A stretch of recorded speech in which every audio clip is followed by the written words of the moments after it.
Hey, Queen. Hey, Jared. Thank you for being here tonight. Hope you guys have had a good day so far.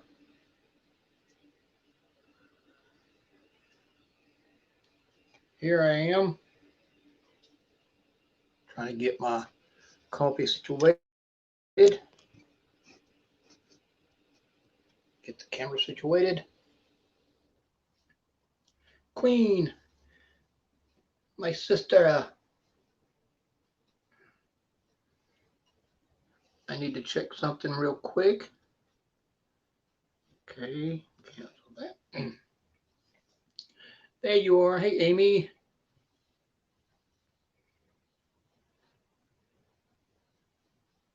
Uh, I can't complain. God is too good to all of us for me to even complain about one thing.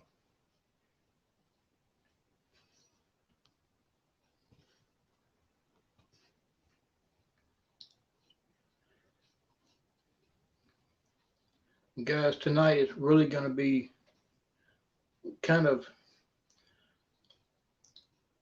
it's going to be kind of difficult for me, okay?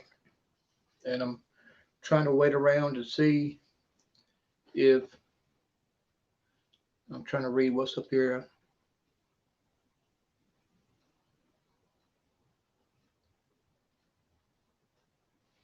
Okay. Hey, Troy. Hey, Marnie. I'm trying to wait just another 2 or 3 minutes before I really get started. But you know, I'm going to go more into details about tonight if we can wait just a few more minutes, maybe another 5 minutes.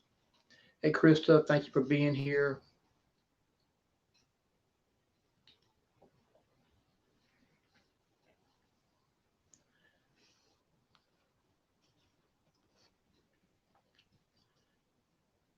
I'm still trying to figure out what words I need to say tonight. And I'm probably not going to be able to keep up with what's being said on the chat.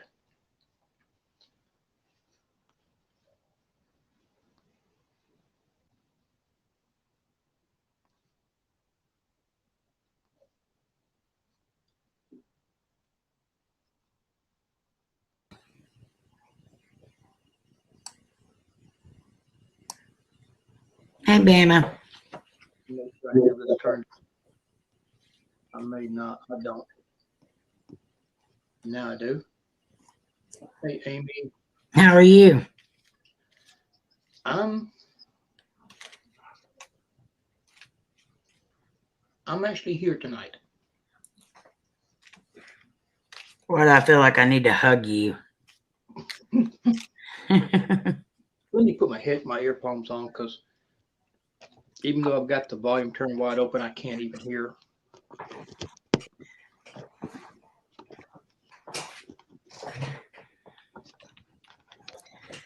Just bear with me because I can't even hear Amy right now. Just Hi, Laura. Hi, Jared. Hi, Krista. Hi, Troy and Marnie. Hi, Sunflower. okay. Now I'll be able to take that one out. Now I'll be able to hear. Okay, good. Get it situated. Um, Now, Amy, I've asked you to be here if you could, I can. because at one point I'm going to need somebody that can hopefully explain something that I'm going to be talking about, Okay. and I just I don't know how to explain it, Okay. but I've learned a lot just from listening to you, and I know that if I ask you when I talk about or whenever it is, if I ask you if you can explain it to everybody, you'll be able to. Okay. I'm here. But AMJ, thank you for coming. Uh, I'm not going to be able to keep up with the chat. And what I'm going to be talking about tonight, it is about me, but it's not about me or for me. And I know that makes completely no sense. But here in just a second, it'll start making sense as I Okay. go on with what all has happened. It's okay, Queen. I know you'll do the best you can. Um, Sunday morning, I woke up. The sun, hey Jenny, the sun had not even really come up yet.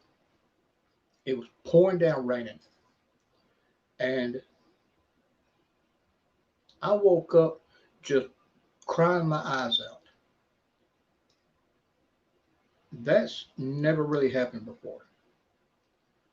So to wake up feeling the emotions that I was going through when I knew that I didn't have a bad dream, a nightmare, I wasn't in no pain, I didn't go to sleep the night before. Hey, Patty, I didn't go to sleep the night before after anything bad had happened. It was a peaceful night. I had a great time talking with you and Troy and everybody else the night before. We were laughing and joking, cutting up, and to go to sleep and wake up Sunday morning.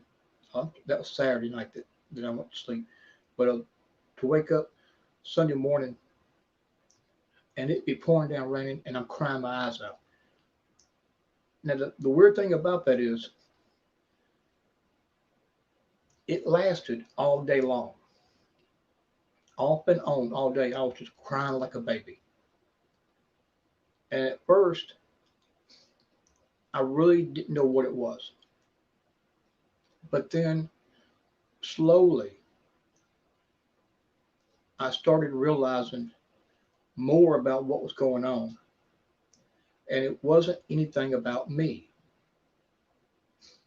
But what I was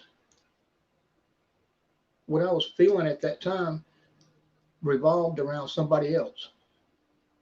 And I don't know who it was.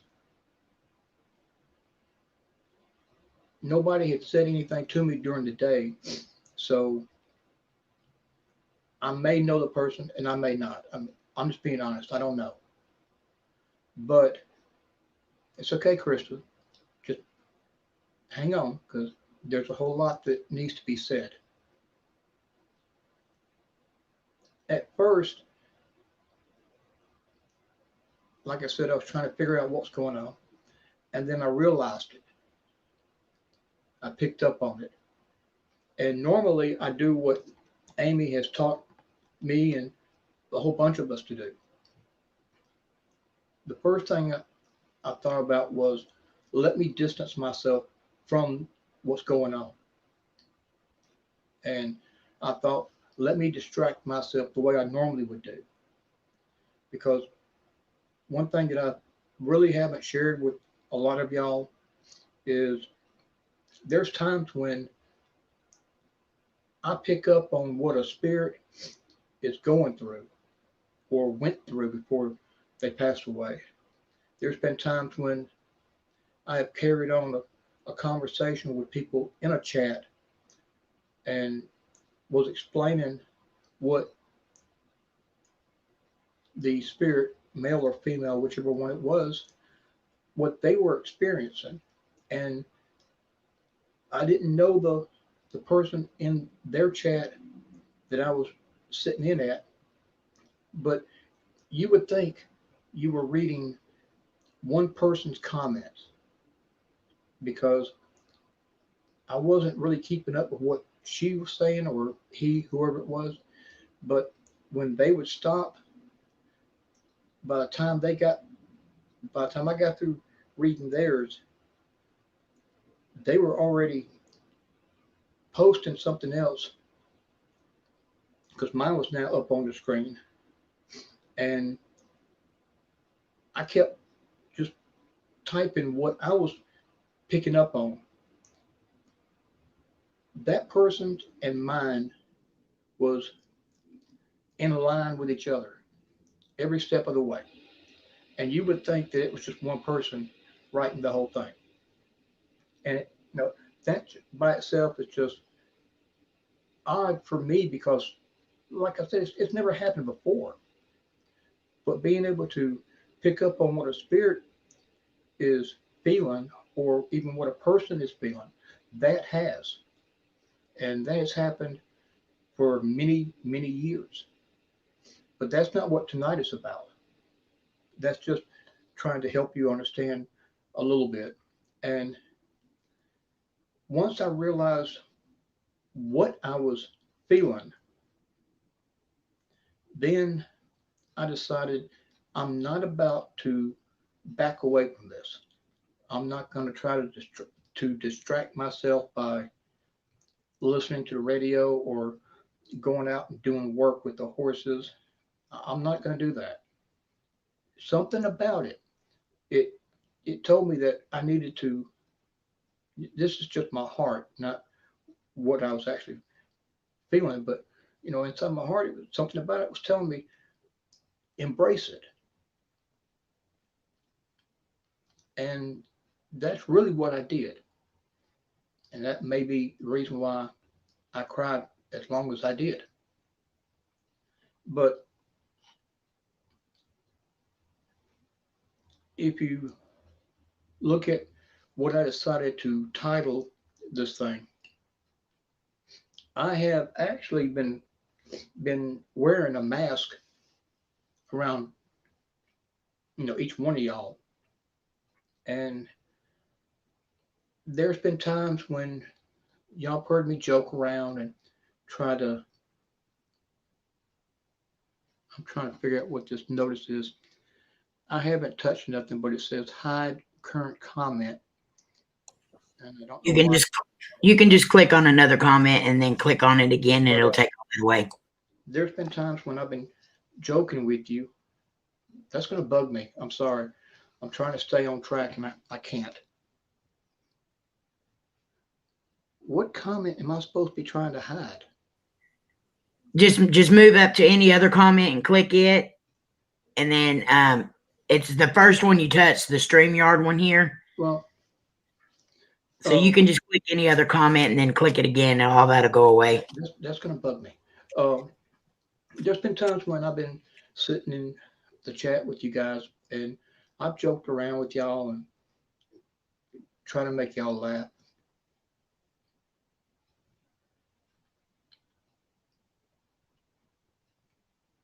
But honestly, during some of those times, it was just a front for me because the things that I've gone through my whole life, and I'm talking about since I was a toddler, the things that I have experienced and gone through, I would not want the worst human being on earth to ever go through. And I'm going to go into details about it because I need to. It's okay, Queen. We understand. And the reason that I need to do this is because I know, because of what happened on Sunday, I know that there is somebody. I may know the person, I may not, but there is somebody that I'm praying is going to watch this. And that person needs to see this and hear it so they know they're not alone.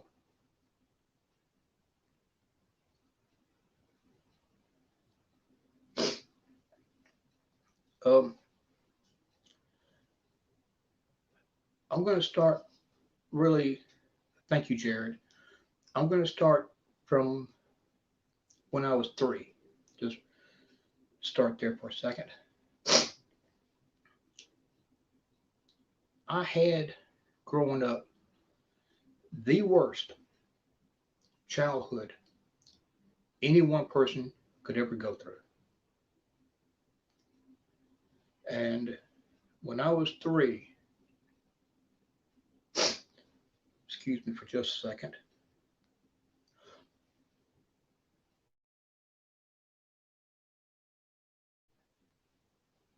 When I was 3, I can remember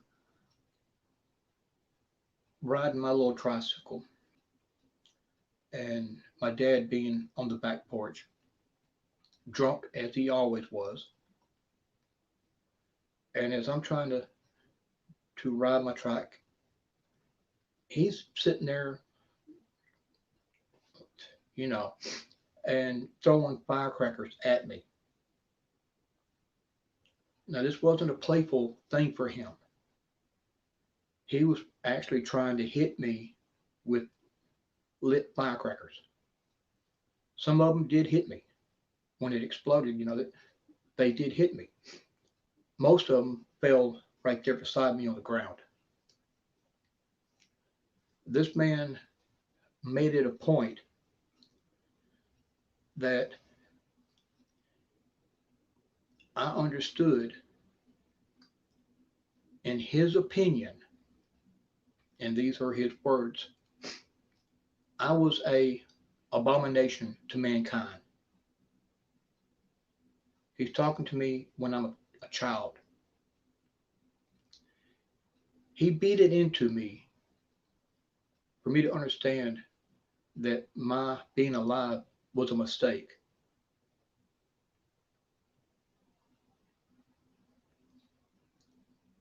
Nothing I ever do would ever be right. Growing up, nothing I ever did mattered in his eyes. No matter how hard I tried, I was a failure at everything. I could do something as a child. I could do it and it would be right. But in his eyes and in his heart, I did it the wrong way. The end result was still the wrong thing. Growing up, both me and my mom,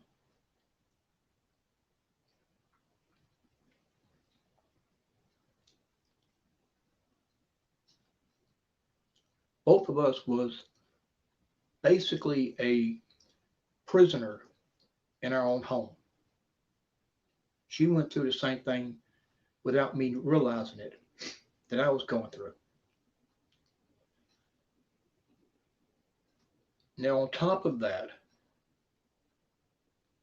the emotional abuse, physical abuse, psychological abuse that I was going, and mental abuse, I'm not sure if I mentioned that or not, but on top of all the abuse that I was going through at home for 2 years, when between the age of 7 and 9, for 2 years outside the home, I was also molested. Now, I don't know if YouTube frowns upon talking about that or not, and no, I will not go into details. But I don't know if that's a term we can use here or not, but I don't care. I'm gonna say it anyway. Now, I could not go home and tell mom because she's trapped there like I am. And I see the comments scrolling by, and I'm sorry. Honestly, I can't see them. I don't have my glasses on. I can barely make out certain words. Please do not think I'm ignoring you, okay? Please don't think that's what I'm doing. I'm trying to really focus on what I'm trying to say, and I do ramble a lot when I talk, but I know that there's somebody out there, and they need to hear this. You see, I couldn't go tell my dad because he could care less. He already made that known to me since I was an infant. And I couldn't tell mom because she's trapped there like I am. There's nothing she could do. And at that time period, you got to remember, we're talking late 60s, early 70s. And during that time, this was a subject that nobody ever talked about. It was always swept under the rug. It was always hidden. So nowadays, we're fortunate that people can speak out against it. And back then, we didn't have that. Now, I couldn't tell the people at school because they didn't believe me. I tried, and I was called a liar. So I had to endure that for 2 years. Okay, for the entire childhood, I never knew who I was going to come home to. Was my dad going to be the one that was uh, angry? Was he going to be the one that was violent? Was he going to be the one that was drunk? I didn't know who I was going to come home to. And growing up as a child, as I've said, or may have said, I didn't have a childhood. I could not come home and just play like everybody else. If he was at home, I had to be perfectly quiet. There was no running. I couldn't play outside and make noise like a regular 8-year old. I couldn't play inside no matter how quiet I was. So I missed out on all the fun things that we could do. When I was almost 10, I was outside, and at that time, I didn't know what it was. I mean, I can't explain, I still can't explain it. Amy can, hopefully. But when I was almost 10, something told me that I had to go back inside. And that type of feeling, sensation, whatever word you want to use, hey Gary, that type of feeling didn't start until I was 7. And that goes into my first experience with paranormal. And we're not going to discuss that. That's a whole different topic. That's a topic that I really love talking about. One that I can listen for hours to, other people sharing their experiences. I can listen to that for hours. So we're not going to discuss that tonight. This is about something different. So I think that maybe what I was feeling may have been from a result of that experience. But I do know that I just had to go back inside. So I took off running, and I seen my dad at the bedroom door, and you could see down the hallway. It was one of them old shotgun home type buildings. And if you're around my age or a little bit younger than me, then you know what a shotgun home is. For all you young people, well, you can Google it. Um, as I try to get to where he was at, he pushed me back. He tried to keep me away, and I managed to get past him. And I looked in the doorway,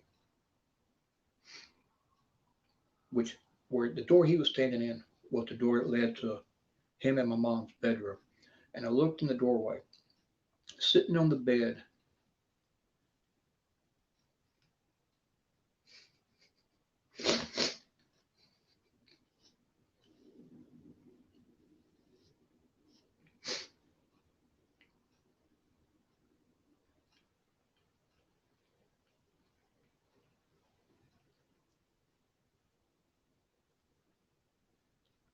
was my mom with a 38 pointed to her head. It was my dad's. And what I didn't know before going into the room was that my dad had been trying to talk the gun out of her hand, and she was not having it. She was not about to give the gun up. But when she seen me, she started crying, and at first she was real upset. But then when she seen me, she became emotional, and she handed the gun to my dad. Well, she walked out of the room, and moments later, she was taken to a hospital because she had had a nervous breakdown. But after she walked out of the room, I went to follow her, and my dad grabbed me, and he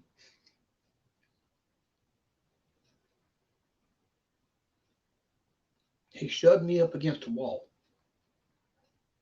He pinned me there with one hand, got right up in my face, and he told me, and remember, I'm not even 10 years old yet, and me and my mom, we had the best relationship you could ever have. He pinned me up against that wall, and he got right up in my face, and he said, "This is all your effing fault." Now, I still don't know how to take that. I don't know if he meant her being in that state could have been something that I did or said. I don't know if he meant that me coming in when I did, preventing her from doing what she wanted, was my fault. I really don't know. But I grew up with just the idea of what he said because that's all I have.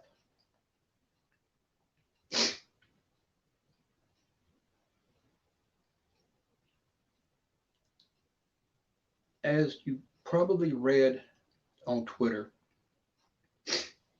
I put up there that just here in the US, this is a rough estimate. It is not current, up to date, but the last count was 50,000 Americans per year suffer through some form of depression. Suicide rate across the entire planet is 240 plus million people per year.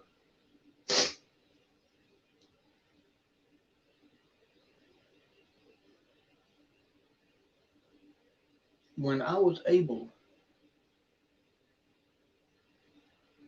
to finally move out, when I was, I think, 18, I thought that I had finally escaped the abuse, and I was wrong. Because even though I had my own place, a job, my own life, this man still interfered as much as he could. He would call me up 9, 10 o'clock at night, cussing me out because I wasn't at home at 7 o'clock. Here I am, a grown man, out with friends at a restaurant, and I come in early, still hadn't done nothing wrong, you know, and I'm gonna get a phone call, get cussed out because of it. That went on. Oh God, it went on for years. So when I bring up the statistics about the suicide rate and the numbers for depression, I can tell you from firsthand experience. Yeah, I've gone through it. I know what I'm talking about. Because of the sexual abuse that I endured every week for 2 years, because of the abuse I took at home, because I saw my mom try to commit suicide, a woman that I loved dearly, I had reached a point where I couldn't take no more. And yeah, I did try to commit suicide. I've tried 3 times over the years. I have tried 3 different times. And I've been put in a mental hospital. I'm not ashamed of that. I'm thankful. Been done, been put in uh, 3 of them over the years. Okay. And that's because I had a nervous breakdown. After the last suicide attempt, I woke up in the hospital for the last time. Haven't been back, haven't had a reason to go back. And yeah, Jared, you're right. God, God did not want me to die. And I'm going to touch on that here shortly too. Okay. But yeah, I've been hospitalized a few times, and I know I'm not ashamed of it. And I have I have tried suicide because I wanted that to be my way out of the abuse. Now, at that time, I could not think of anything else that would stop it. And since that time, I still have episodes where I wake up and I don't want to do anything. I mean, seriously, I don't want to talk to people. I don't want to move. I, there's times when I go to sleep praying that I won't wake up. There's times when I wake up asking, why? Why did you allow me to wake up? And as most of you know, 2 years ago, I've had 2 heart attacks, one on a Friday, and then one 2 days later on that Sunday morning. 2 heart attacks basically back to back. And I have woken up from that wondering, you know, why am I still here? Why won't you let me die? That is being said during one of the down phases of my life, okay? Just believe me on that. That's not how I feel right now or during this past week or anything like that. That's just when I get in that state, that's how I feel. Yeah, I agree, but at that time, I had not had the pleasure of meeting all of you. That was before I came to YouTube and before I got on Twitter and have met what I say is the greatest family any one person could have. Now, I know because of what happened just a couple of days ago, I know there is somebody.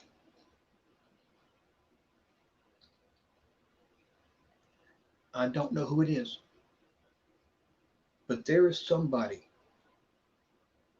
watching this, right? Maybe not right now, maybe not tonight, Maybe not tomorrow night, but there is somebody that is going to watch this. I know you are because I can't explain it. I don't have the words, but I feel it.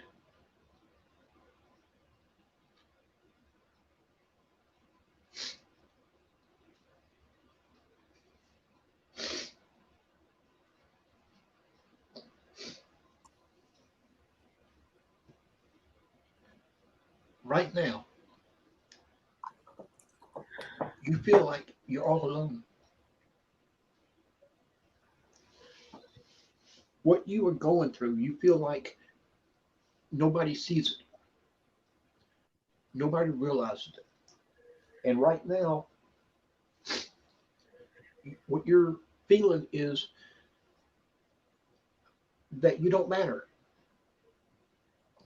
You walk around and you try to smile, you're trying to laugh so people don't pick up on what you're feeling on the inside. I felt that.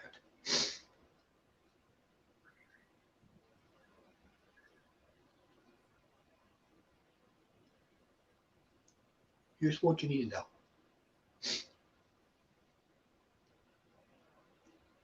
When I say that I've been through it, please trust me. I have walked more than a mile in your shoes. I held my mom's, excuse me for just a moment.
Okay, I'm sorry, everybody.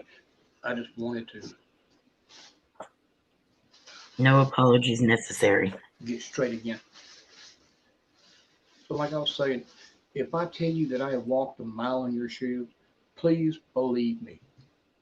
I know from experience what I'm talking about, and I know what you're going through. You, you're not alone.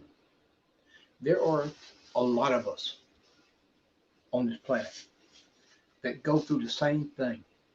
We all have the same feelings on the inside. We're all wearing the same mask. And tonight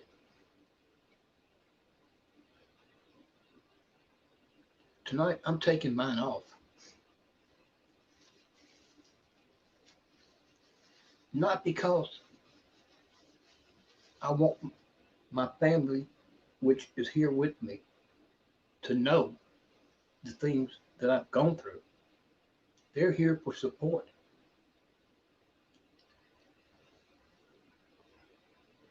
I'm doing it because I want you to hear the stuff that I've gone through so that you would know that I'm being honest with you. People say all the time, well, you can cut that off. Just give it to God. He'll take it away from you. No, that's not true. I'm a faith based believer in God. But even I know that Paul prayed that God would take the thorn away from him. And God said, my strength is sufficient for you. Sometimes God says no. And there's a reason for it. It's not to punish us. You're not being punished. I'm going to give you the answer. I'm going to share with you what I have heard that I have used over the past couple of years that helps. This is not going to take away the pain, and I wish it would, but you'll understand the reason behind it when you hear the secret that I have found. Years ago, about 3-4 years ago, I kept doing the same thing you're doing, questioning, why am I going through this? If you love me so much, why do you allow these things to happen? I've done that. I did that my whole life until I heard something that made me stop. Now, I don't know the original quote. I can only go, and this will help you if you let it. There was a man one time that reached out to God, and he was hurting, and he started praying and asking, if you love people so much, why do you allow bad things to happen? If you love us as much as you claim you do, why don't you do something to stop it? Why don't you do something to help the pain? And God calmly said, I did. I created you.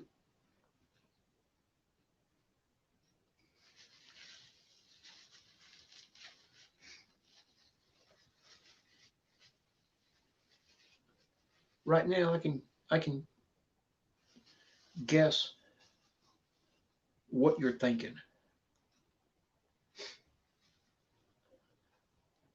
How can I do anything? That's probably what you're thinking. And I'm going to tell you the answer to that too.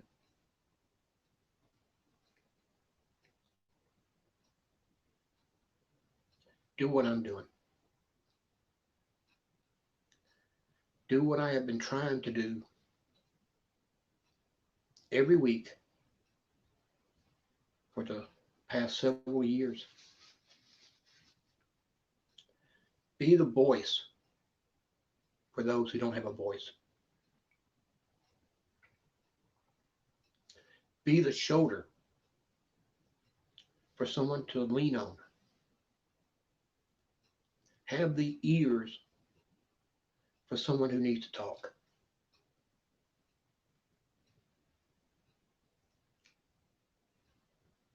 Be there for somebody else.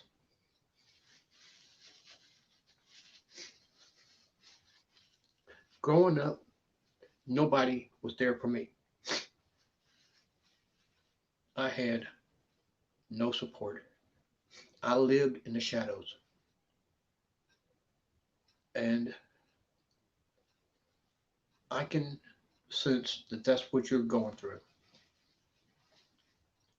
Maybe you don't want to tell people because you're ashamed of the past.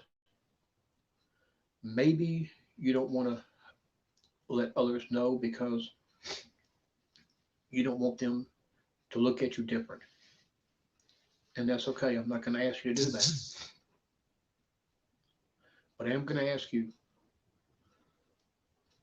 to be the person that God created you to be. Use your experience, as painful as it is, and I know it is. I go through this. but be the person He created you to be, and let other people know they are not alone. Just doing that for one person.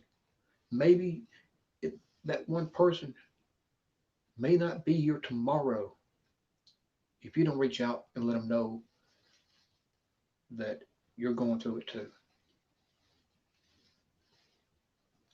There was a man. Now, what a lot of you guys don't know is I also do office work. I do non charity stuff, and when needed, I'll do office work. So I was in the office one day about 2 years ago, and I was answering the phones, directing people to what was needed, and the phone rang. The man on the other end told me that he was in a different state. I believe he was in Texas, and he told me his story, how he was just trying to find somebody to talk to. He had tried Red Cross, Salvation Army, all the names you know. He had tried them, and everybody turned him away. Somehow, this man got the number from the office where I was at, and that number is not well known. It's not popular. So I'm talking to him, and I find out that we had a lot in common. And I listened and I talked with him. Found out that he had recently lost his mom, and I had lost mine just a few years prior. He had been homeless. I had been homeless. We both had a similar upbringing. And he told me that he had already decided that if he called this one last number and he got turned away like he had been all the other times, then that was going to be it. He was going to commit suicide. He was just that downhearted and distraught. He couldn't figure out another way of getting what he needed. And all that was somebody to listen to him. Just somebody to take time and just listen to what he had to say.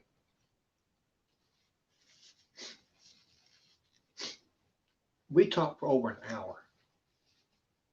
And when he hung up, he was feeling a whole lot better. So, of course, before he hung up, I prayed with him and I gave him new information, new names and phone numbers where he could go to try to get the help he was looking for because he needed a job, he needed a home, he needed insurance, so forth. So I gave him all the information that I had available. Now,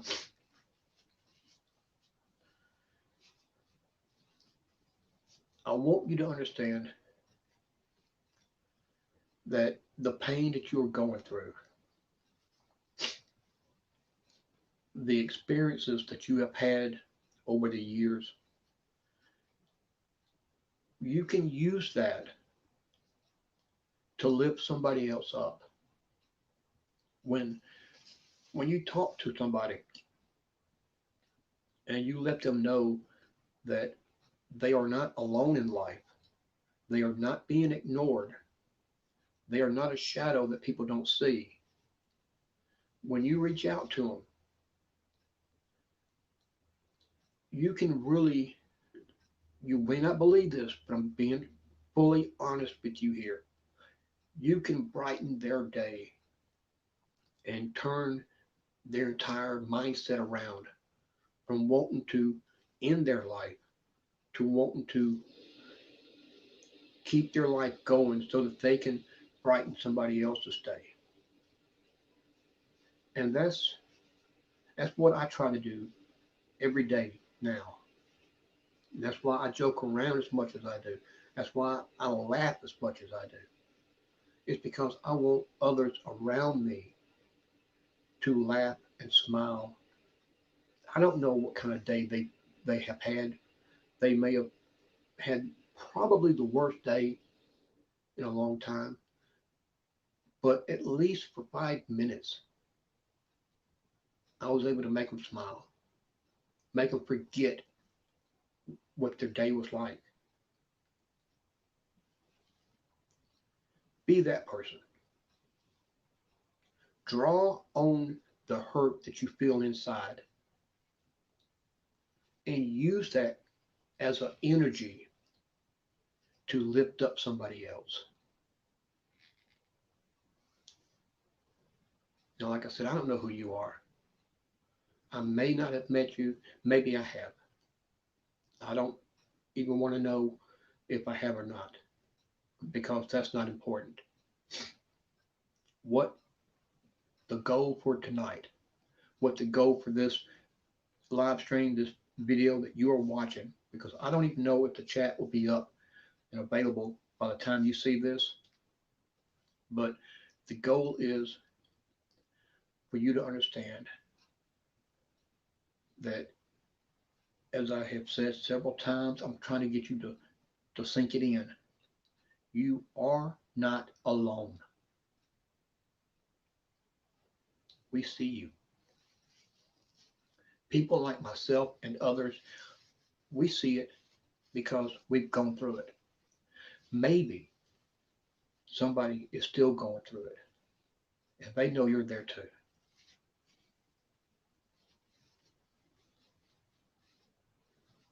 Amy, if you can, I don't know how much of any of this has made any sense, but if you can, for everybody in the chat, is there a way for you to explain why I was able to pick up as much as I did Sunday morning and understand what had to be done, understand what I was feeling? Does any of that make any sense? Yeah, actually, it does. But first off, I want to say I love you and I'm proud of you.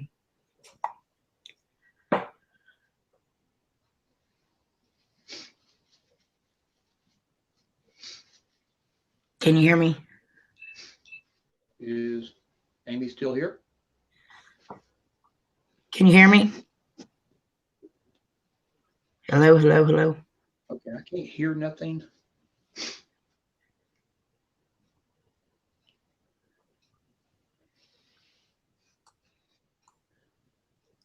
Can you hear me now? Amy, if you're still in here, could you please let me know? Because I'm looking at the chat and I can't hear you. Can anybody hear me? I can hear you. Can you not hear me? Okay, all right. I can't hear you over the. Hang on, oh, okay. Oh, I'm sorry. All right, I don't understand how that happened, but the volume got turned all the way down. That's okay. Can you hear me now? I can hear you now. I have no idea how long you could have been talking because, like I said, I had the volume up when I put the earpiece in, but somehow the volume got turned all the way back down again. But that's okay. But first off, I wanted you to know how much I love you and that I am very proud of you. And yes, I believe that you are full on empath. But I also believe you have something that in my family we call it mirroring. And so mirroring is like if somebody's feeling pain, you feel the same exact pain and the same exact, yeah. So you being so emotional is because you probably made a connection with somebody that was there, or even a spirit that was there, and you just mirrored the effects that they were having. So you probably would have been very emotional, but you are an empath. I've seen it time and time again. But yeah, I believe you also have what a lot of people in my family call mirroring. I understand what you're saying. Hmm. Yeah, because yeah, that has happened a whole lot. Yeah. I mean, there was one time that I was sitting at somebody's house and a woman come in that had no clue who she is, and she walked through the house, was talking with the people that lived there, and she come back out. On her way out the door, I was sitting there. I stopped her, and then it's weird. I wasn't in a trance or anything like that, but I didn't even make eye contact. I was just sitting there, and I asked her. I said, "How was your back?"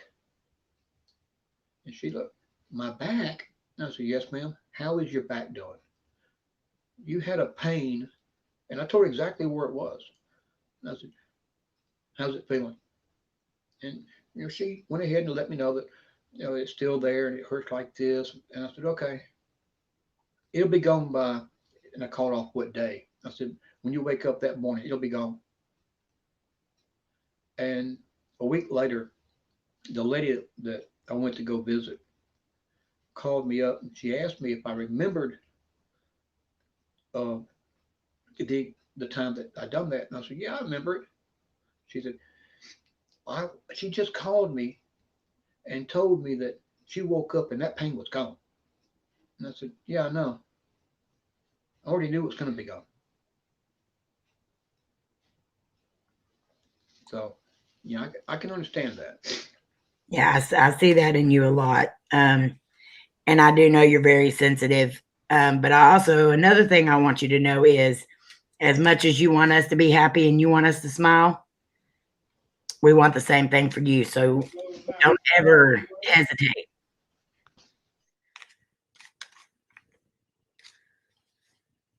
I ran him off. Thank you, everyone, for being here for Bama. He's such an amazing person, always here for us. Man, you guys are awesome. Hi, V. Hi, Melissa. Hi, Jenny. Hi, Laura. Hi, Gary. Hi, Krista. Hey, Troy and Marnie. Hi, Jenny. Laura and Jared. Hello, Exploring the Unseen. Rob. Anyone I missed, you guys are awesome. Gary.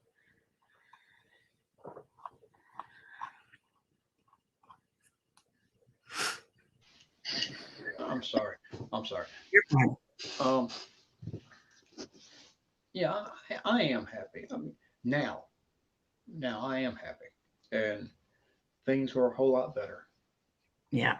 But even though I'm in a better place, and I'm loving what I'm doing, and I am helping out so many people that I don't even know, and I'm loving that. Hmm. There's still going to be days when I'm not going to feel this way Yeah. because I'm classified as suicidal, major depression with suicidal tendencies, bipolar, and the two do not go good together. I mean, Right. together they do not go good. So I'm going to have ups and downs, Yeah. but I'm going to use the saying that I was talking about to help keep me moving, help keep me going, because I really believe in that saying. Hmm. When we ask, you know, why don't you do something about all this pain? Why don't you do something about this? But God says, I did. I created you. Yeah. Okay. Well, I'm one person, but one person can do something. One person can be the voice for somebody who's too scared to listen, or I'm sorry, too scared to speak. Right. One person could be there to give a shoulder for another person to lean on. And that's what I want, whoever it is, I want them to understand that. And I want them to not feel like they have to hide no more. Now, I'm not saying or suggesting that they should be bold and just come out and say, hey, this is what all happened to me. If they don't feel comfortable, don't do it. But at least be there so when you meet somebody that's going through it, they can lean on you. Right. You know, I think it's amazing what you're doing right here. I lost my brother, my older brother, to suicide.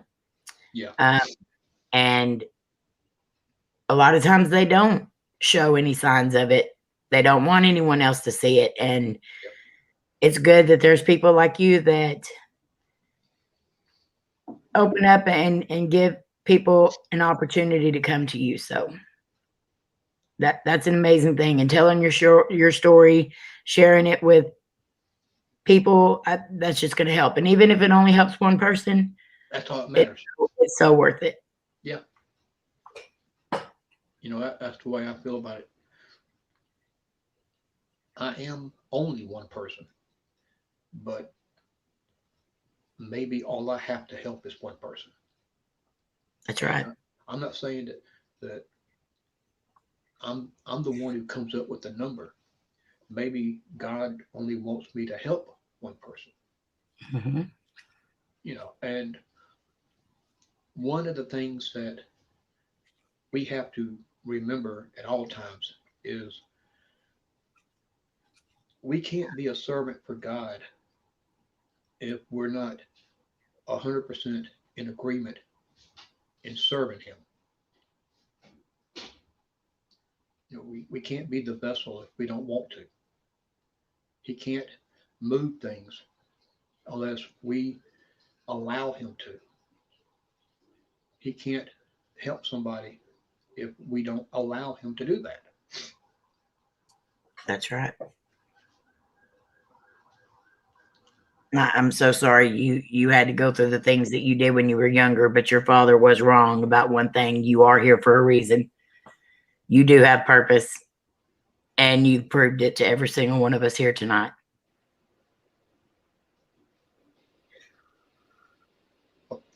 I appreciate hearing that, and I'm sorry I have missed everything that was said tonight because uh,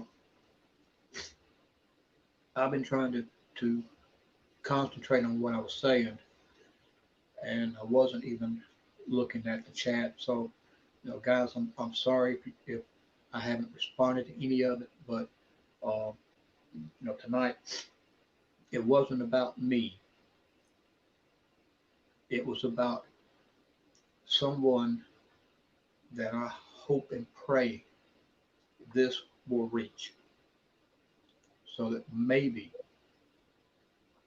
when they go to sleep that night, they won't ask, "Don't let me wake up." Maybe it'll reach the person it needs to, so that when they hear it, then they can finally realize that somebody listened without Right. them ever saying a word. Somebody listened to them.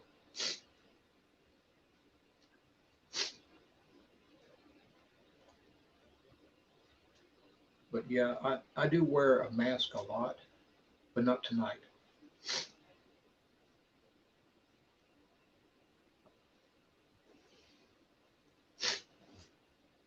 Well, I know me and everyone that's here, they've all been amazing. They've all been saying such supportive and amazing things.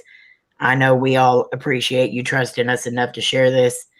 And I know it wasn't meant for us, it was meant for whoever needed to hear it, but we Yeah. still appreciate you opening up and letting us in on that part of your life.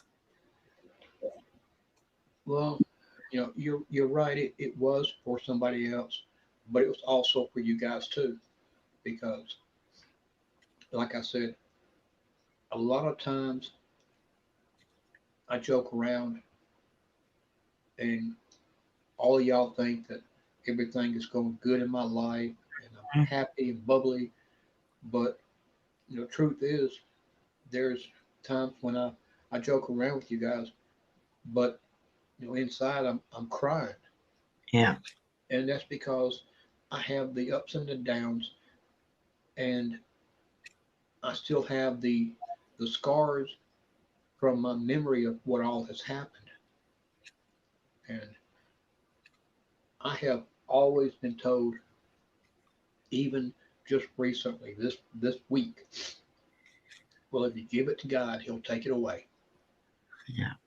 And not being against religion or anything like that, because I am a strong believer in God. I don't believe that saying, Right. because I believe there are times when we go through things because God wants us to, so that we'll be able to use it to help somebody else. Now, my dad passed away in 2000. In 1999, he was diagnosed with terminal lung cancer and was given less than a year. During that year was the first time in my entire life that I ever heard him say, "I love you, son." Wow.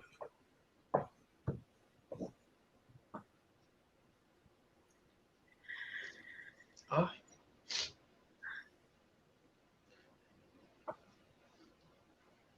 I watched this man go from a strong guy, way bigger than I am, a normal sized man. I've seen that cancer take him from that to a man smaller than I am in less than a year. My mom had at least 4 heart attacks during my life. And then she had a massive heart attack in 2006. She stayed in ICU for a month. And I was sitting in the hospital on her bed, holding her hand the last the last night that she was with us. It took the staff at the hospital to pull me away from her. And this was an hour after she took her last breath. I was still holding her hand. So if somebody listening is going through a loved one who is fighting cancer, heart disease, which I have,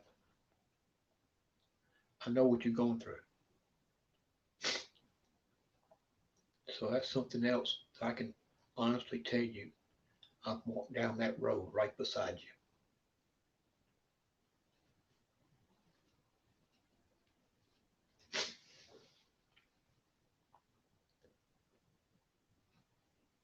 We got 20 people up in here. Great day. 20 amazing people up in here. 20 awesome people. Each and every one of you.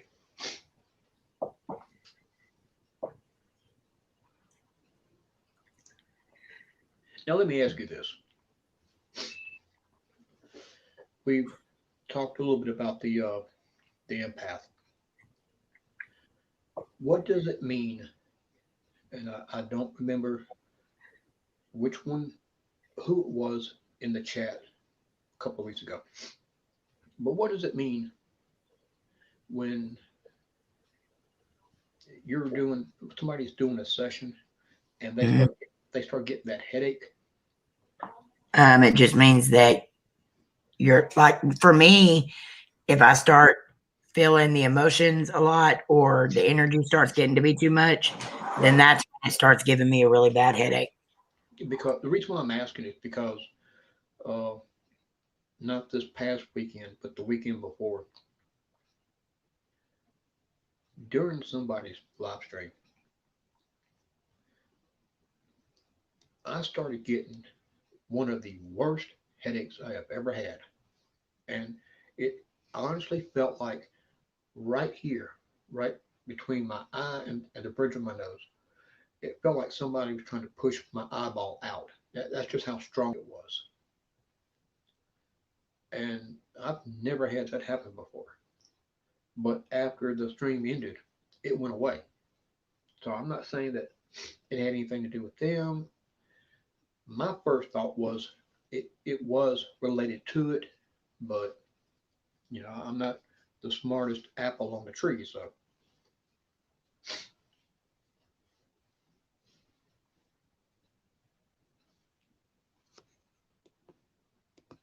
okay, still got volume. Somebody wants to say hi to you real quick, Bama. Hi, Bama. Okay. Hey, Lainey, Okay, love she wants you. to at you. I love you. Love you too. Mwah. Mm, Bye. bye. She made her appearance. I'm glad she did. Hey, Hawk. I have missed so many people coming in, and I apologize, guys. I mean, like I said a few minutes ago, I haven't even paid attention to it because I was focused on something. Yeah, there's um, shifting from what what we was talking about at the beginning, shifting just a little bit because we still got 15 minutes. I'm not going to be on here all night. Uh, Mom knew about some of the stuff that I don't want to say I can do. I don't really know how to word it, but she was aware of it. She saw it, and it all started, like I said, when I was 7. And there's a story behind that. And yes, she is still here with me. I felt her presence, not mom, but I felt her presence with me every day. But there was a time I was at her house and it was just me and her watching the news, and I completely zoned out. And I'm looking straight ahead, but I'm not seeing what I was supposed to be seeing, in real life. I don't see the wall, the TV, decorations, none of that. And I didn't realize mom was even talking to me, but she finally came over and started shaking me to get my attention. And when I snapped out of it, she looked at me and said, "Son, are you okay?" And I explained to her without meaning to. I just blurted out what all I had seen the whole time that she was talking to me, and I didn't know it. And I just said, "No, I see this, and I see this, and this, and this." I just spelled it all out to her, and she got real nervous.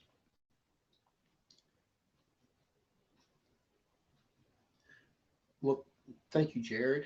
Uh, I don't know if they are, but I no longer try to block it. I've tried to run from it for years, but I'm not doing that no more, and I haven't for a while. But back to what I was saying, she just got this weird, real nervous look on her face, and later in the week, I was again back over at her house. This time, I was actually watching the news, paying attention to it, and everything that I had told her earlier, there was a breaking news story, and everything lined up perfect. I'm talking perfect. And she looked at me, and with a straight face, she looked at me and she said, because she knew there was no way I could be in a different state. and see the stuff that I saw. She just looked at me. Son, how did you know? That's all she said. And I told her, I told her the truth. I have no idea. I didn't know. I was in my mid 20s, mid late 20s, whatever. I said, I have no idea. And she just nodded and she said, okay. Went back to doing her, I don't know what it's called. It's where you take a piece of cloth and it's blank, but you've got a diagram and it tells you what color thread to use and where to Needle. put. Thank you, needlepoint. She used to love doing that, and she just said, "Okay." Went back to doing her needlepoint, and she said, while she was doing it, she said, "You're gonna get stronger at it." And I looked. I said, "What?" She said, "Yeah, get used to it." Sounds like Mama had some gifts too. Well, Mom was Cherokee, just like Yeah. my grandfather, Oh and yeah. uh, you know, I'm part Cherokee, and Hawk has told me, I love Hawk. He told me, me and him was talking one day after I had the pleasure of meeting him, and I told him, I said, I may only be like 25%. And he said, don't be ashamed of 25%. It don't matter if you're 10%. Claim that Cherokee. You are from a line of Cherokees. It does not matter how much blood you have in you. You are Cherokee. Oh, yeah.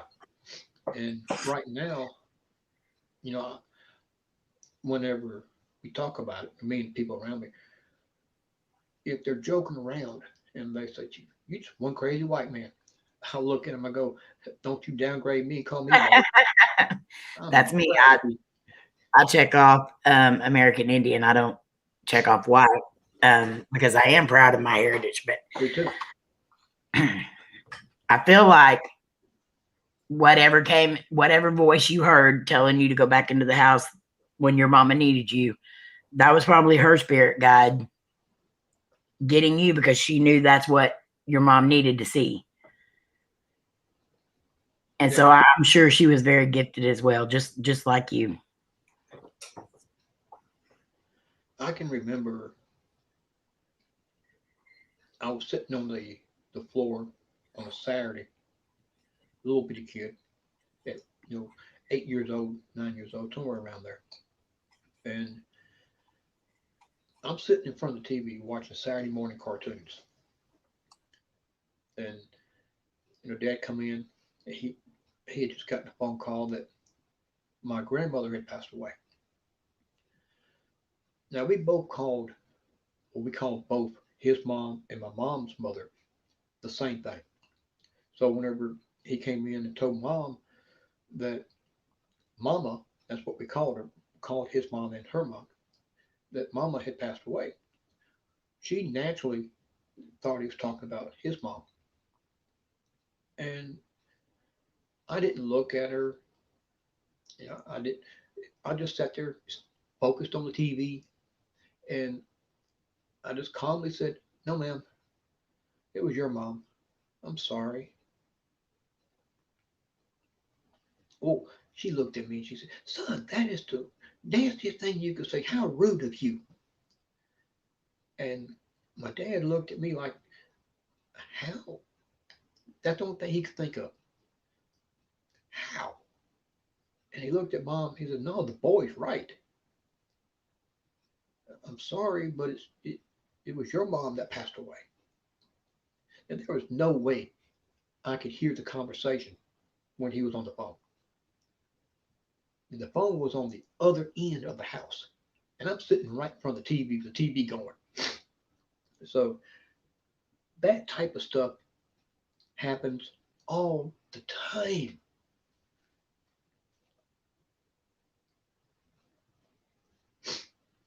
Yeah, you're definitely gifted. I'm definitely something. I agree with that. I don't know I don't know about gifted, but I'm something. You are gifted. Yeah, and like I said, I welcome it. Hey Patrick, hey Jenny, I welcome it because there's times when it can be helpful, That's right. and I'm at the stage now where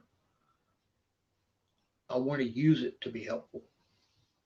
For a long time, like I was telling Jared, I ran from it. I hated whatever was going on. I saw so much pain over the years because of it, and I hated it. I never, oh, Amber, trust me, I'm going to. I I never, uh, Jenny, let me think. Hey, Bet Rican, I'm blessed. That's what I am. I'm blessed because I've got all of you guys for a family.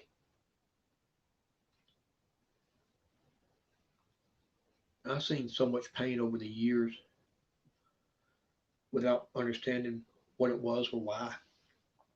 And I hated every part of it. And I just wanted it to go away because I couldn't figure out why would I have this? Why would I be able to see this if there's nothing I could do? And I tried my best to just get as far away from it as I can. But now that I've met you guys and now that I know a whole lot more about it, because you have taught me a lot. You've taught all of us. Okay, I got to scroll up to catch part of it. Hang on, Jenny.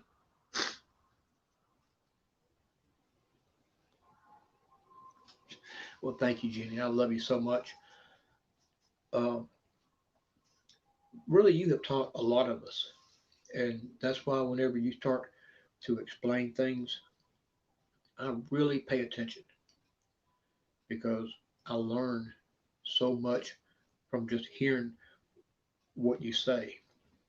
And that's part of the reason why I try my best to be at every one of your streams. The good times, the love that we all have, the humor, and learning from what you and Lainey always share. I lost my train of thought, which is Edie, because I am OCD and ADD. We understand.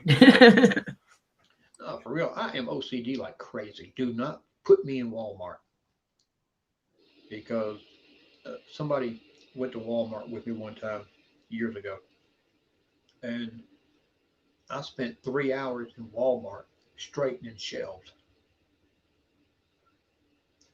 This woman looked at me, a friend of mine, and she's like, "Can we just go?" No, I can't. I can't. And I'm straightening up all the shelves. Will you stop? I can't. Why not? I said, because this is here. Well, I gotta be somewhere. Well, then you made a mistake because I told you not to bring me here. I told you this was gonna happen.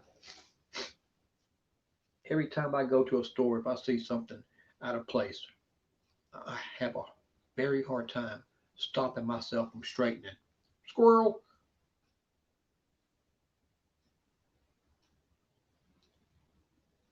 We get squirrels around here a lot. Yeah.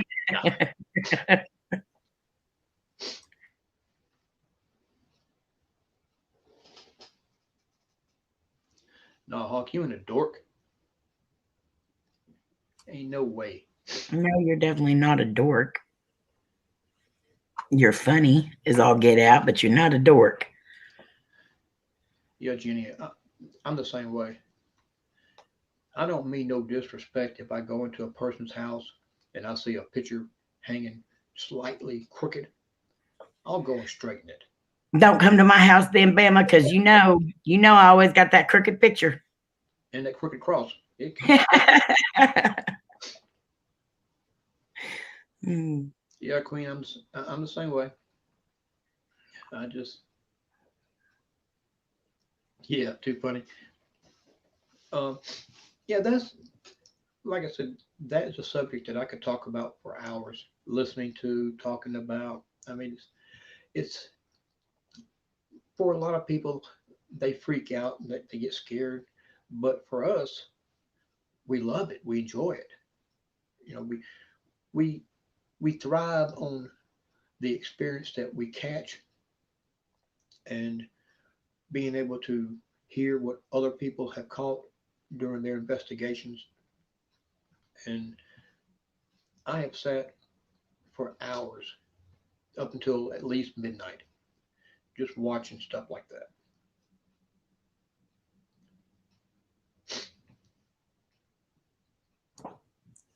And here it is, 8 o'clock. I don't want to go Why do you have to go? because I know that there is somebody. April's not going live Oh, tonight. huh? April's not going live tonight. Oh, So she's not. no. So everybody just continue to keep them in your prayers. Oh, always. And Farm Girl. Mm-hmm.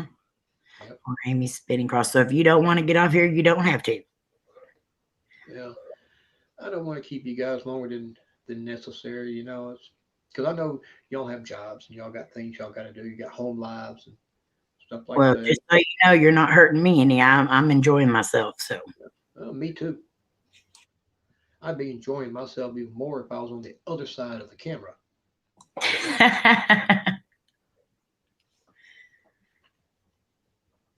Yeah, I don't know if you saw. Did you, by any chance, have you had time to look at the last video I done? I have not, and I apologize. Oh, don't worry, don't worry. No problem. I asked for a reason. I already knew that you was probably working, and plus getting things set up for your last investigation you done. Um, the last one that I did was last week, and hold on. I just thought I got shocked or something when that went off like that. Do what? It sounded like electricity. You did have that? Hang on. I gotta try to read this to you because. So, Boo, how did your day go? What? I got a, I got a message. So, Oh, Boo, ah, get off of that. boo. Boo, BOO. How did your day go? They sent the message to the wrong person. Oh, I was gonna say, who's boo? No idea. Um, the last one that I did, there's really not a lot of content, but there is some content on it. Okay. I mean, it from the very beginning.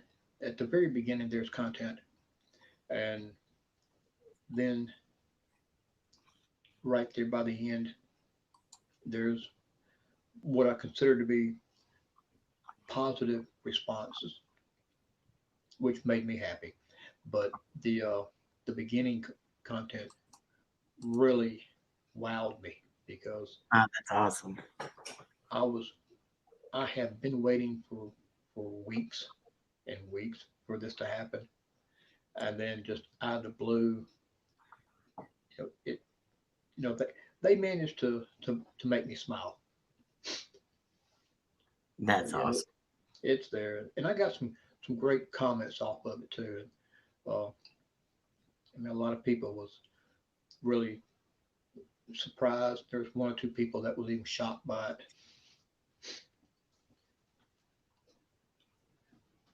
Oh, I gotta. Oh, I thought somebody was leaving. I'm missing somebody's come. I'm missing. Yep. Uh, yeah, Jenny, you got a friend. Um, scroll up, scroll up. Now, yeah, it's something that if and when you have time, you know, you're probably going to laugh at it. Not that it's, you know, anything bad or anything that make you funny, but really, Yeah. um, something fell in here just now, right here by my chair. But that's the reason why I said, really, um, you'll probably sit there and when it happens, you're probably going to sit there and laugh for a minute, you know. But I've been waiting on that for over a month that I can think of. I definitely have it added to my list.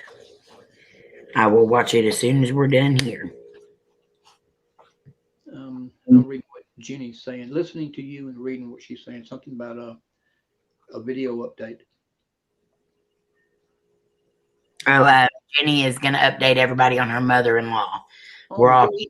We're keeping her in our prayers. She had to be taken to the hospital earlier today. Mm, So we are definitely keeping her in our prayers. always. Her name is Carolyn. Mm, definitely be keeping her in prayer. Yeah, Queen. It I don't even have a coat in here, but you're right. It was like a small, kind of soft sound when it landed. Uh, but yeah, something did fall. A lot of nanners say Oh, is going to be Lord. talking about. What are we talking about? Oh, ooh, ooh, ooh! You're making me hungry. Nanner sandwiches with mayonnaise. Oh, Oh, uh, I ain't had a nanner sandwich in years. did you just say with mayonnaise? Yeah, Uh, take your banana, slice it down yeah. the middle, Mm-hmm. and put it on two pieces of bread with mayonnaise on both of them. Mm, Mm-hmm. little salt, little pepper. Exchange the mayonnaise for peanut butter. I'm good. Yeah, or Miracle Whip. Ah. I'm trying. You trying awful hard too, but it ain't gonna happen. I Yeah, don't think Jenny. we want to be discussing any of Brenda's nanners there though. That was the only thing I could think of because I Nanners know. and hot dogs. Ooh. Yeah, that's good. Um,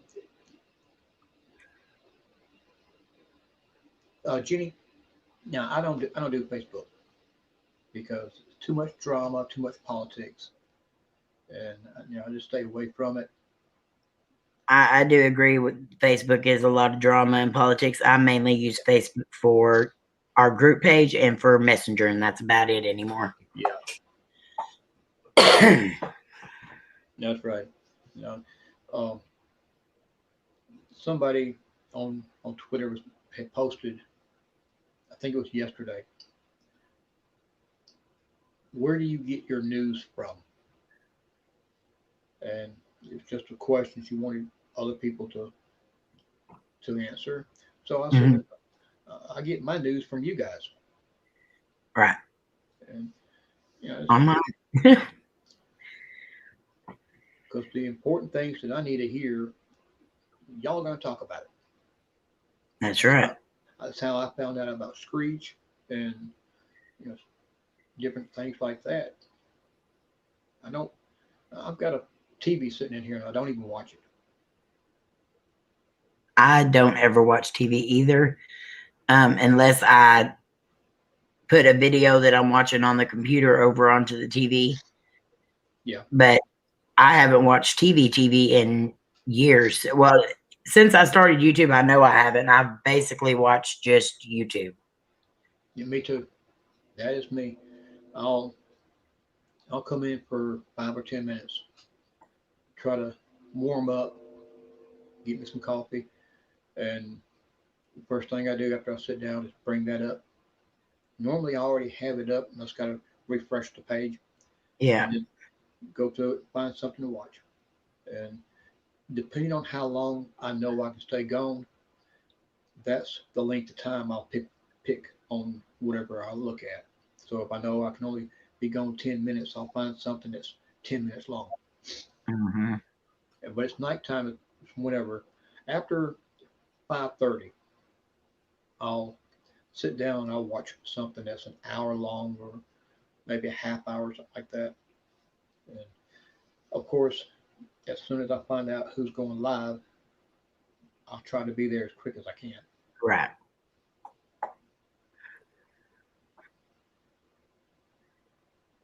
No, I don't watch TV. I don't watch the weather. Amber. I use my Oh, old TVs. yeah, Battery. that Ricky knows what to do with it. Yeah. Put a cloth over it and set the new TV on top. That's right. My elbows do that for me. Oh yeah, my back and my knee. Yeah. Yeah, and Whatever. I tell people that I know around here. I say, well, it's going to rain tomorrow, and they're like, really? I go, yep. I can feel it. I can Yep. I can smell it, and they'll start sniffling. And they're like, I don't smell that. I said, do you smell that thing? It smells a little bit like fresh cut grass. Hmm. And they said, yeah. I said, okay. That's the best smell ever. Oh, it's Before it horrible. rains. Yep. That and puppy breath. Oh yeah. Love puppy breath.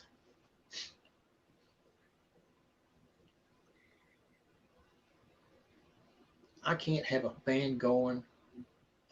When I go to sleep at night, it's got to be dead quiet. And half the time, my brain won't shut up. So I'm laying there tossing and turning, wishing that my mind would finally shut down so I can go to sleep. And it's weird how I sit there or lay there, however you want to word it, and I got all this stuff going through my mind. It's like I'm listening to another person's conversation, and I'm like, "Will you please just shut up?" Talking to my brain, like, "Would you please just shut up?" Yeah, I wish you could bottle puppy breath. That would be the best cologne ever. Um, well, it would. So I'm like, just quiet down. My ear itches, which is why I keep doing this now. Okay. Well, this guy get built. I'll build it later. This guy get done. I'll do it later. You know, and Yep. my brain honestly is going through like five, six, seven different things at one time, and it's back and forth. I'm like, just please shut up.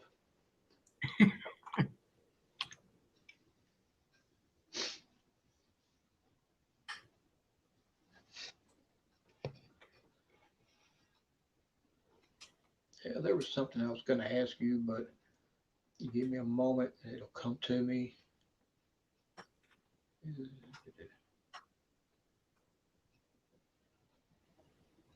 Yeah, it'll come to me.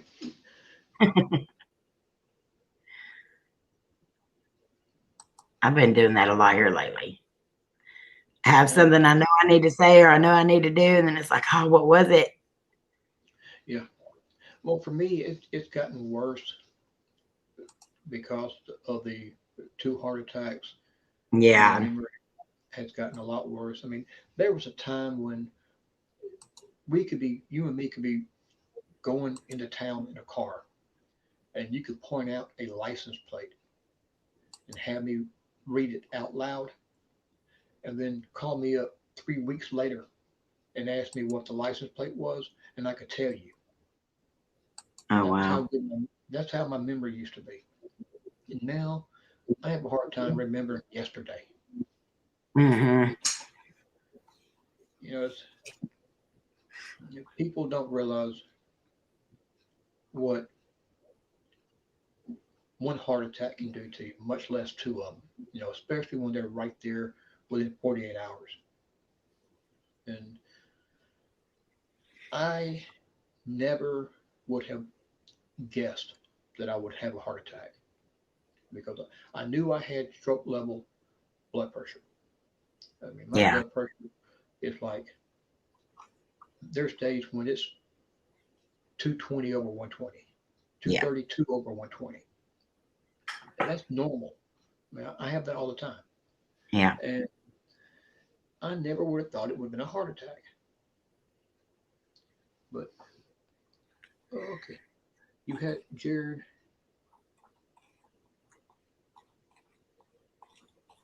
Yeah, me too, Jared.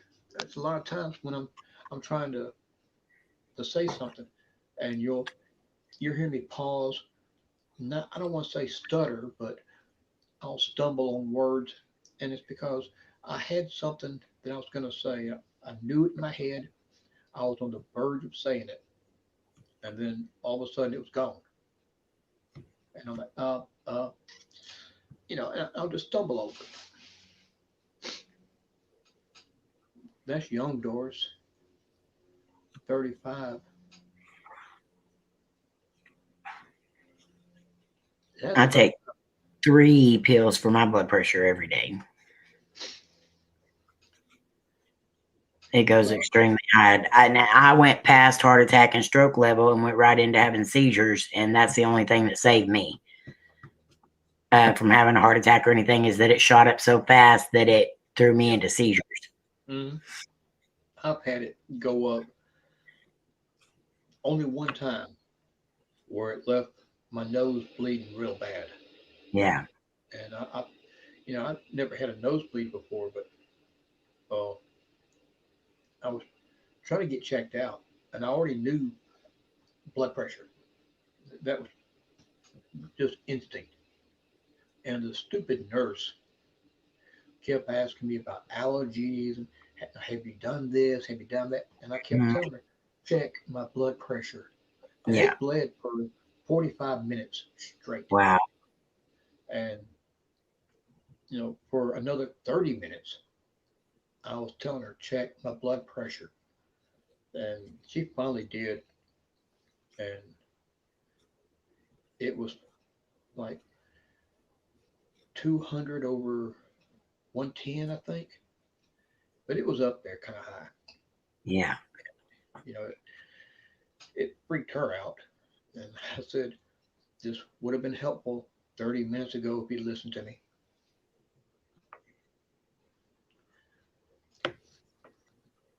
Well, thank you, Jane. I appreciate that. You know, I'm not the one who's a blessing. I'm just somebody that wants to lift somebody else up during the day, and maybe even, like I said earlier tonight, maybe if it's just for 5 minutes, brighten their day when all day long they could have had a bad day. And that's all I am. I mean, I like to have fun.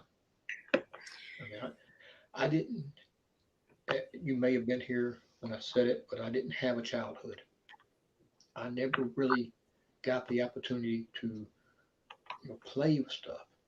So we always hear about people saying, "Well, I'm just a kid at heart." Well, I'm still a kid.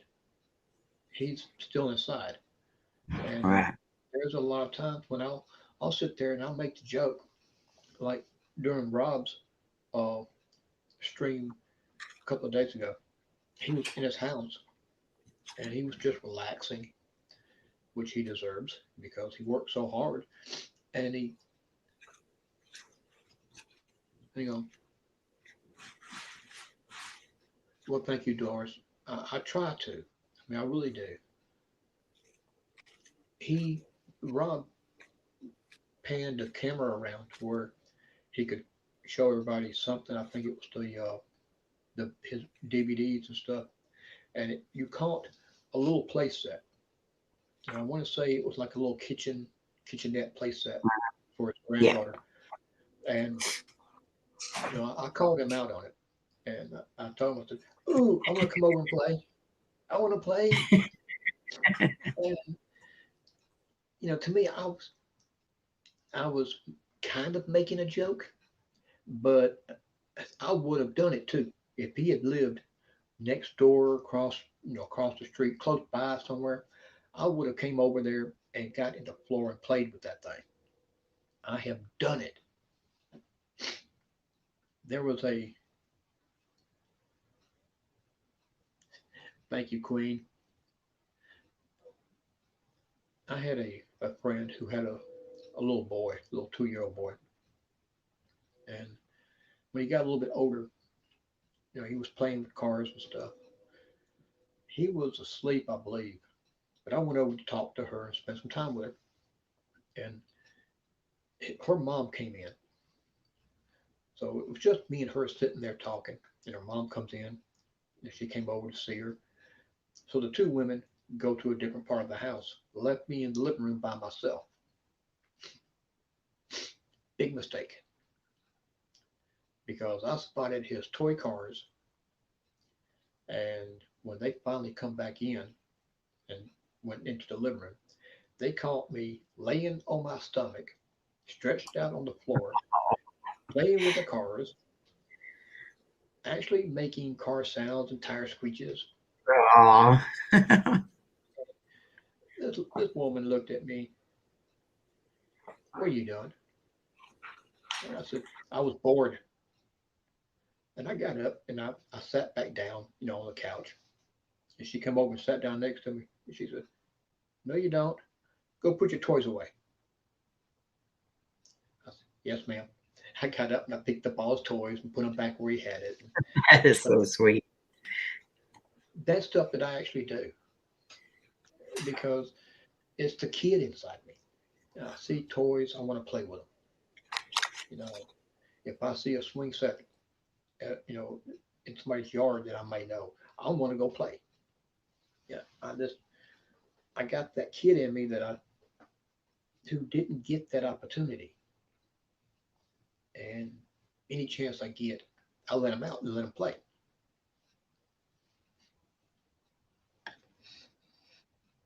That's awesome, and there's nothing wrong with that. No, there's nothing wrong with being fun size.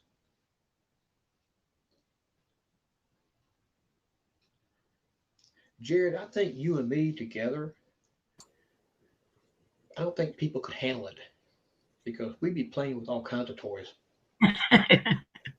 You put us in Toys R Us when it was used to be open, oh, trouble.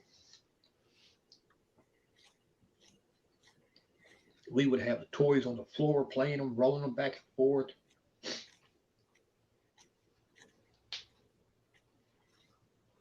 You see, Jared understands what I'm talking about.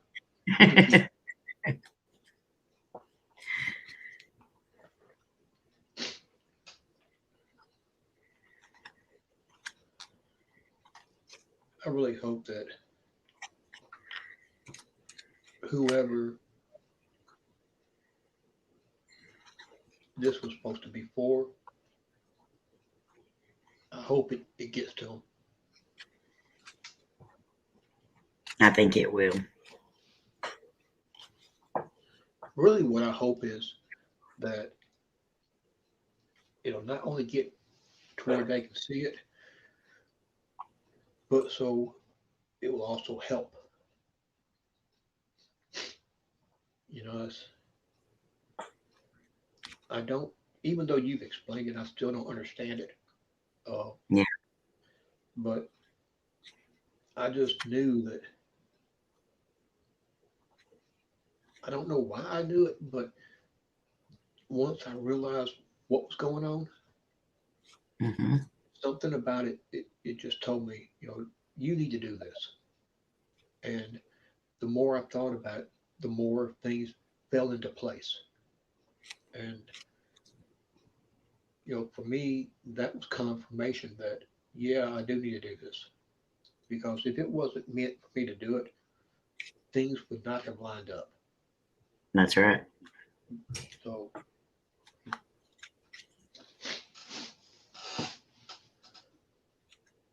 Amber, you play video games at the grocery store? I missed something.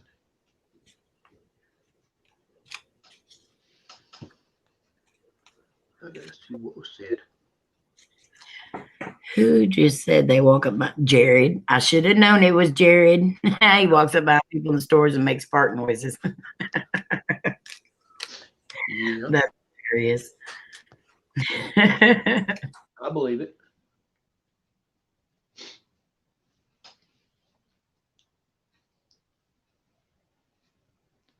Yeah. No, that was Melissa and Patrick. I was gonna say, didn't he do that 2 nights ago? But that was Melissa and Patrick. Mhm. Good night, Bama or Rican. Good night, Bat Rick, and thank you, brother, for being here. Well, I do too. That's the Hi, perfect place. Jojo. Hey, JoJo. Love you, Joe. Hope you're doing so good tonight. Hey, Janica. Hey, Beans.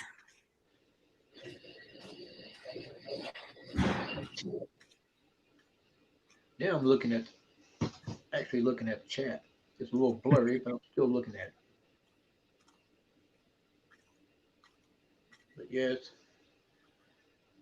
all of this, like I said, I don't like to repeat myself, but there's a lot that I don't understand, Mm-hmm. and I'm trying because I know that for me, okay, it's nothing. For me, it's stronger doing a investigation, or if y'all are doing a session of some kind, it's when it really kicks up. And I believe a lot of that has to do with because you are opening up more because we are doing, the investigations and sessions and you're part of them. You use your app, and stuff like that. So it is opening you up more. And a lot of times you'll have gifts that were like dormant. They were just in there. You just didn't have them opened up. And I believe now you're opening up a lot more gifts that you had all along. You're just noticing them a lot more now. yeah, I hope you're right. It's okay, Jojo. If you can't stay, that's okay. But I'm glad you're here, and I miss talking with you and seeing you. Have Um, fun with your family. I really do hope you're right because, like I was saying, for years there was so much that I was picking up, and I hated it, and I didn't understand why it was happening. All I understood was I was picking up the pain that people was going through, and it hurt. It hurt so bad. But now, over the past year, almost year, I have learned more about it because of you, and I've started learning more. I understand it a little bit more, and I'm not afraid of it. All Now, right. you know, I know that there's going to be times when you really need to back away from it. Mm-hmm. There's going to be circumstances or situations where you need to pull yourself away, and I know how to do that just because I've learned from you. Oh, I'm And glad we could help in any way. have you ever meditated? When I meditate, it allows me to be more open. Uh, Actually, there is a lot that I have not shared, and probably won't have time tonight to go through all of it. But meditation was something that I have done in the past, and I kind of still do. I mean, there's a lot of times when I'll sit there and just let the room be quiet and just relax my whole body and just sit there and meditate. I mean, for me, it's relaxing. What that noise was.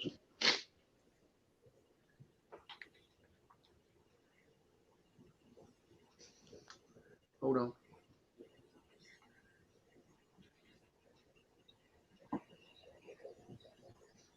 Doris, I'm so sorry to hear that. I can't even count the number of times that's happened to me because, like I was saying earlier, with that man, he was drunk so much, and I went through the physical, the emotional, the psychological. I mean, I went through almost every form of, of abuse you can think of for almost 18 years. And then even after I moved out, all the other stuff naturally stopped because I wasn't around him. But the emotional, the verbal, the psychological continued. Right. Well, thank you, Doris, Doris. I'm sorry the school didn't even stand up for you, Doris. That should have Mhm. never happened. I'm so sorry. You're right. And Wow. you see, um, the school didn't stand up for me either. And I told the principal, I told the teacher what was going on school property. And they told me that I was a liar. They Wow. just pushed me So out the sad. door. Wow. It really makes you want to go back in time and take care of some people that need to be taken care of. That's sad. Yeah, Wow. right. Mm, Now I'll let Comer do it. I'll exactly. let, I'll let Comer take care of it. You know, it's in the past. Give me their Um, names. I'll add it to the list of people I'm going to hunt. thankfully, I cannot remember their names. Well, I don't blame you for not wanting to either. Well, there's a lot in my past that I have blocked out mentally, so I can't even remember it. I understand that completely. You know, a lot of people. I mean, yeah, I know you understand it, and what some people don't understand is that when when the abuse and the pain gets so severe, there's times when a person actually erases it out of their mind. And there's a more psychological term for it, but basically what we do is we block it. For me, is put it in a ball and take that ball and shove it as far back as we can. And all that pain that we couldn't handle as a 6 year old is now trapped in that ball and we won't remember it. That's the only way I can explain it. But like I said, there is a more psychological way of Mhm. putting it. That's your survival instincts to ball it all up and push it away. It's sometimes it's the only way somebody that went through that can survive. Yeah. Well, I had a therapist. I've had several, but the last one that I had was in 2001, and he told me the last time I went to him, he told me that with everything up until that point that I had gone through in my entire life, he said, and I'm not making this up. I'm not trying to brag or anything like that. I'm just repeating what he said. He looked at me and he said, "Sir, you have gone through worse in your life than a soldier on the front line during a war, and you survived it." And I just, eh, no big deal. It's just part of who I am. I just shrugged it off because I don't know if what he says is true or not. I mean, being in a war on the front line fighting your enemy, in my opinion, has got to be worse than what I may have gone through. I don't know. Sometimes fighting someone who's supposed to love and care for you and having to protect yourself from someone who's supposed to be the one protecting you can be worse. At This, least, I mean, I'm not saying at least, don't get me wrong. yeah, They're over there fighting people they don't know. They're that's fighting right. people that are known to want to hurt us. You're trying to protect yourself from someone that's supposed to love you and someone that's supposed to be the one protecting you. Doris, I'm glad you said that just now because in 1999, right before my dad got diagnosed with cancer, I started writing a book. And something that I've never shared with you guys, I have written 7 books over the years. Never published none of them, but I've written 7 of them. The first one that I wrote was talking all about everything that I've gone through. And I spelled everything out. I mean, everything. Words, the exact quotes of what was being said, the whole 9 yards. And a publisher, I want to say it was down in Florida, sent me a contract and wanted to wanted me to let them publish the book, and I would get like 35% of the sales or whatever. But they would take care of everything. They would they would do the artwork for the cover, bind it, stock it in stores, do everything needed, and I'd get a percentage of whatever was sold. But I didn't do it. And Doris, the reason why I'm thanking you for saying that is because the title of the book that had started writing and I actually finished it was called To Hell and Back. Wow. But yeah, I used to love to write, and I wrote a. I don't know much about you know classifications of books, but Mhm. it was a series in 5 parts, and it was kind of a like fantasy type theme. And there was a guy that I used to know. He was reading. I forget who it was, but there was a series about a,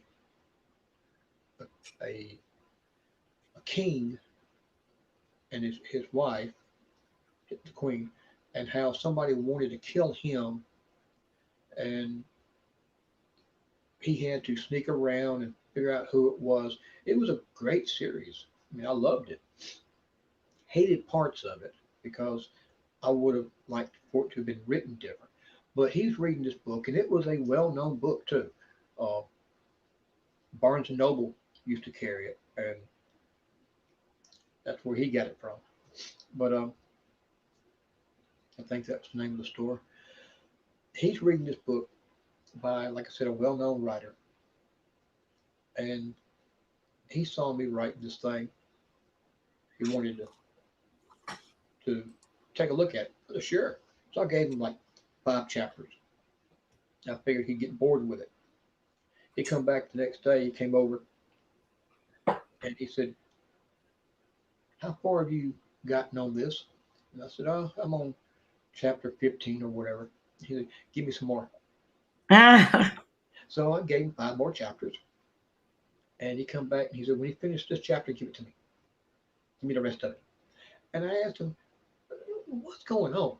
He said, "I'm going to be honest with you. This is way better than what I'm reading."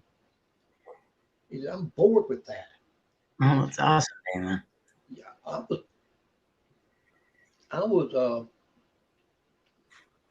well, I felt honored to have been told that because he told me that my writing style kept him guessing, and he was one of these real deep thinkers.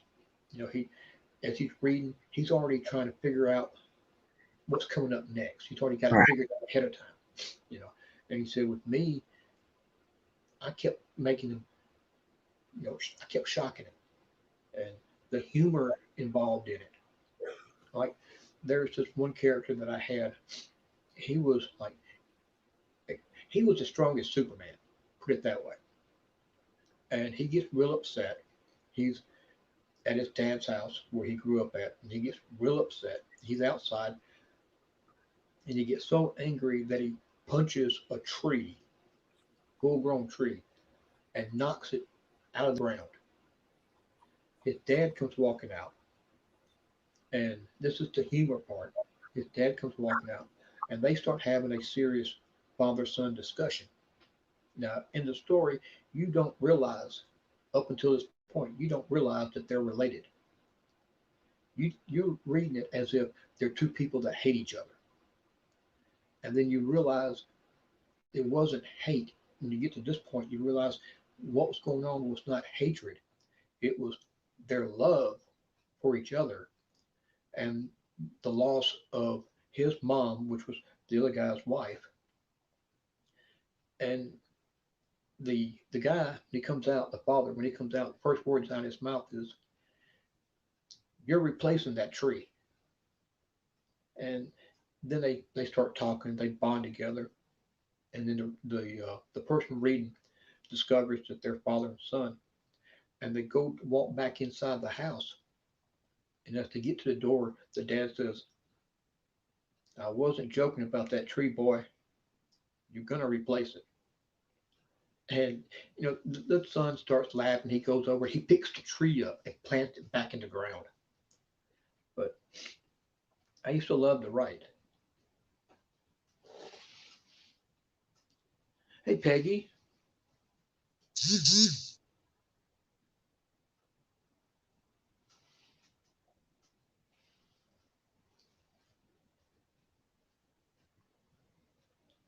did I lose signal or something? Oh, yeah, but the volume's cut down. Nope, volume's still up.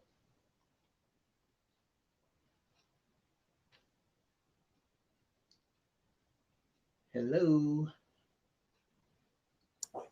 Hello. I hear you. Okay, it got real quiet. Yeah, a lady was talking to me real quick, so I had it on mute. I've got a thing on here that says hide comment, and I don't know what the comment was. It's asking me if I want to hide.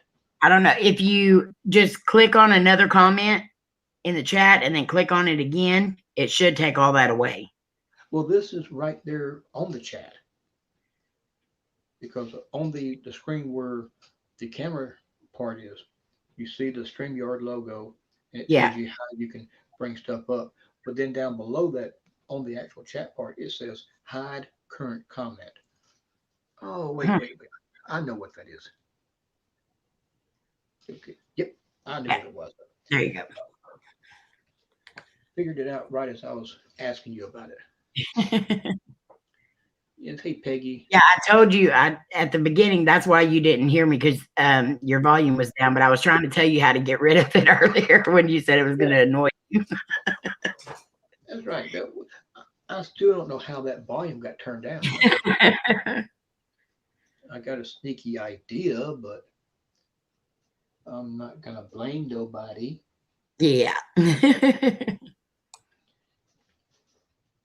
got both the girls here. Hello, girls. Uh, third one, she's in here somewhere. And one night, if I can remember, I'm gonna try to catch the motion light going off by itself. That'd be awesome. I mean, I'm trying to wait till it's not like super cold outside because I'm gonna be standing there for a few minutes. But I'm only gonna record it for 10 seconds, 15 seconds. Make it short Yeah. because I'm not standing out in that cold wind till 30 minutes. Yeah, I do not blame you for that. I mean, I love watching him play with it, but the batteries are almost dead in four of them. You see, Lucas, I asked him about it when I first met him. Uh, if he was the one playing with the solar light. At that time, there wasn't but one. And Oh, the horses are doing good, Doris. I'm spent most of today trying to clean up this one area so I can start building 3 new stalls. But they're doing great. But I asked him if he was the one that was cutting it off and on at night because there was honestly nothing around to make it go off. Right. And he agreed. He said, yes. One word, yes. So I asked him, why? What makes, is it fun? Are you doing it because it's fun? Why do you do it? And I found out that he was scared of the dark. Oh, wow. And I went, Yeah, oh, that makes sense. yep. And now I've got one right outside my window. And so I've added a total of 5. 4 of the batteries, because it's battery operated, 4 of them is almost dead in 1 week. Wow. And this one still has good charge on the batteries because he's not really playing with it very often, but he does play with it sometimes. And I sat outside the week that I put it up. I sat outside and actually watched him playing with it.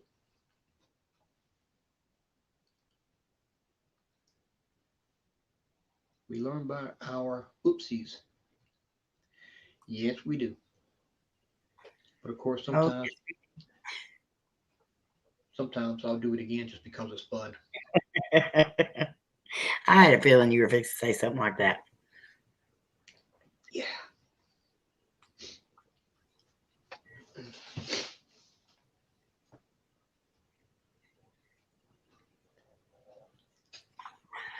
But yeah, I love going to people's streams and just relax and having fun. Now, especially last night, and I think it was Sunday night with Melissa and Patrick.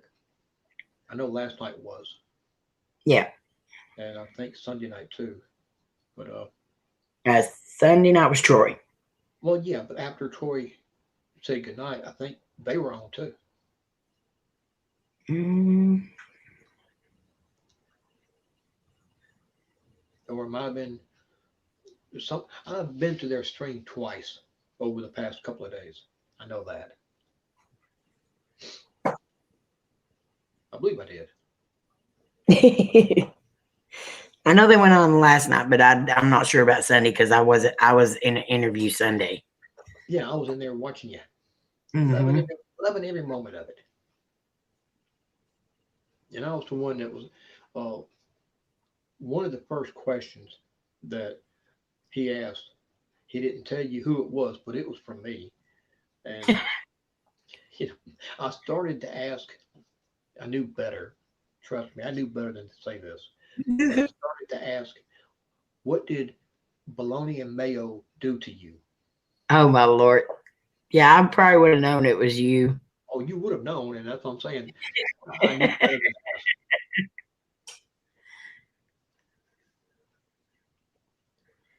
Started to ask you You don't is, want to know what it does to me.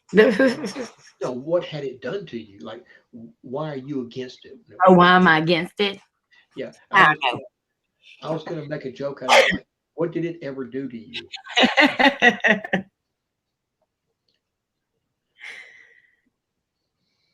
Oh, Mary, love you. Good night. I don't have this set up to where I don't guess it's set up for live. I think it's set up for top. But did you say Gary or Mary?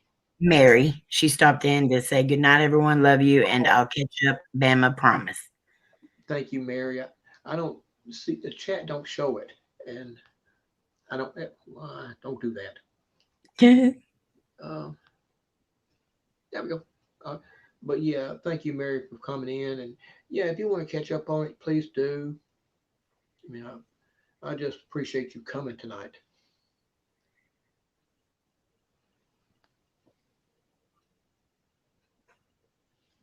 Okay, now wait a minute.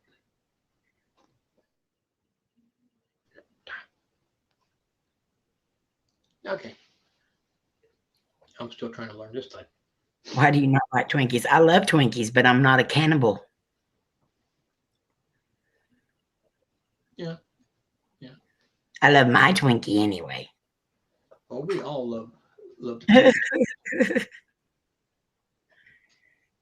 That's what we call, or at least what I call, three of the horses. There is a mother and two daughters, and I call them the trouble triplets Oh, because every day, all day, 7 days a week, them three girls has got me running all the way around the property, chasing them back inside.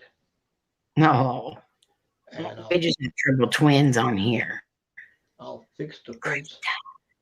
I'll turn around and Chris. go take care of something, and 5 minutes later, they done busted out. So I'm having to chase them again, get them back No, inside, fix the fence, go back to what I was doing, and it's all day long.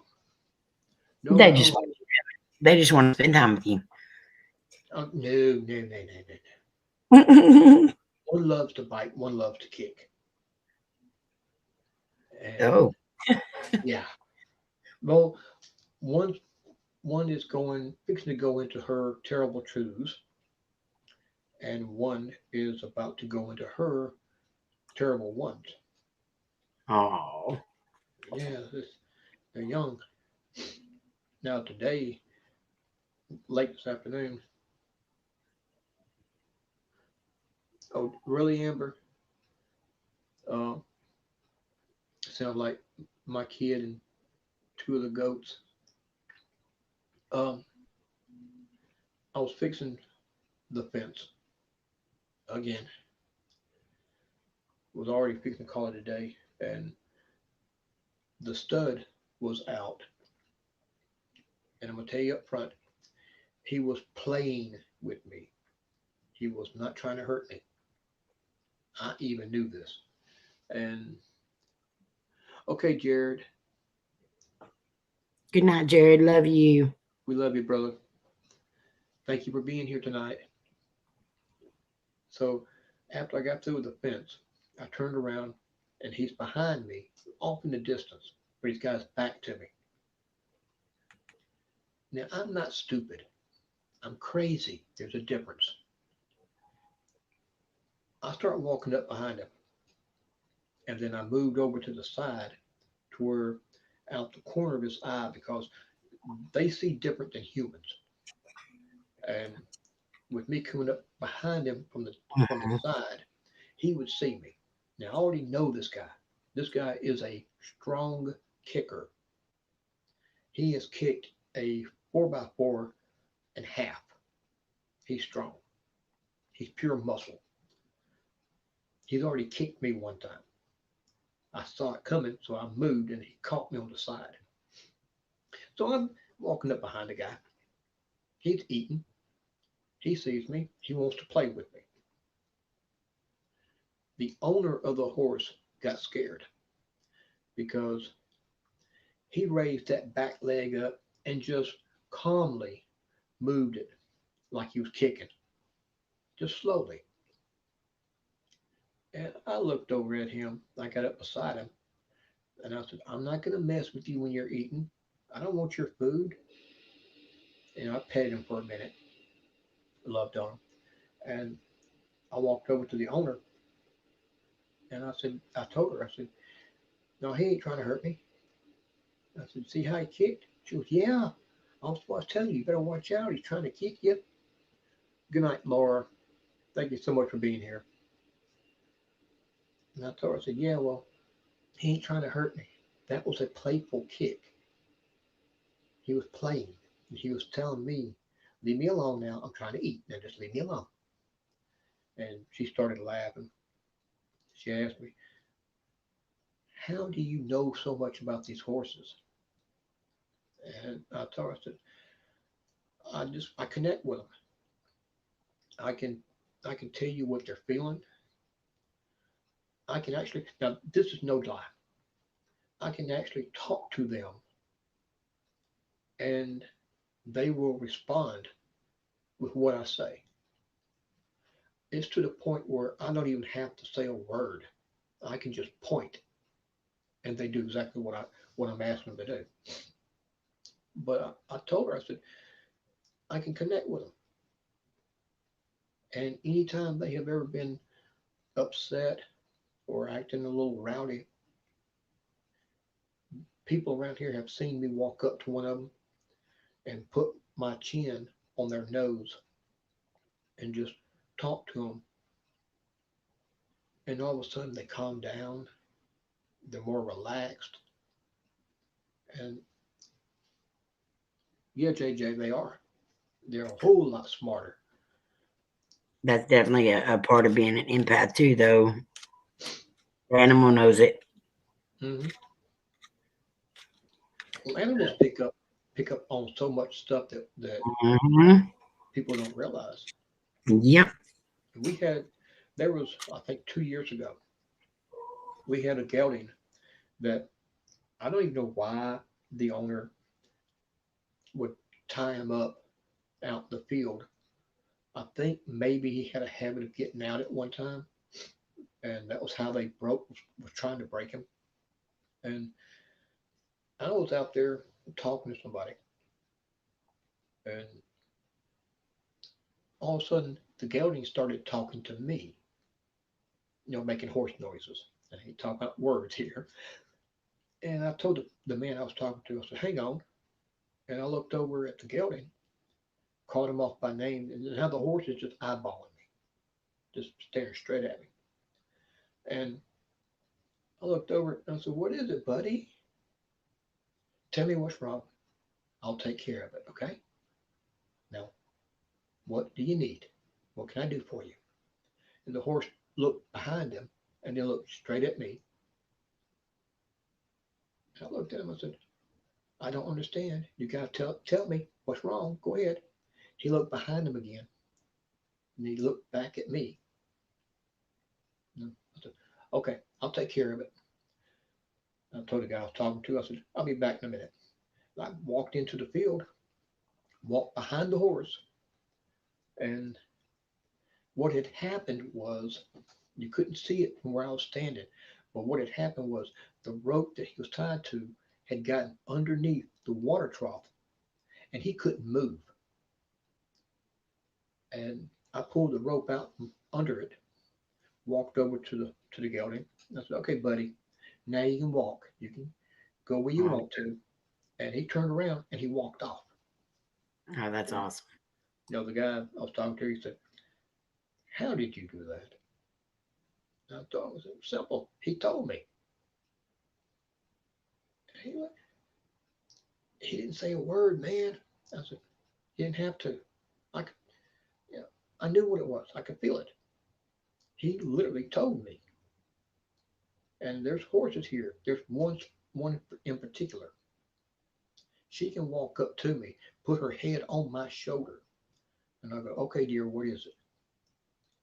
Let me know. And for me, it's like almost like a telepathic uh, connection. I can talk to her and ask her, come on, tell me what's going on. And I can pick up on it. It's like I can sense it. And the owner will sit there and watch me. And I'll tell her, okay, just so you know, she's tired. She's hot. She's tired. She don't want to be ridden. And if you take that saddle off, she'll calm down. She'll be happy. And the lady will say, okay, take it off. So I'll take the saddle off. I'll take the blanket off, the bit, everything. And all of a sudden, she's done calmed down. She's happy. Well, thank you, Gary. I'm glad you're here. I love you too, brother.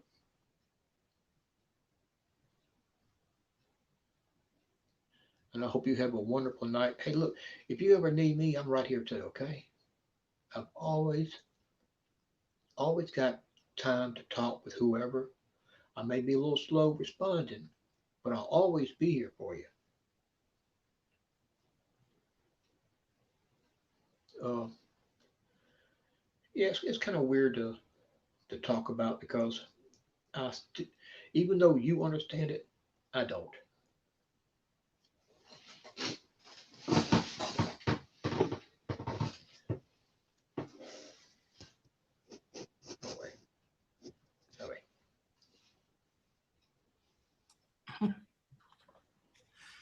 Good night, Gary. Love you.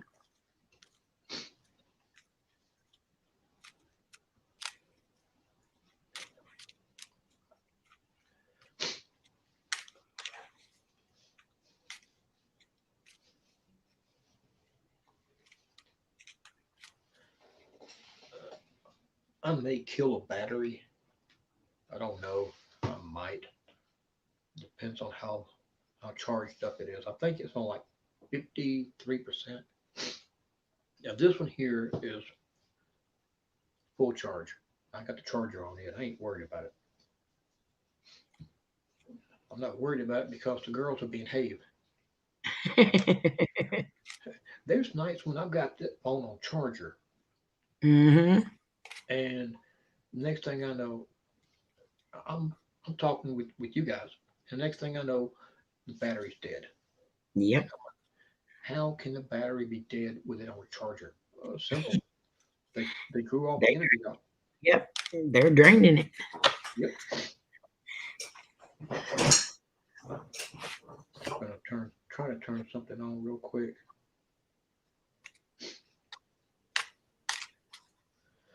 I got a no, it's wrong. 51%. But I was close to it anyway. Yeah, there was a stream that I went to about 2 weeks ago, and no, I'm gonna give a rating on it. I gotta make sure I clear this out. I hate turning this app on, and I still got entries from the last time we used them. Yeah. I try to always empty it whenever we get through each night. Mm-hmm. I try to go ahead right then and empty it out. Um, I always yeah, forget to do that too. I do. Yep, one day at a time. You're right. But I don't remember who it was, but there was someone that I went to and was just sitting there chatting. I didn't know 90% of the people there, and whoever she was, she asked if anybody could tell her anything about, is there something here in my house? Can you pick up on anything? She was curious, and I'm sitting there thinking, do I tell her? Yeah, because I had never talked about it. You knew about it because me and you Mhm. talked, right? Yeah. But I'm like, do I tell her? And she kept asking and kept asking. So I finally started typing in. And I said, yeah, dear Doris, it is baby steps. Good night, Jenica. Not Janica. Love you, beans. Hope you have a good night. Yeah, so I told her, yeah, there is somebody. She followed you from the cemetery. And so she's wearing a long dress. And I outlined what the dress looked like. I told her what her hair looked like. The color, I could not tell her. I told her it's dark. That's all I could say. Yeah. Yeah. And she was like, I know. You're right. It was like surprising her. And but she didn't know about the outfit. She knew it was a dress and revoked. Um, I'm just checking it. I mean, I don't know why you got it turned on. I'm just looking at it. But I told her a little bit more about it. I said, but she did follow you from the cemetery, and I found out that she had went to a cemetery and done an investigation like a couple of weeks before or whenever it was, kind of recent, and she contacted through the app or whatever she was using. She had a conversation with somebody, and what I had called off to her was matching what she went through on that day. And I was like, yeah, I know. I know. That's awesome.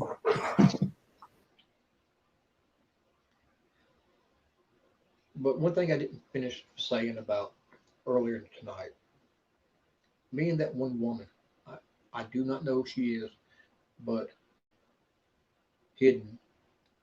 Uh, there was a wherever the investigation was taking place at had a basement, and somewhere in that basement was a hole in the wall, a little small hole, and you had to get down real low to crawl through it. And there was a well somewhere down in that basement. Now, a woman on the investigation team went through the opening, had a camera with her and all of their tools that they needed, and she was doing a session, and a female come through.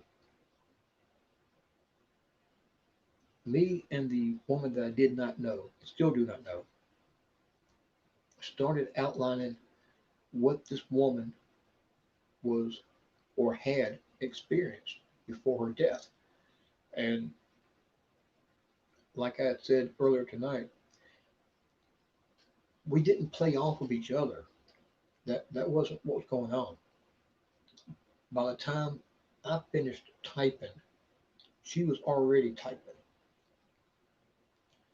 And when she finished, I was already typing. So it wasn't like we actually had time to read everything.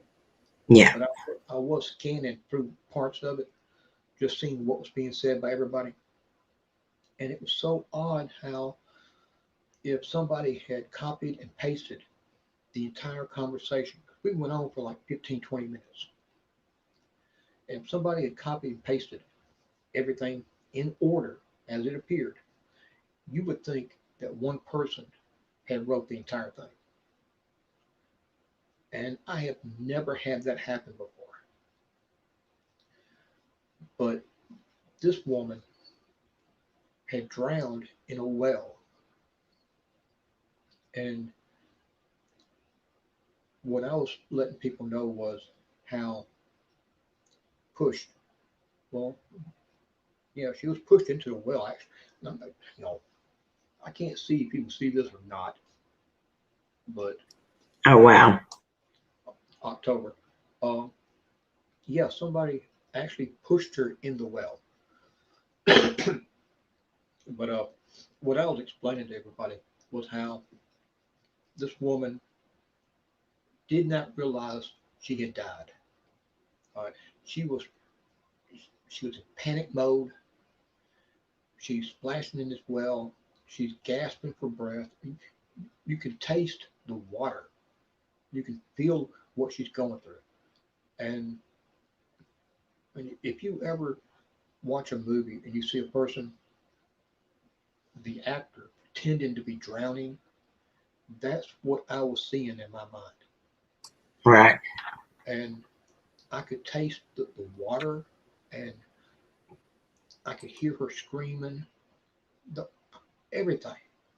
And I was outlining what she had on, how she looked, about what age she might have been in, the panic that was in her heart, the fear going through her, and the other woman, the woman that was doing the same thing, was talking about the same clothes, the hair, everything. And we all lined up perfectly.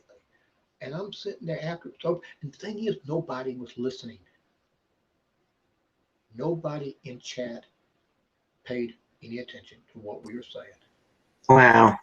And I'm not upset about that. It don't bother me none. What mattered to me was here is this woman who is scared to death. And what matters to me is at least me and this other person was able to hear what Exactly. Charlotte.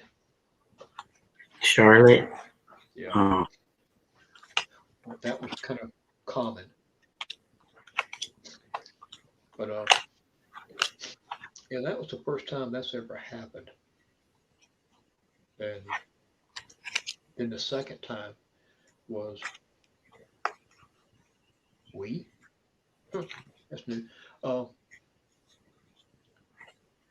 the second time was what I was just telling you about, where the lady was asking if there was someone or something at her house, and you know, I thought, yeah, and explained it to her, and somebody else had the exact same answers. yeah. But I'm listening to you. Sounds like you're cutting something or making something. Food? Making food? No, I've got I actually have a deck of cards in my hand that I've been just Playing with. playing with. Uh, it kind of sounded like you're using a knife to cut vegetables or something. So that must have been the shuck one.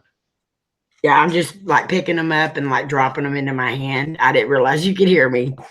It's a nervous habit of picking something up on my table and just playing with it. That's because you're bored. No, definitely not. I always do that. I just didn't realize you could hear it. I don't hear good, but sometimes a odd noise Hmm. will be, for me, it will be louder, even though it's very soft. It'll be Right. so loud to where I pick up on it and I'm like, okay, what are you doing? What was that? And it's like earlier, Doris, I believe, I think you was the one that mentioned it.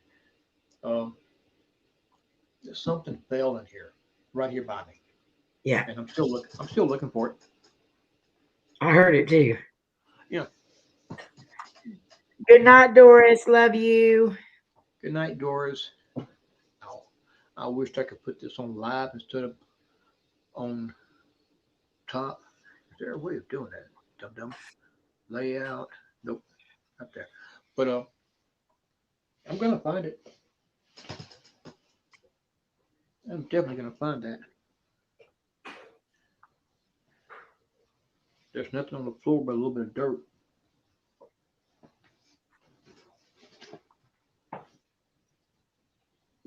Okay. Uh, yeah, I'm bored. Show you my bald head. Victoria. Victoria, that's my oldest daughter's name.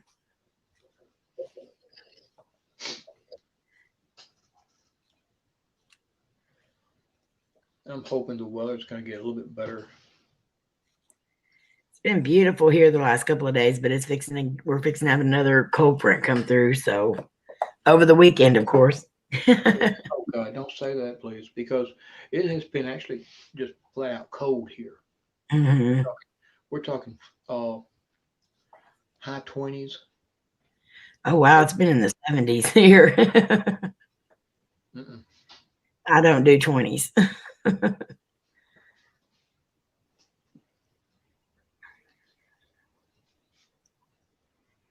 Compare mine too, Peggy. I do that when I'm talking on the phone. I'll draw or sit there and tap my fingers or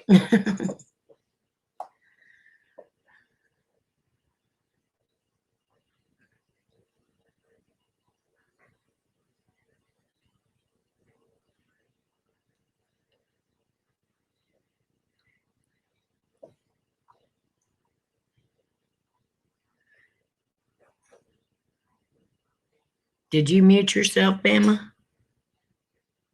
Oh, you did? Okay. Okay.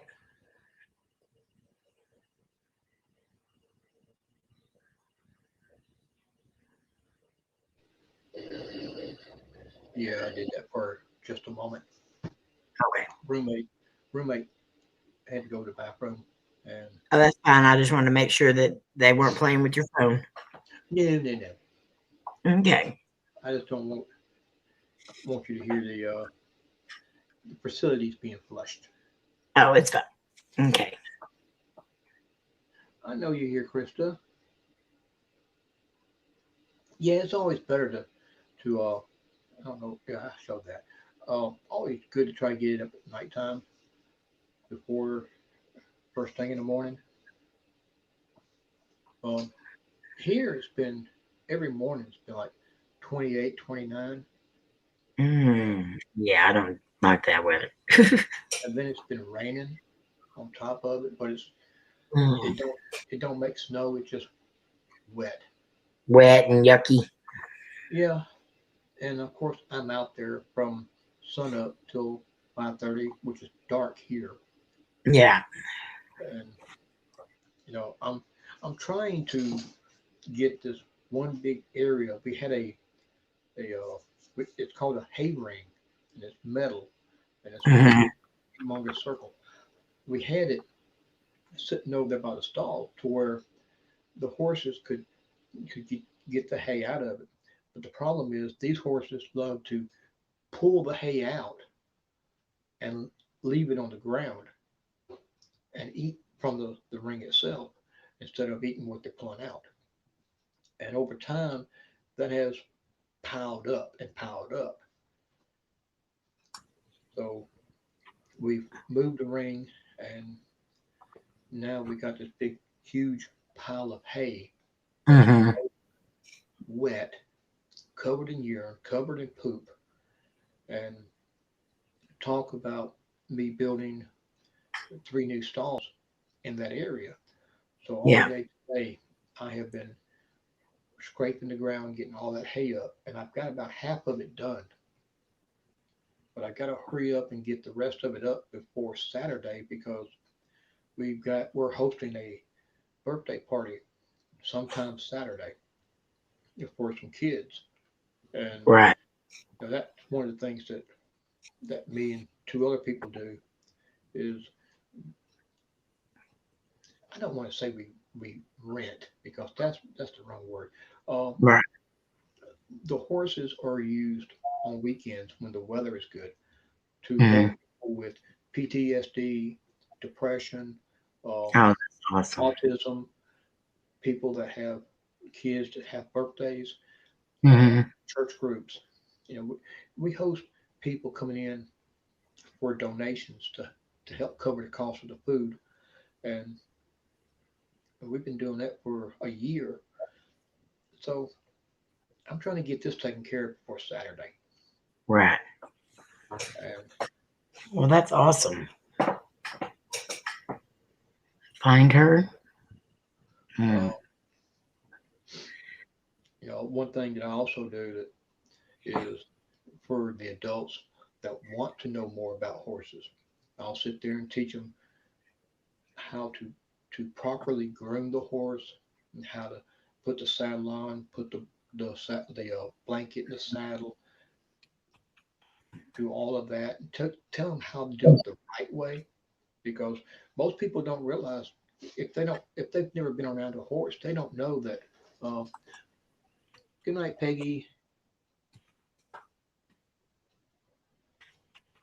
Well, I hope you have a good day instead of a long day, and I appreciate you being here. Good night, Peggy.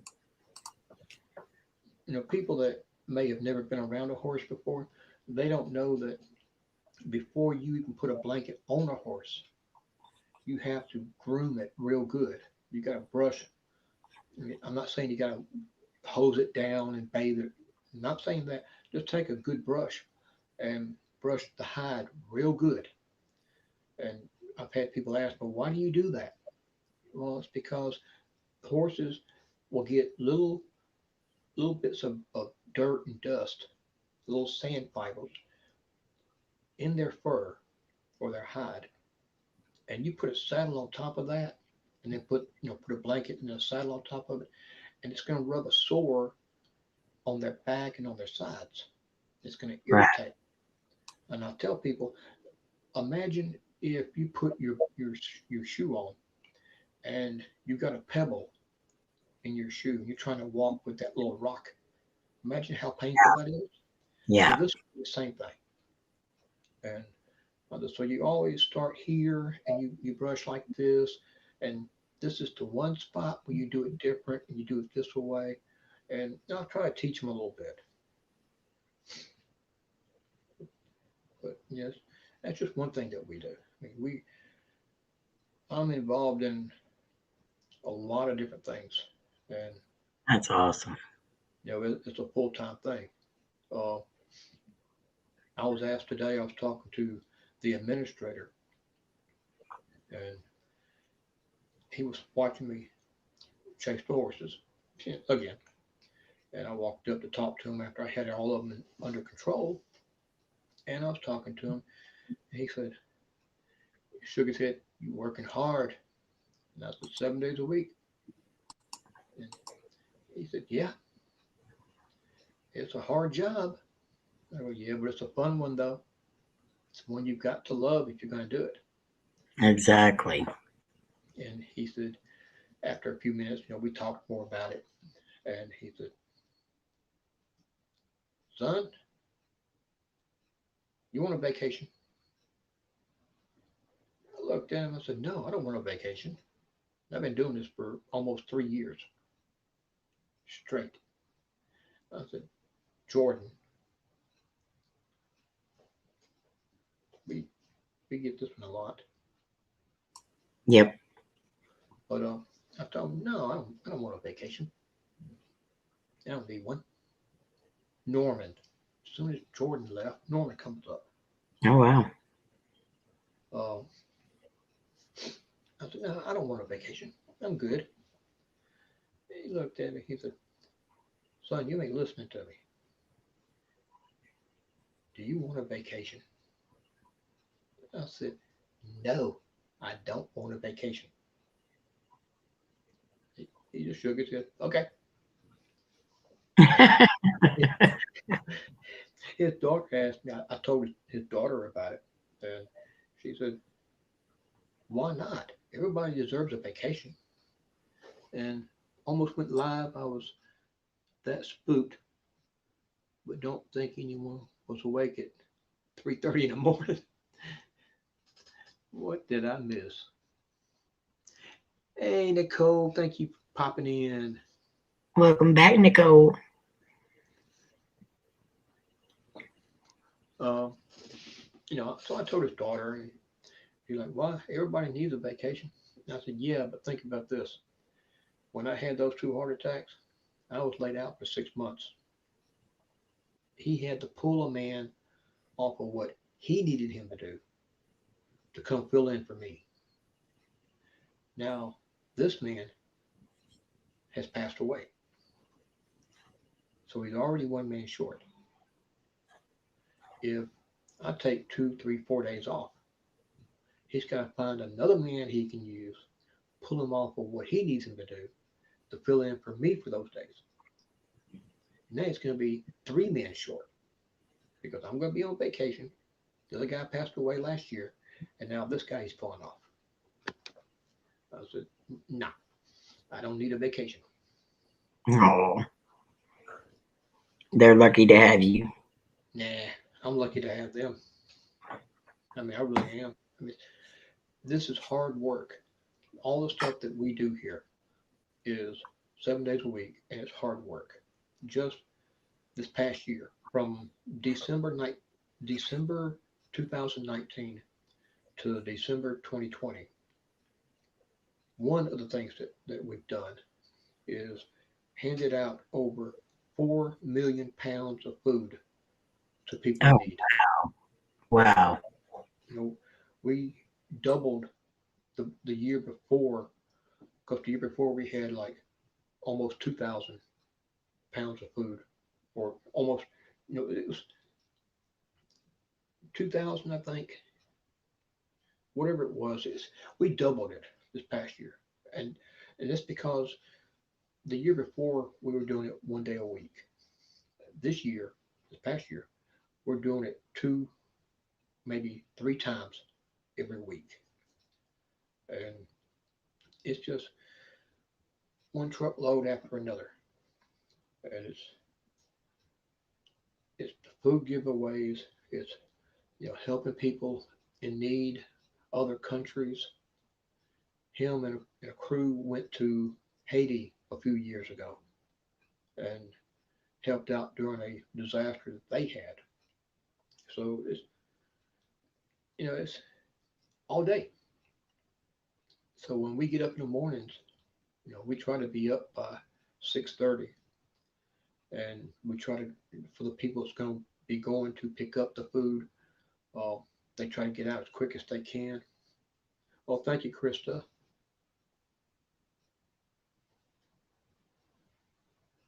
Man, I hope everything's okay. I don't know if they were just trying to get your attention, or maybe they were playing with each other. This happens a lot over here.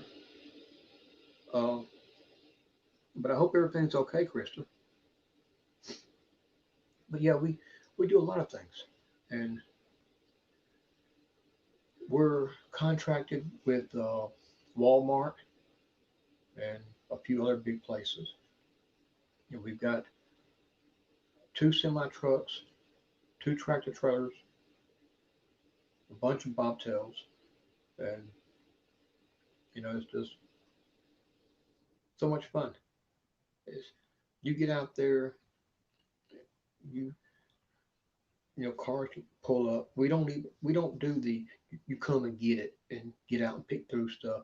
Where people, because of COVID, you stay in your car, form a line, stay in your car, and we'll bring it to you. Pop your trunk, we'll put it in your trunk. You drive to the next, down just a little piece. The next person will put food in your trunk, and then at the end of it, we'll close your trunk and you drive away. It's no chance of us getting COVID, no chance of the people coming needing help, no chance of them getting it.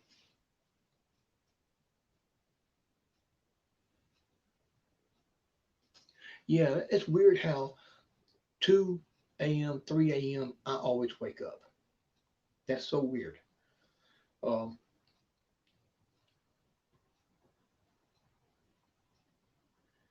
Something I was gonna say. Oh yeah, she reminded me about it. Well, she didn't remind me. It's just something that I said reminds me. Amy, on that video that I was talking about, Mhm. I forget who it was, but there was a comment made that when I walked out of the room, and you can hear me actually close the door, and you can hear me go outside. Uh-huh. After that happened, I was told in a comment that a person could hear little footsteps run across my room. Oh wow. Now, my hearing is not good enough because the tablet don't have the best speakers. The phone don't Right. have the best speakers. So for me, I try to listen to it, and I can't really hear it, but I'm going to keep trying. Maybe I can figure out exactly where it's at and pick up on it. Right. I've been told once before that while I was talking in one video, there was a man talking beside me or somewhere around me in the back. Hmm. This person heard him carrying on a conversation, but they couldn't tell you what it was. Yeah.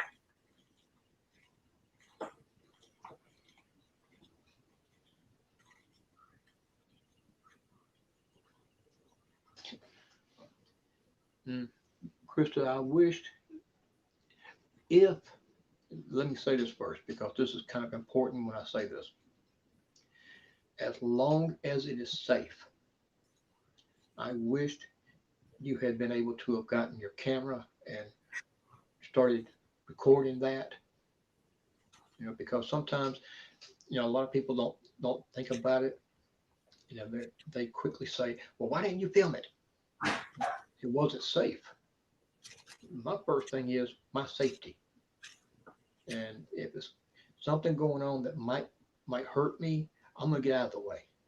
I'm not gonna sit there and try to capture every moment of it. No, Exactly. like I Do said, you, yeah. I was just gonna ask Krista, does she feel like it was her mom?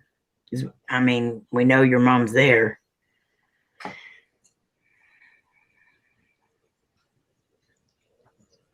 Or maybe in a different location. Maybe instead of on that wall, maybe off on another wall.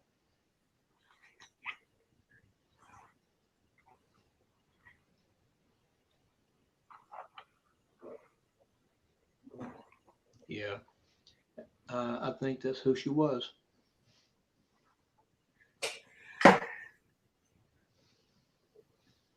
I will be right back, Bama. Okay, I'll still be here.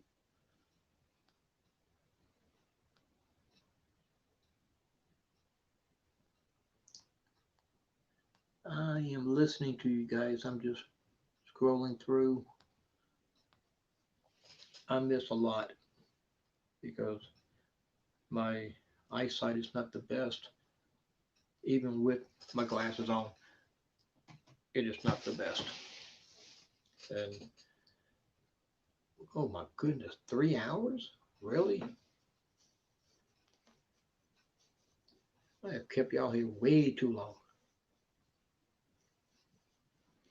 But Amy had a good point. Maybe it was your mom, and since you just said that you asked her to stop, and it did, I would want to believe that she was trying to spend some time with you.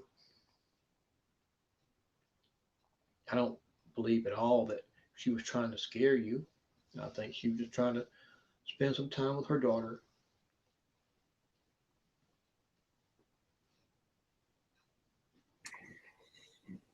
Welcome back. Thank you.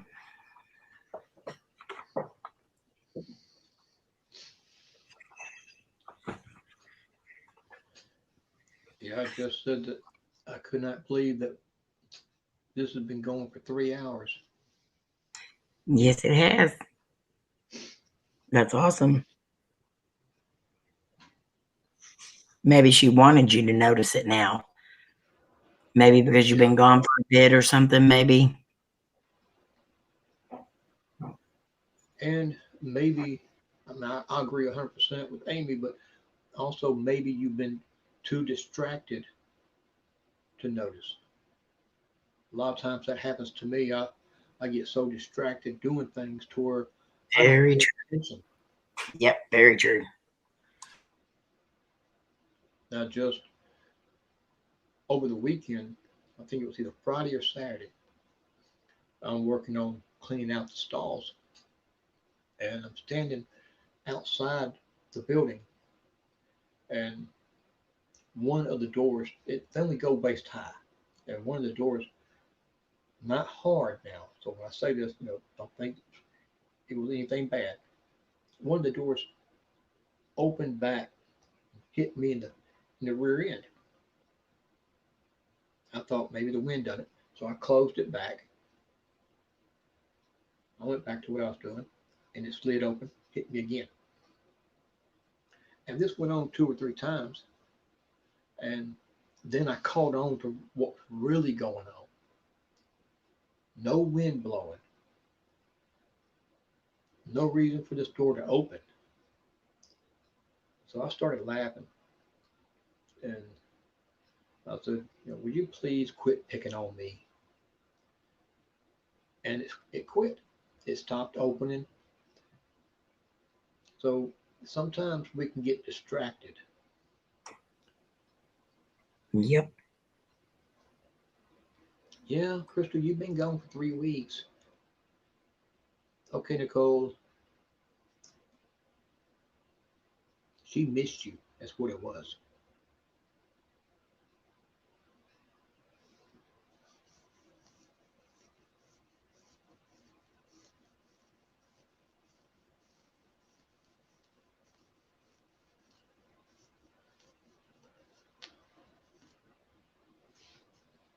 As hard as I work all day, you would think that I would want to come in, get cleaned off, and go to sleep. I am wide awake. I It work takes hard. usually takes me a bit to wind down too. Yeah, But sometimes I do. Sometimes I'll come in at 4:35 and 6:30 I'm sound asleep, and I'll sleep from 6 or 6:30 that afternoon all the way up until 5, 6, 7 the next morning. Sleep just nonstop. I mean that happens sometimes, but most of the nights I'm sitting here thinking I'm watching what y'all come up and upload or something else that may interest me. Like I really like Sir Spook's Nuke Top Five. Uh, what is that man's name? Cinema Sins and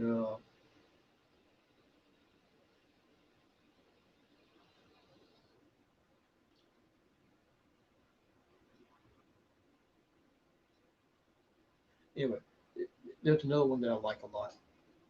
So if nobody has anything new or alive that they're doing, I'll I'll sit there and look for something along those lines. And while I'm watching it, I'm sitting going, okay, what do I want to eat? I killed off the sardines. I killed off the viennas. Oh, chocolate cake. And I look Yeah. and I ate that last night. Uh, and I'm looking through all my stuff, going, I don't feel like this. I don't feel like this. But before the night's over with, I done had a couple of sandwiches, hot dogs, some crackers. Yeah. And when I tell you guys, when we're talking and cutting up, and I'll say, yeah, I'm eating this, that's really what I'm eating. And you know, yeah, if I say, well, I'm sitting here eating a 3 pound bag of Skittles. Hang on. You gotta go get Skittles.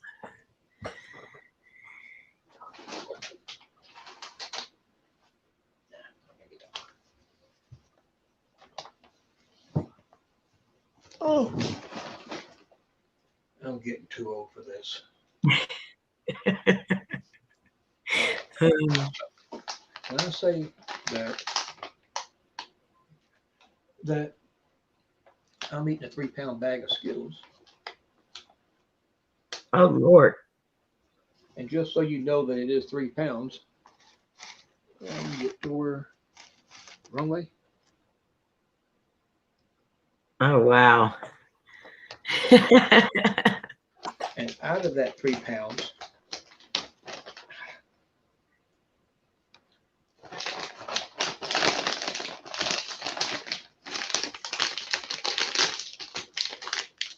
that's what I got left of it.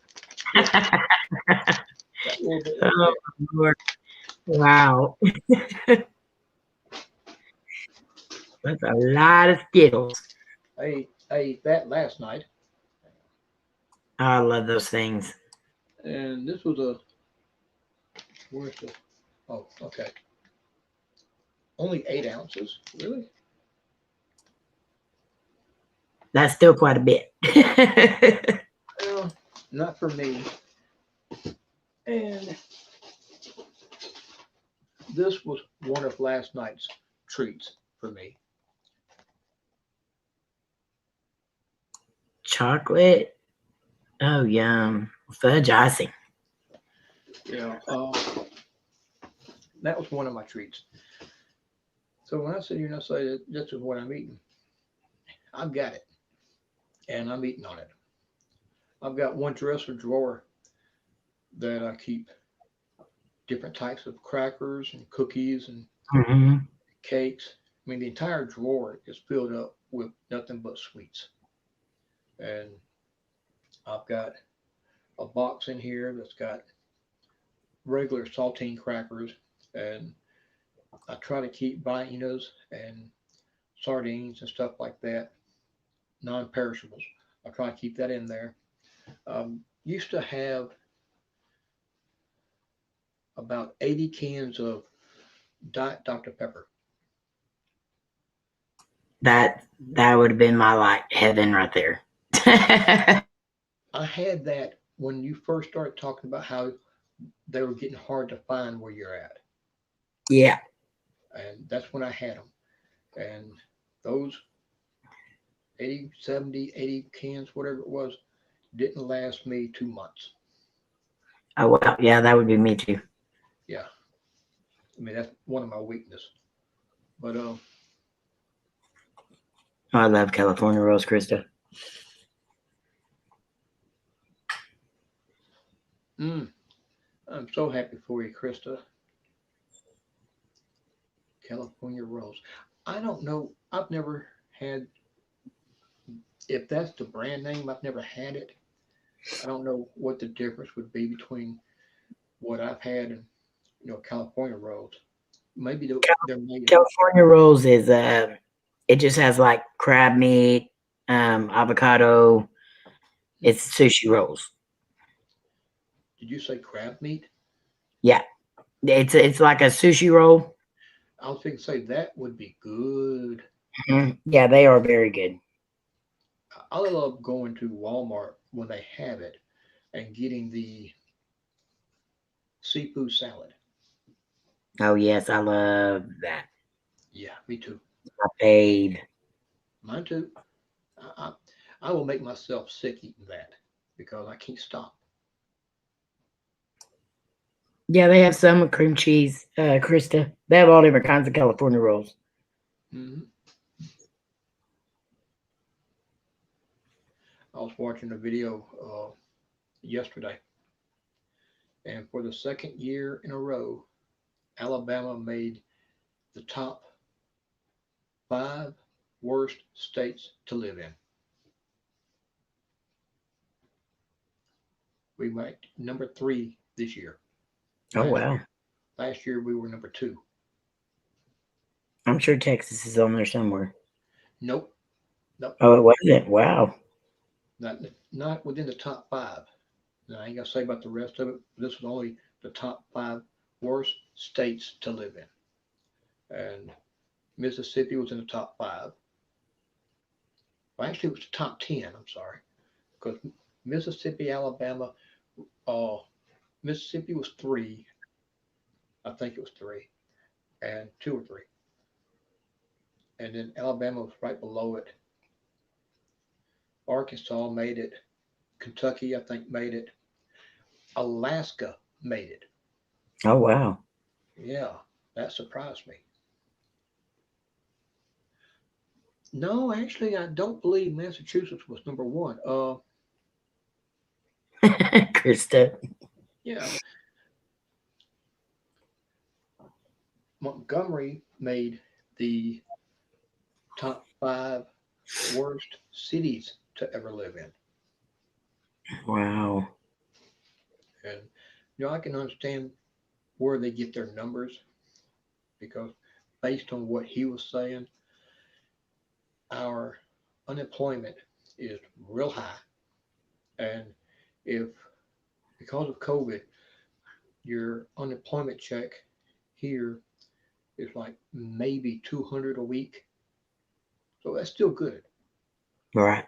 The the school system is within the top 15 worst, you worst funded, and not only just the funds, but also as far as how the students are learning. Is we rank real low on it, and the healthcare system is non-existent. So everything that he called off, we were like almost on the bottom. And for a lot of it, he's right. But I'm sitting there thinking about it. He's talking negative about the city, but what he's not telling everybody. And I'm pretty sure if he has another channel where he does talk good, uh, I'm pretty sure he'll mention it. But in this part, he don't talk about how the city is growing and trying to prosper. Was there a black shadow walk past me? I seen something. I'm gonna go back and look.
I seen something that was like right there by your left arm that looked like it went back towards the corner and then back.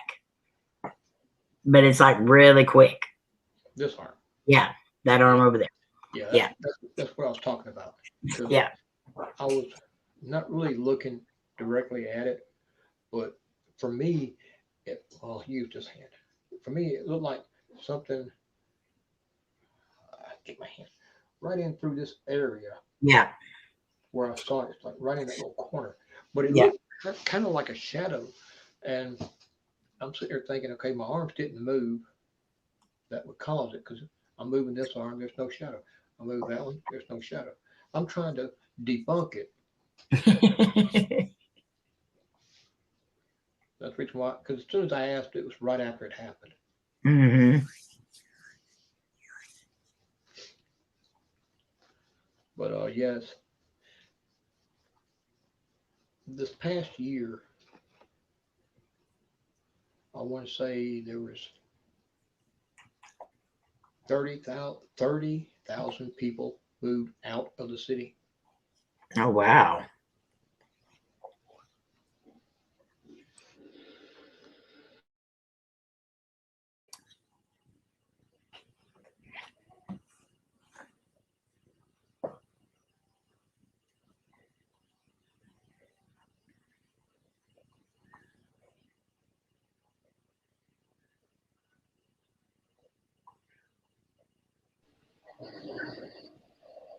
Yeah, it's been. He made it sound real bad. We've made so many top 10 lists on bad things. It's just not even. It, all it's doing is it is strengthening the jokes about the South being nothing but dumb rednecks. Yeah. That's all it's doing. It's Mississippi, Alabama is the two war. It's the two everybody talks bad about. Yeah. You know, they don't know that we've got one of our universities is they have a agricultural department that is top in the nation. It's up there real high. They don't talk about that, and we have great graduates who leave the university and go on to pursue doctorates and associates. They succeed in their fields. They don't talk about that. Exactly. Yeah, Crystal, you're right. Here, I will say this because it's the truth. We have probably the worst people with the common sense to want to protect themselves and other people.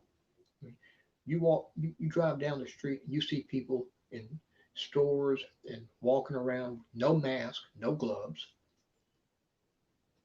You know, they don't care. They don't care till it hits them home. Hits them at home. I have found that a lot here.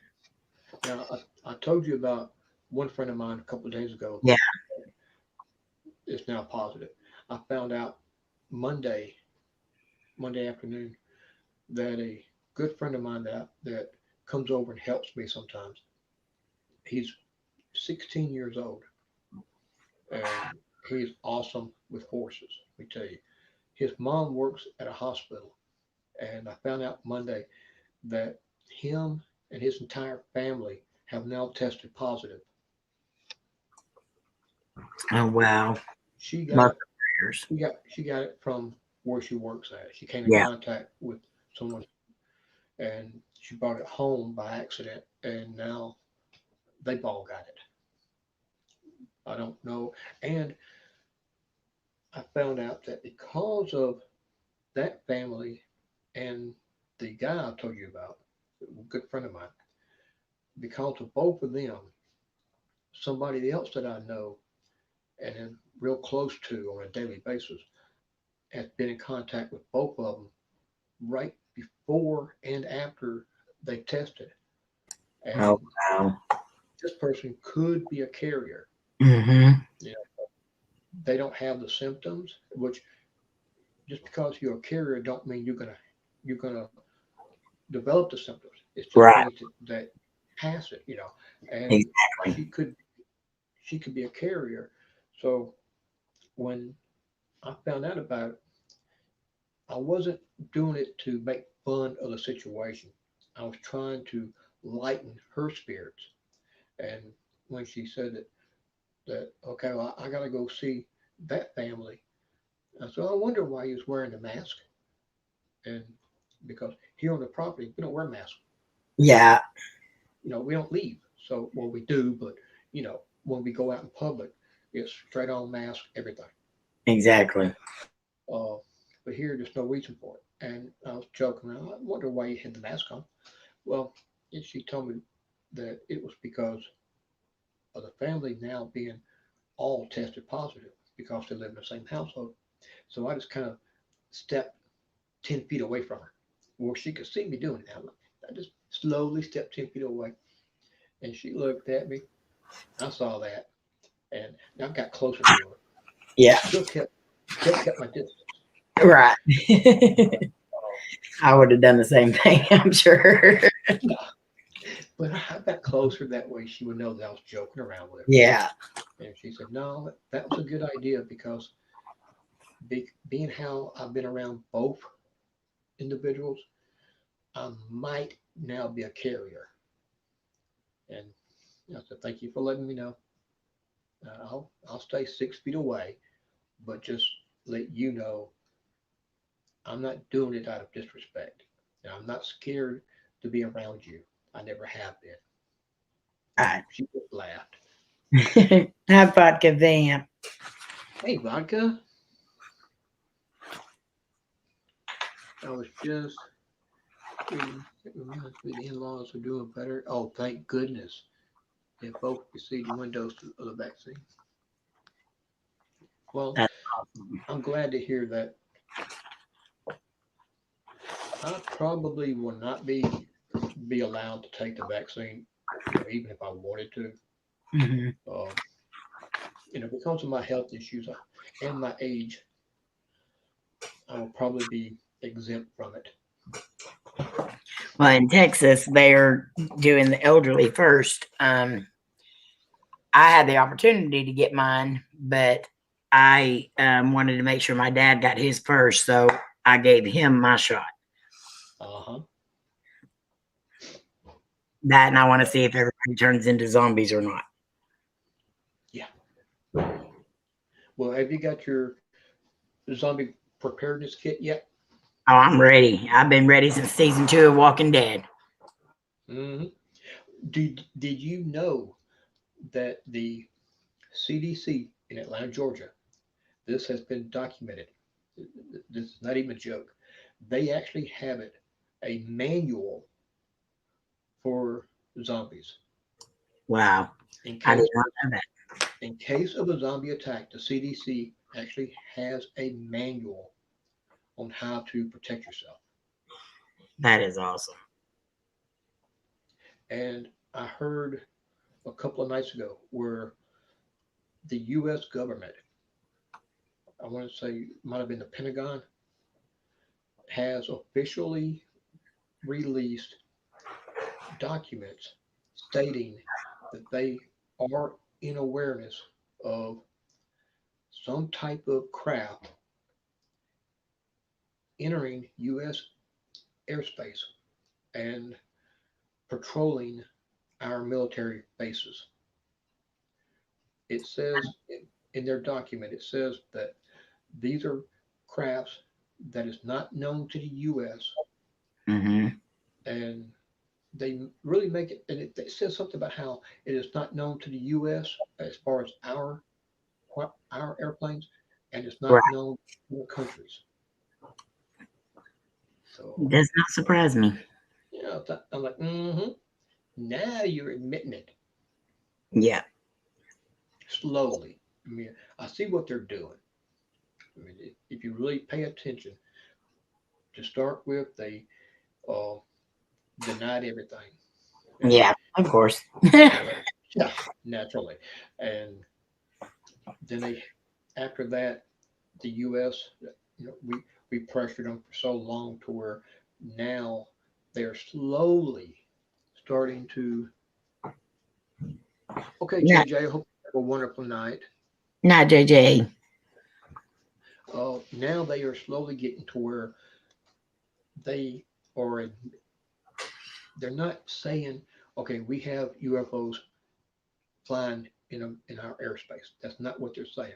They're saying we have crafts not known by the U.S. airspace, or not known by the U.S. military, or by any other country that has been roaming around airspace on our bases. So they're not actually admitting that it's from extraterrestrial origins, but they are admitting that there's something there that they don't know what it is. And then, Right. if we pressure them enough to say, look, you got to give us information. Freedom of Information Act. You got to give us something. Exactly. If we keep it up, they're finally one day going to say, okay, we've got unidentified flying objects. Mm-hmm.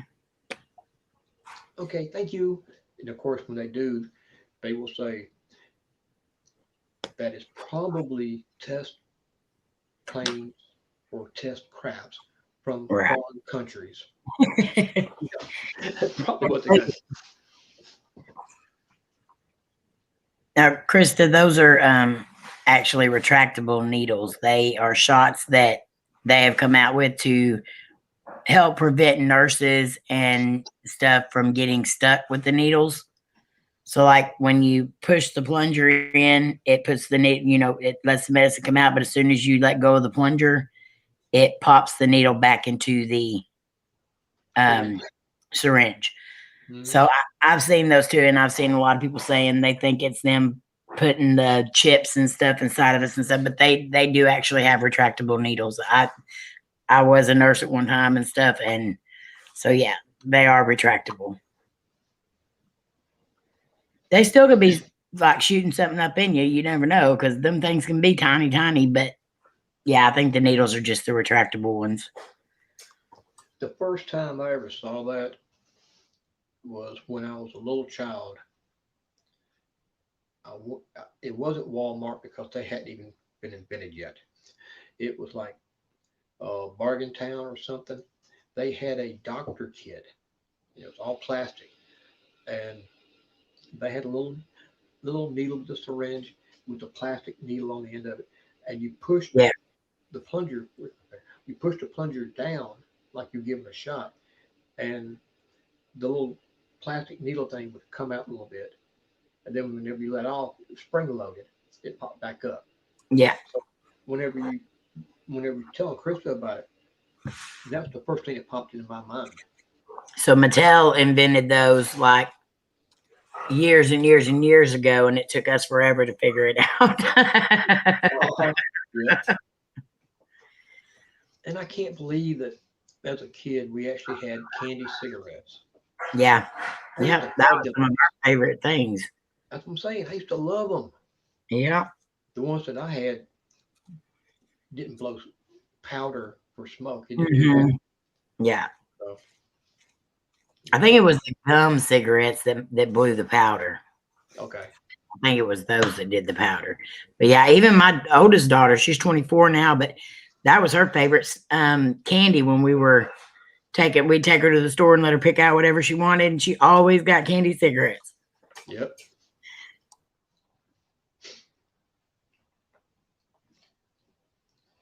See, I used to love the candy cigarettes, the Coke bottles, the candy Coke bottle thing. Oh yeah, with the wax Coke bottles with the juice inside.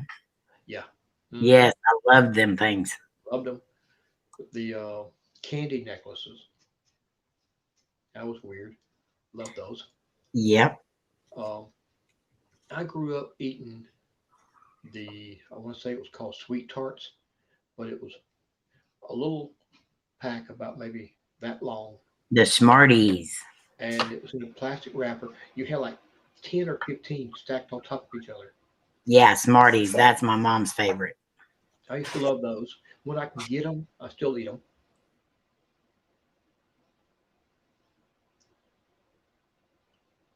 Did you Yeah. ever eat those little dot thingies that were on the piece of paper and you had to peel the dot off? No, I don't think I did. I don't think Those I had. were good.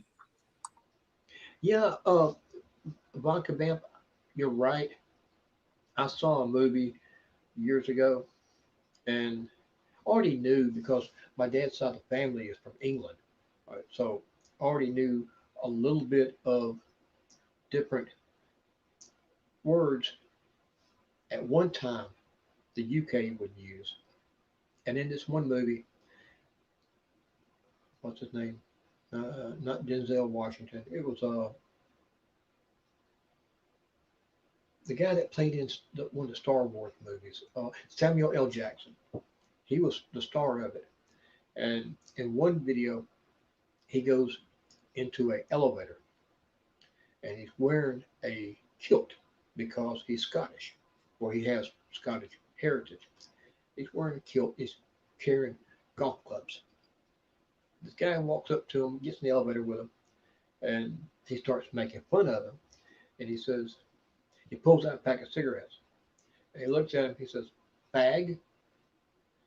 And Jackson just looked at him and said, "Excuse me." And the man starts laughing, but it ended up being a really good movie. And it's in my opinion, it's one of his best movies. It's the name of it. I haven't seen it in so long, I can't remember.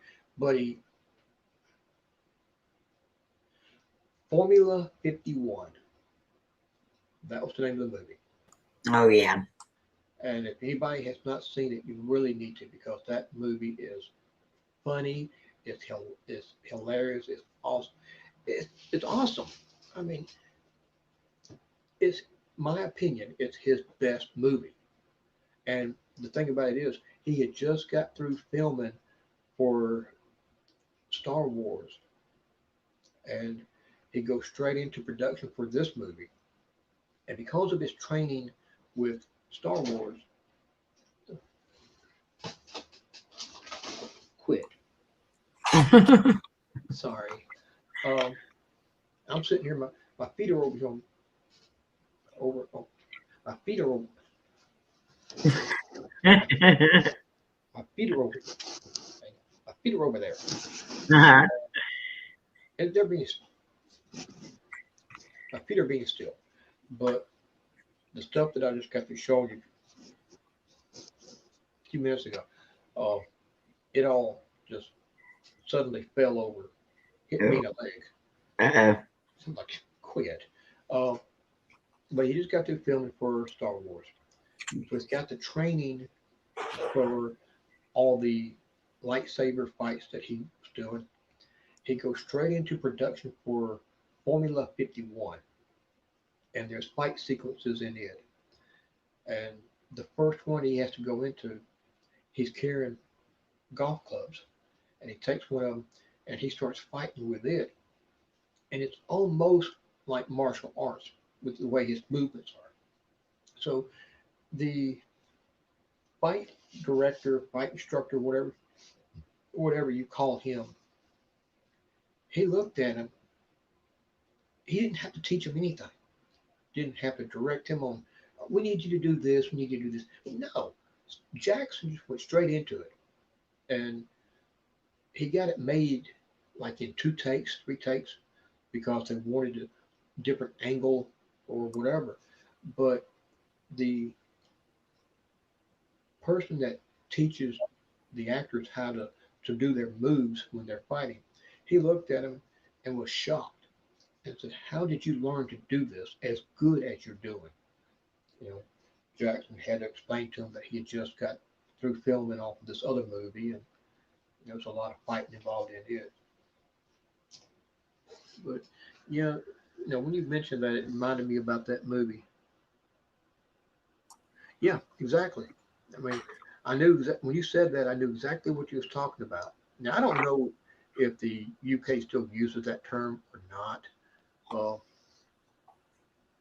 I know a lot of my friends that are from the UK still say that. They'll, mhm. when they step out to smoke, they'll say it.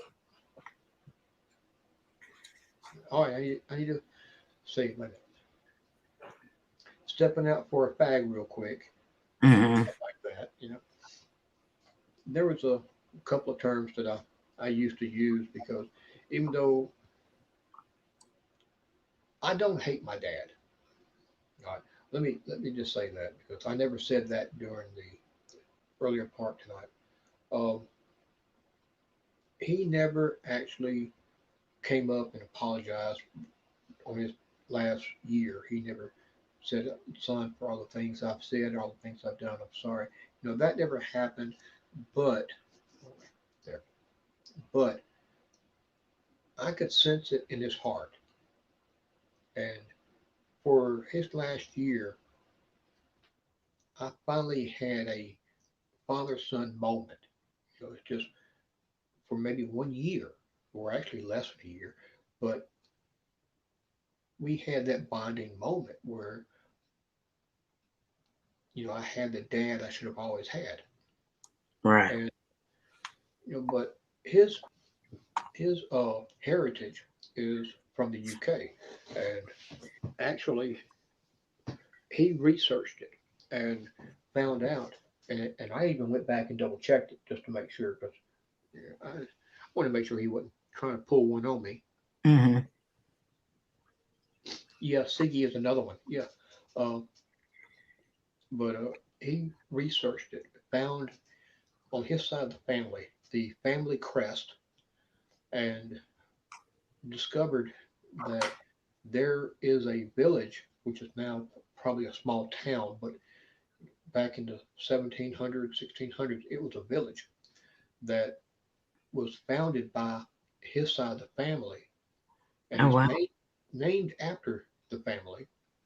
And it started off being a village that raised sheep, and then became very prosperous because of the sheep. And now I don't know what it's doing, but I did look it up, and wow, that's really there. I did not know that.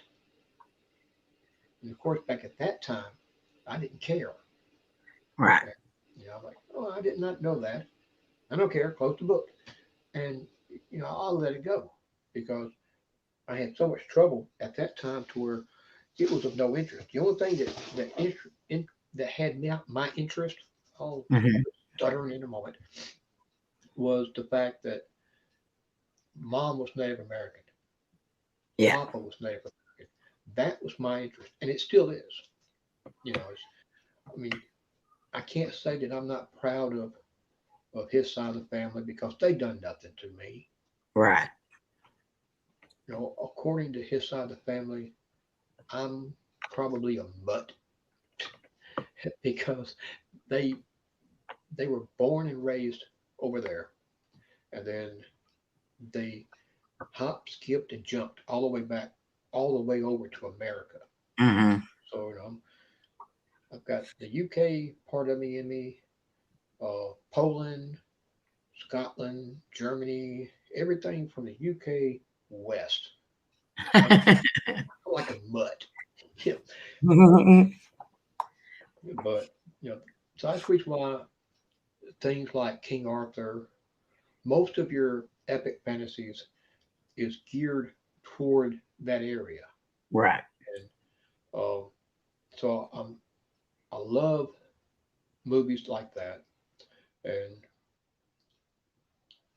when I saw that about Samuel L. Jackson, I didn't realize that he was going to be going over there, or the film would depict that that's where it's going to be at. And I fell in love with the humor. I fell in love with the location and the acting. I don't see one negative thing that I can think of about the movie. I would watch it every day if I still had it. And in fact, tonight I'm probably going to watch that. Sleep in a little bit or stay up late tonight and watch it. But I'm also the same way with Native American too. I want to. Here we have a place called Moundville, Mhm. and it's I have forgotten most of what I know about it, but it has something to do with Native Americans, and I don't know if it's Cherokee or what tribe, but it's literally a humongous mound above the ground, kind of like the Incans and the Mayans. It's something like that. Now, I don't know what's supposed to be up underneath it, if anything, on the inside, but it's a big tourist attraction here in Alabama, and I have always wanted to go visit that place.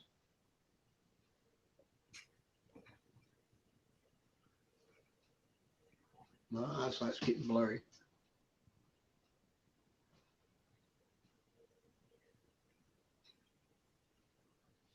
Oh wow! So she was 9 when she moved there. Mhm. Wow,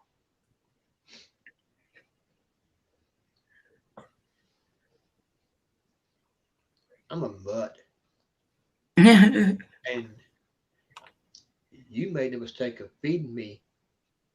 And you know what they say about feeding stray dogs? Yeah. Well, that's why we feed them so they keep coming back. That's right. Well, all of us, I can't think of really maybe one or two people that I have seen come on your stream and have not seen them come back. It may have been one or two, but Yeah. everybody so far has come in, uh, didn't know them, and this is after I've grown to know each and every one of you guys. Mhm. All right, I mean everybody. I've gotten to love y'all. I know y'all. Y'all ain't my friends. You're my family. And then here comes Yeah. somebody new.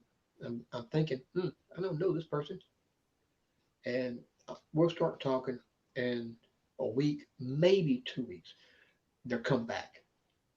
Yep. I'm thinking, they're gonna come back. I know they are.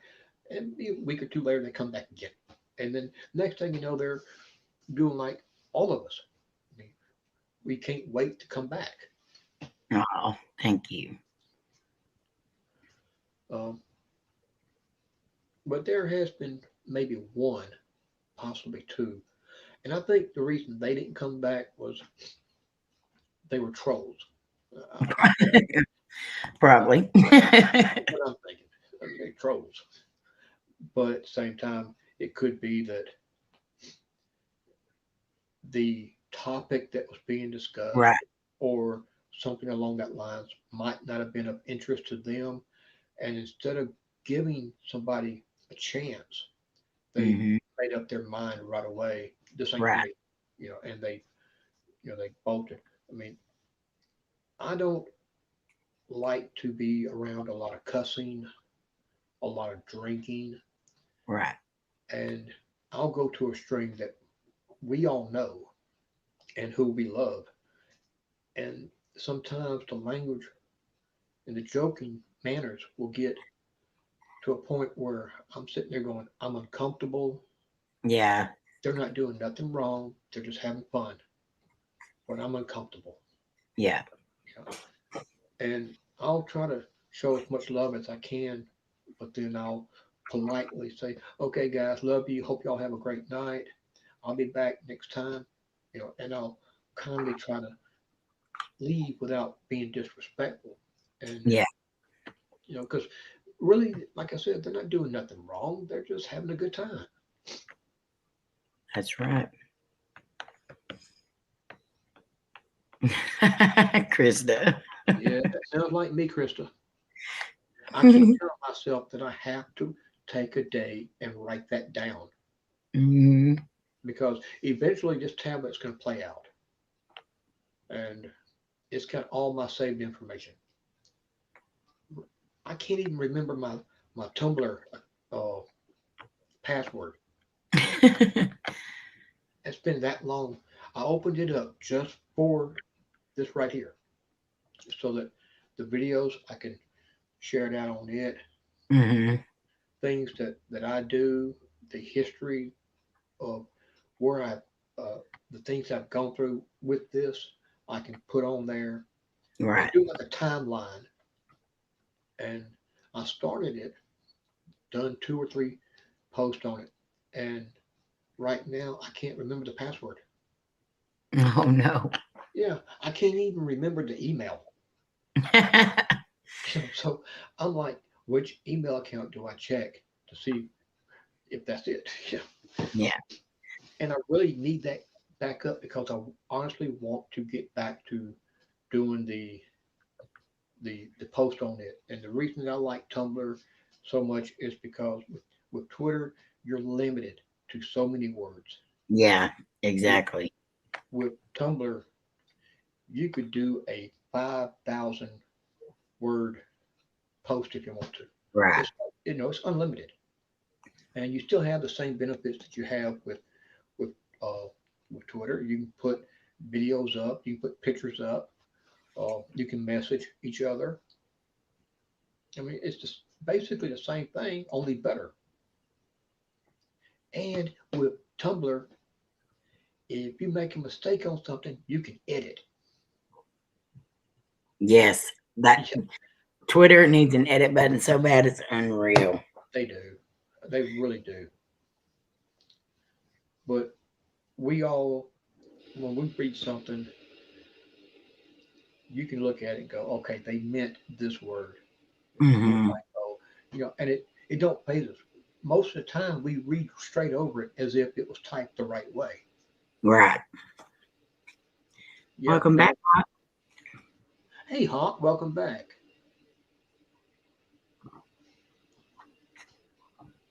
Yeah, I was just talking about some stuff that, well, it don't relate to you, but uh, you're the encouragement for it, and I appreciate that. Yes, I was talking about a place where I live. We have a location.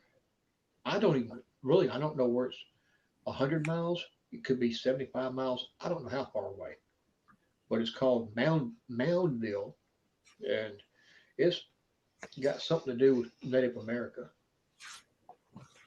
And one day I hope to go check it out. And if I ever do, I'm going to ask if there's anybody there that gives tours or whatever. I'm going to ask them what is believed to be under the mound or on the inside because I don't know anything about it. It could just be a big pile of dirt that looks like a mound, but it could have ceremonial importance. Maybe the top of it uh, could have could have been important. I don't. I'm not saying that the inside is the importance of it because I don't know.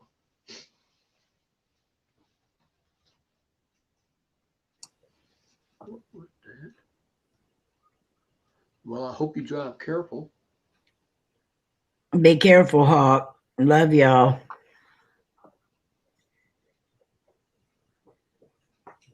Well, you just drive careful now. I appreciate you wanting to listen to everybody, but my main concern for right now is that you drive careful.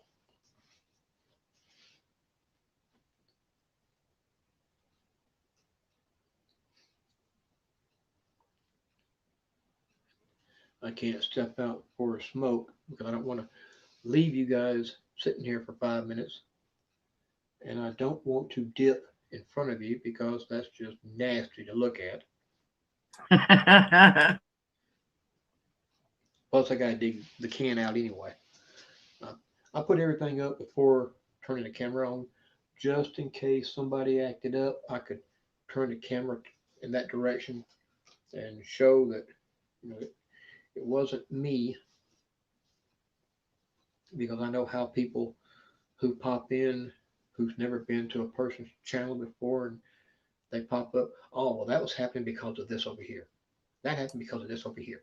Yeah. They try to debunk everything, Hmm. which we do too. That's the first We thing. we love we love the debunkers, the skeptics, but don't overdo it. That's right. I mean, one of the first things we do is we try to figure out was this natural with me with the door at the stall. I mean, I tried closing it to see if it would just open back up by itself. Maybe it was Yeah. the way the door was hanging. Maybe it hung down just a little bit because it's old. Maybe it wore down a little bit, and it didn't reopen. It always stayed closed. But then the moment, okay, well, did I bump into it? No, I'm so far away from it to where I didn't touch it. So that's natural to do that. Yeah, 99.7% of us, if we put up something and we say it's paranormal, we've already debunked it. Yeah, exactly. We've already tried to debunk it, to put it that way.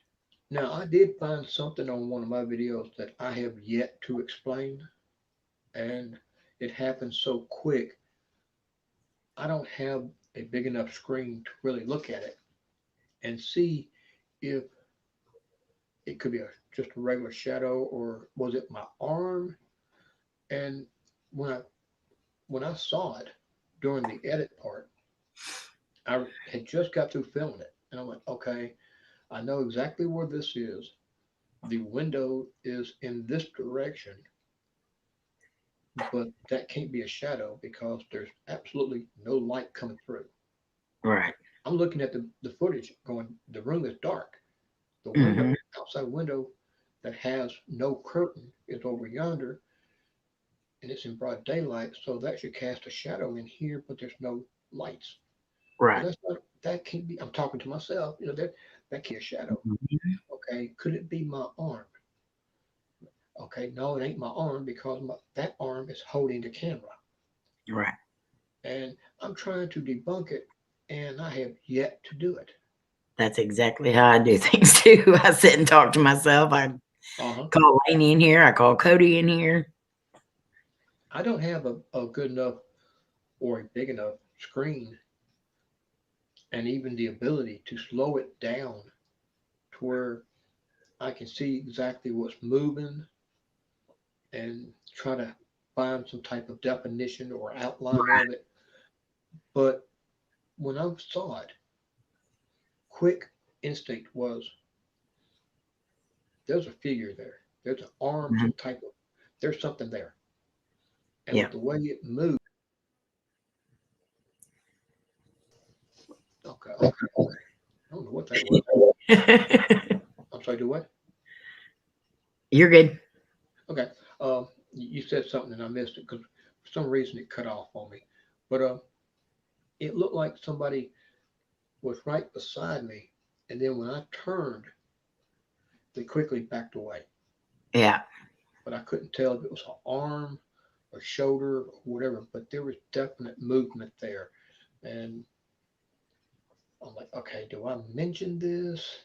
Do I highlight this with some type of arrow or something? No, keep it quiet. See if somebody else figures it out. If they point it out, then I'll say, I don't know what it is. I want to be honest.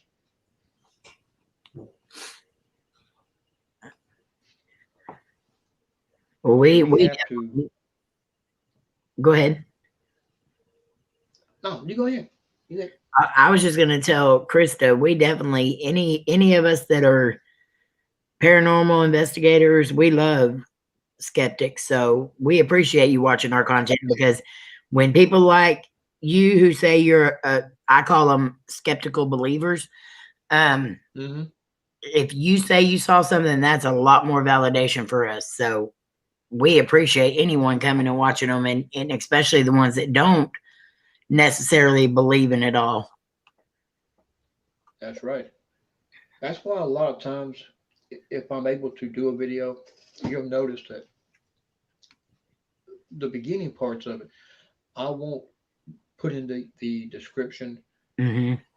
This is what I call anything like that. Now, a lot of times you'll notice that if I'm moving around inside a building, I will put up there in text. This could be dust Yeah. because it's stirred up so much. This could just be Mm-hmm. dust. But if I see just one and it makes a irregular movement compared to dust, Right. I won't say this is an orb. I'll just put like, is this an orb? Or just the word orb with question marks. I'll leave it for the viewer to decide for themselves what it is. And I don't have nothing against doing it that way, but I see videos a lot of times where what happened can easily be explained, but I don't want to play the role of a skeptic and say, well, that person caught that because of this right here. Right. Like one thing that has always gotten me, and I've seen it replayed on several different channels, is the video where a guy from India is in the location and he hears a noise. He turns around. He's in a abandoned building and it's late at Mhm. night. He turns around. His camera is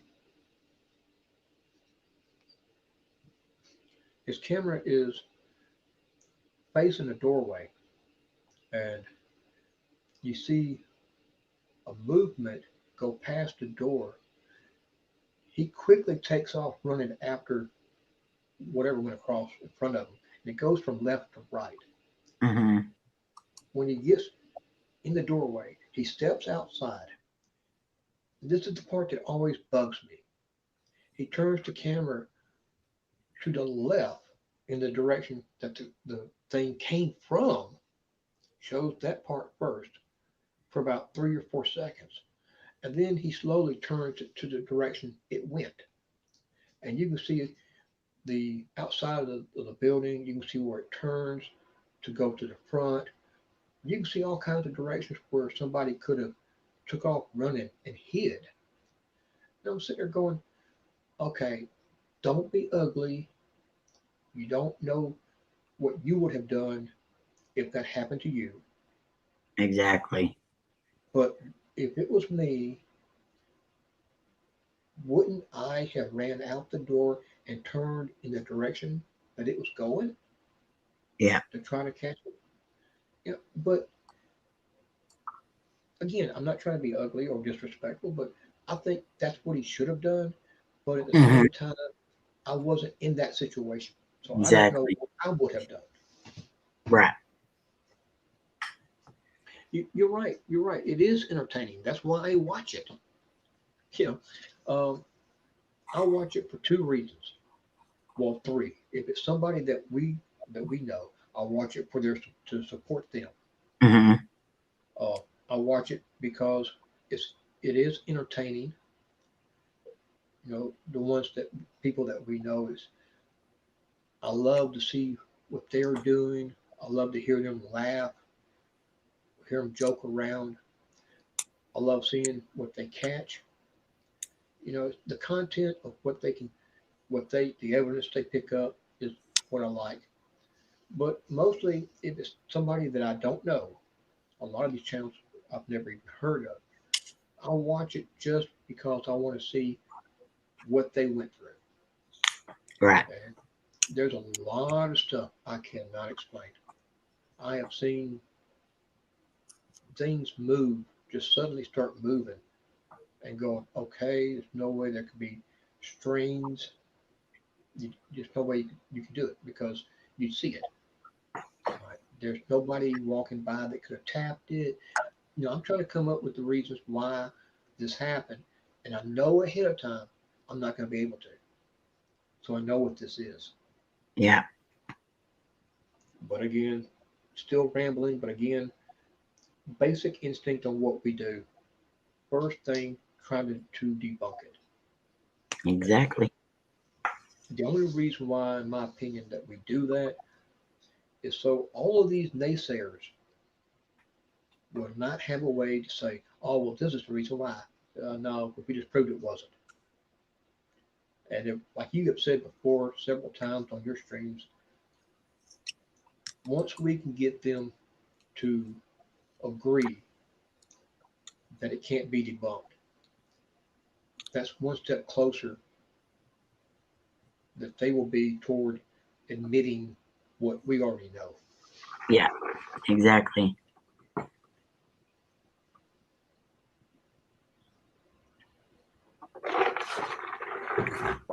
Yes, A lot of it is awesome. I mean, I have a good time watching this stuff.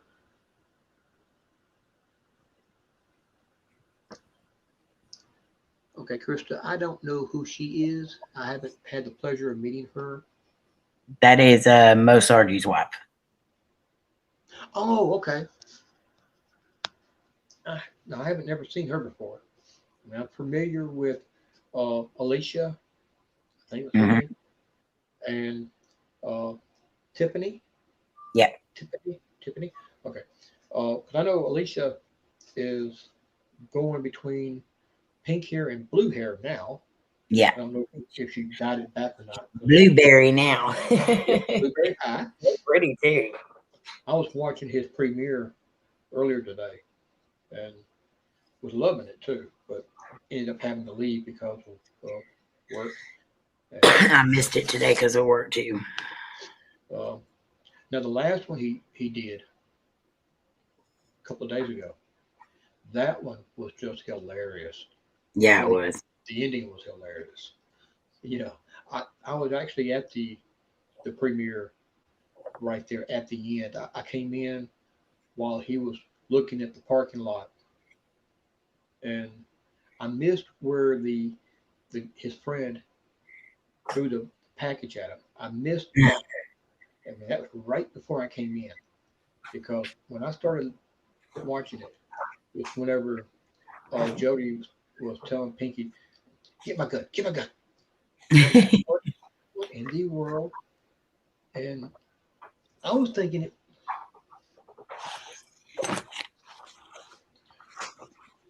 Messing with you tonight. huh? What? I said, are they messing with you tonight? Well, hey, how you doing? It's my hair. It's like right. Use this hand. It's like right in through here. It's like real softly. It's like my hair is moving. Just right there, like something's crawling in it.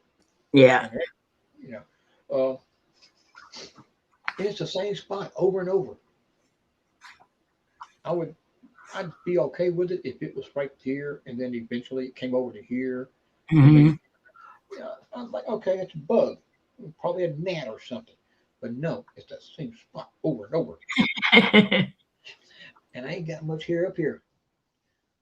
And if Patty gets her 600, there's gonna be no hair up here. Oh, So, you gonna shave your head if she gets to 600? well, we talked about that last week, and everybody kind of forgot about it. Yeah, it was something that I had offered, in a way, hoping that people might go out and say, hey, this guy says that if we can get 600 for her, that will be loyal to her. People that actually support her. That's what she deserves. Uh, if we can help her get her account up, and people will start supporting her, then he'll shave his head. And I actually had a guy lined up to do it, but he's the guy I told you his entire family got tested positive. Oh, yeah. So I think that's a sign that I don't need to do it because I don't have much hair up here, and uh, eventually I'm still going to shave it. It may not have anything to do with Patty. I love her to death, but eventually I probably still will because come summertime it's going to come off anyway. Because I always take my clippers and just buzz it. Uh, okay, that thinking backwards. They talked about the hair. Now thinking backwards, what was I talking about? It's gone. You were talking about Jody's video. Yes, thank you. Uh, so I started watching it right as he was freaking out, and well, it might have been right before it, and I didn't see the package being thrown because I know I heard him talking about you don't want none of this, you don't want none of this, and I'm like, could this be the stalker that he says have been following him around? I'm trying to figure out what's going on, and then the guy pulls that bandana down, and you realize it's a buddy of his. Yeah.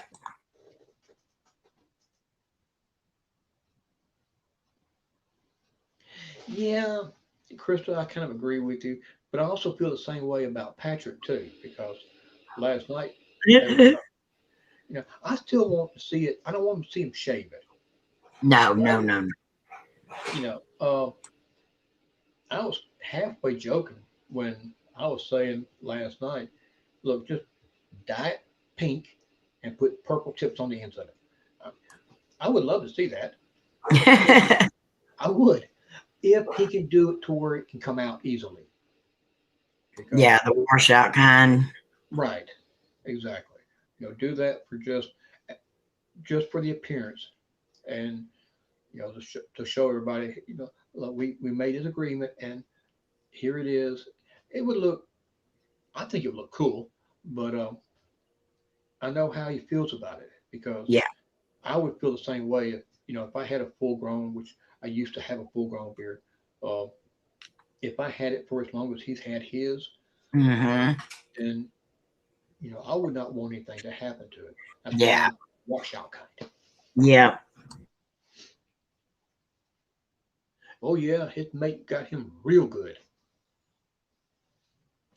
Were you Julio or was it Carlos? Were you Julio? What do I look like a Julio? I mean, I'm still laughing, but he should have realized there might be a prank because his buddy, when he ran off, you could tell that it wasn't a real run. He was trying to play a joke on Jody Yeah. because he was slowly running. Now, if he was actually doing this and it was a real drop, that man would have been out of there like a cat out of a bag. He would have been gone. But that video was so fun. I like watching it. And he gave. I actually spoke with Jody today. I actually had the pleasure of talking to Who did what? I missed that part. him. I said I actually had the pleasure of talking with Jody today. Oh, that's awesome. Yeah, because he did a premiere earlier today, and Yeah. I had it was very brief because he's trying to keep up with everybody that's there. He had a ton of people at that premiere, Yeah. but just to be able to speak to him and him answer back. I mean, he takes time to do that with all of his subscribers. I mean, everybody that follows that man, he is literally trying his best to Yeah. to He speak. does. You know, I admire that, and Omar does the same thing. Yeah, he does. So them two right there, I don't care what people say about them. I mean, just they're who they are on the inside, where their heart is. That's the reason why I watch their videos. That's the reason why I love them so much because they're great people. They're sincere. That is so true. CJ Folsom, he's another one that I like. And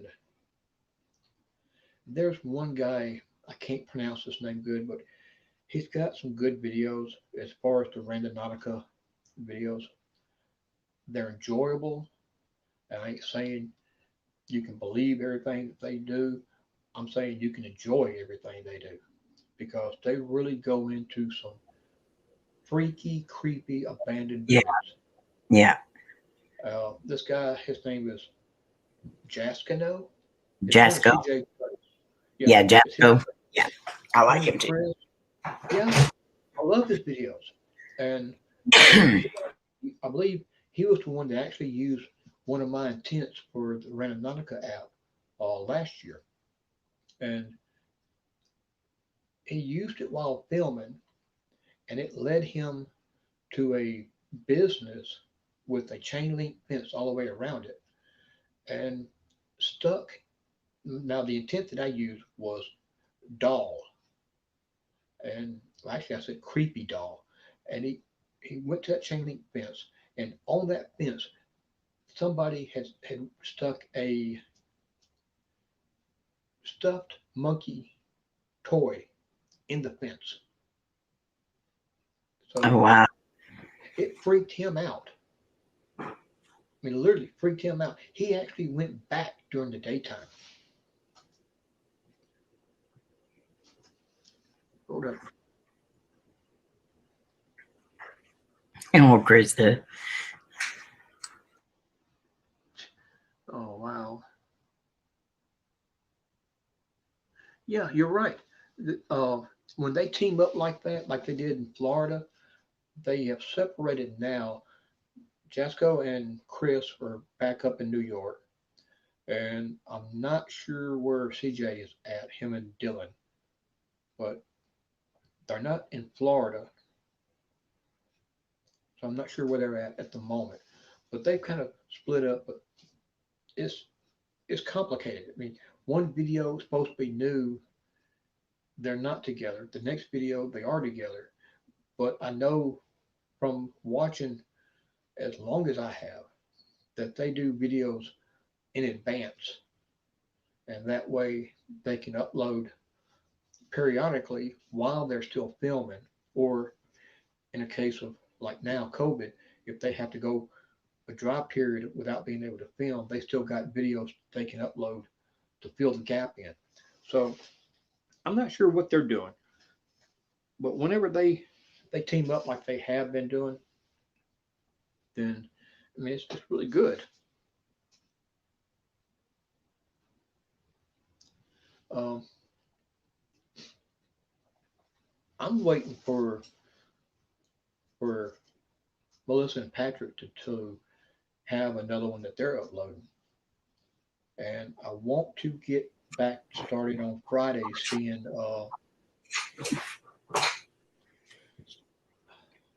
I'm trying to think of the man's name. He's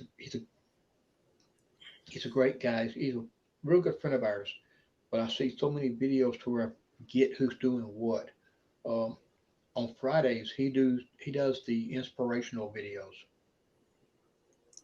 He does like a live stream where he discusses scripture and Troy. Oh, Troy. Troy, thank you, Yes. uh, Patriot. Uh, I gotta get back on his on Fridays. I mean, I've missed the past couple of weeks, but I mean, I enjoy that because it is uplifting and it's just a lot of blessings just being able to be in there, even though you don't know half the people. It don't matter because you're drawing the energy off of the love, and you're hearing the word. That's what's important to me is because I do have strong beliefs, and Queen knows about this, and a few other people. But I am a licensed minister here in the state, and that right there, just being able to be at his stream and listen to what he's saying, and maybe contribute a little bit with what I believe, and it's just I miss it. Okay, it is late 30. Actually, it's late 40. Late 30. Yeah, late 30. It's almost 11 o'clock, and we don't normally do this late. I'm so sorry. Why do not say sorry? It has been fun.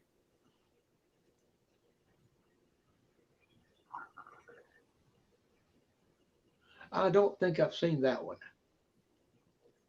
I Not while they beat. were in. Hey, Vivi, glad you popped in. But yeah, it's after 10:30, and I know a lot of times we try to stop it around 10:30, uh, depending on what's going on. But this right here should have stopped hours ago. It really should have. Yeah, but I have said this before. I don't remember when or where, but it might have been tonight. When we start talking about something that I enjoy, I can sit and listen to someone talk about it for hours. And, this is just one of my passions. It really is. It goes beyond just being able to spend time with family. It goes beyond that. It's more 50% spending time with family and 50% being able to share and learn from what other people are saying. It's a combination of the two. And, so like I said, when you get me started talking about this, or if we both start talking about it, me and you, we're going to be there for a couple of hours. Yep. There was one man that I used to know. He would come over at 7 o'clock at night, and me and him, he would bring his wife over too, and we would start talking about the Bible and just going through different things with the scripture. 3 o'clock the next morning, Yep. his wife was asleep laying next to him, Hmm. and me and him still going strong. Yep. And just it's the same ways. If I don't stop, you're going to have to stop me. Now we went from having about 20 people here to now having at least four. Yep. And I feel bad because Vodka Vamp and Hawk and Krista is still talking, and I have missed most of the conversation because I have been doing all the talking, and that's not being a good host. You have You've to. been a great host. I've been missing so much going on. Like right now, laughing. Yes, Hawk, I agree with Krista. I'm glad you made it too. Thank you, Vodka Bam. Well, Hawk, thank you, brother. I appreciate hearing that. I mean, I think you're more awesome than I am, and one day I hope to be half as awesome as you, because You you're truly a great person. You really are, and I'm honored to know you. You're all awesome.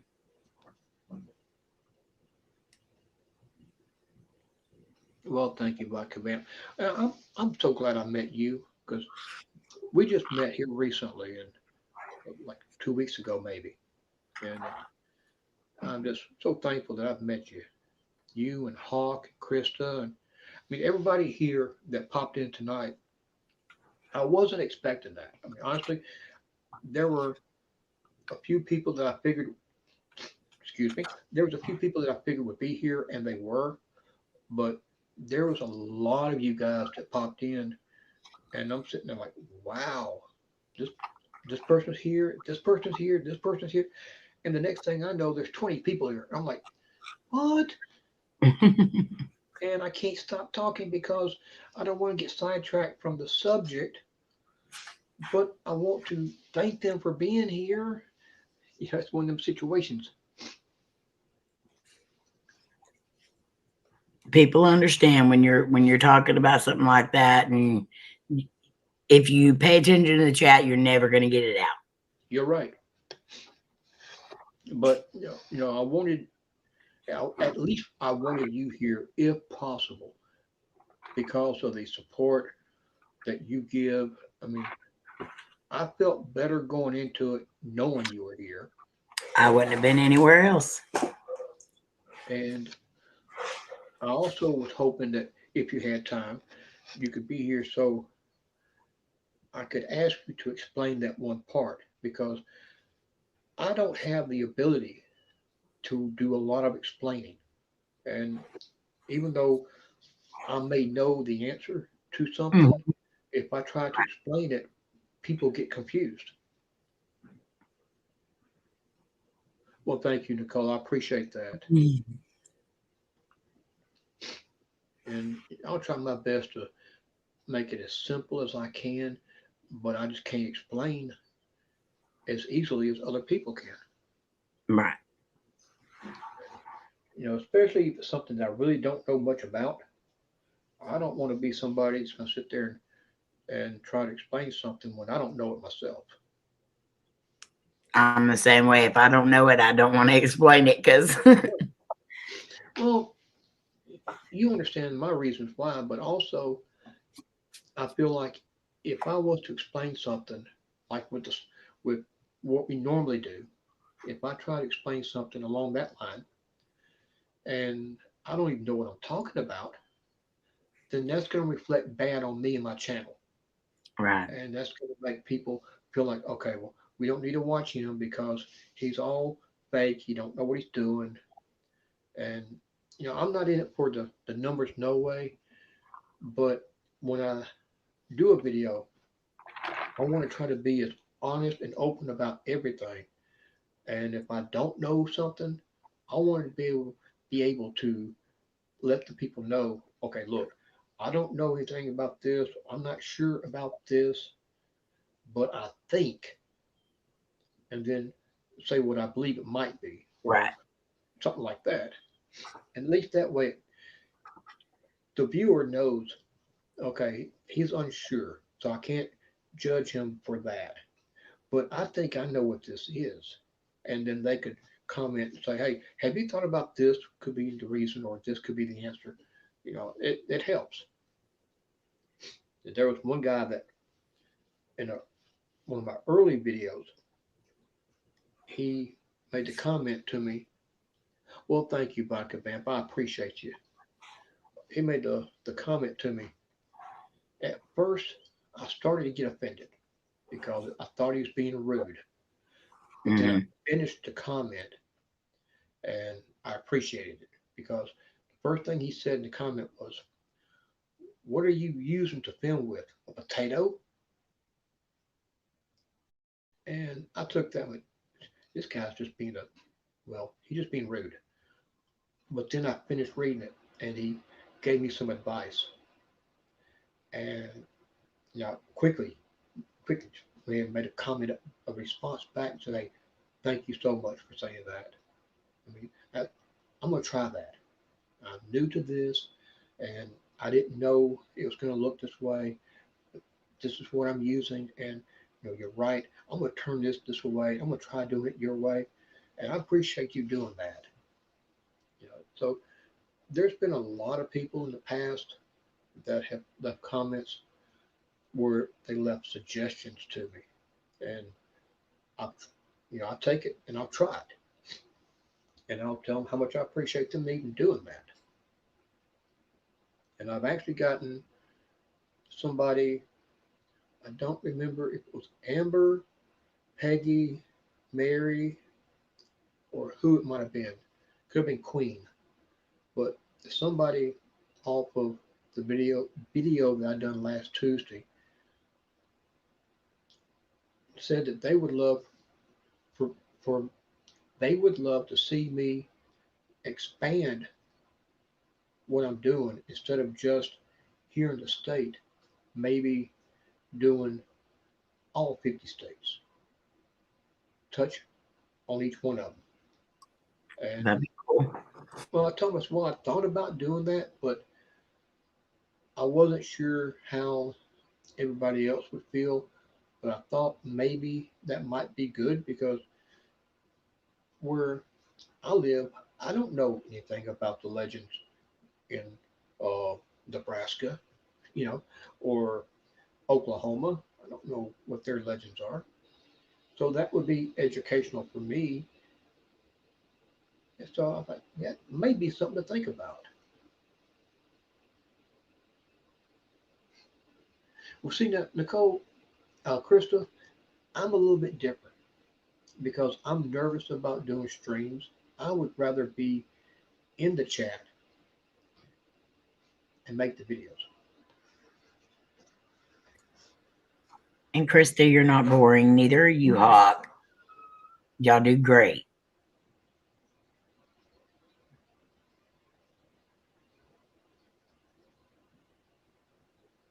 Oh, that would be cool. If Krista, if you and Hawk could do that together, I would love to see that.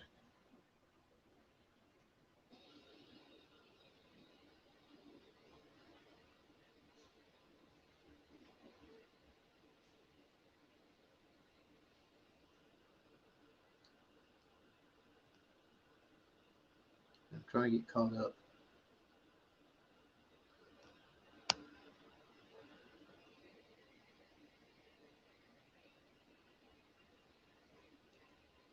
Well, why not? I mean, I'm sure a lot of the stuff that you like doing, you can make a series on or a mini series and just test it out.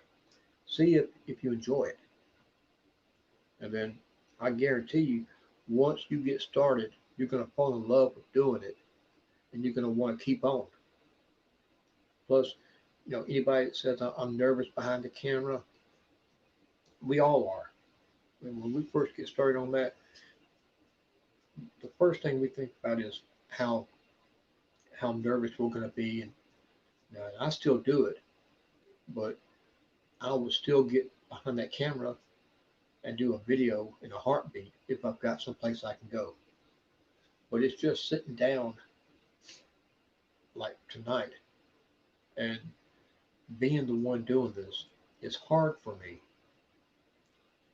because for the first time I'm having to figure out what to say,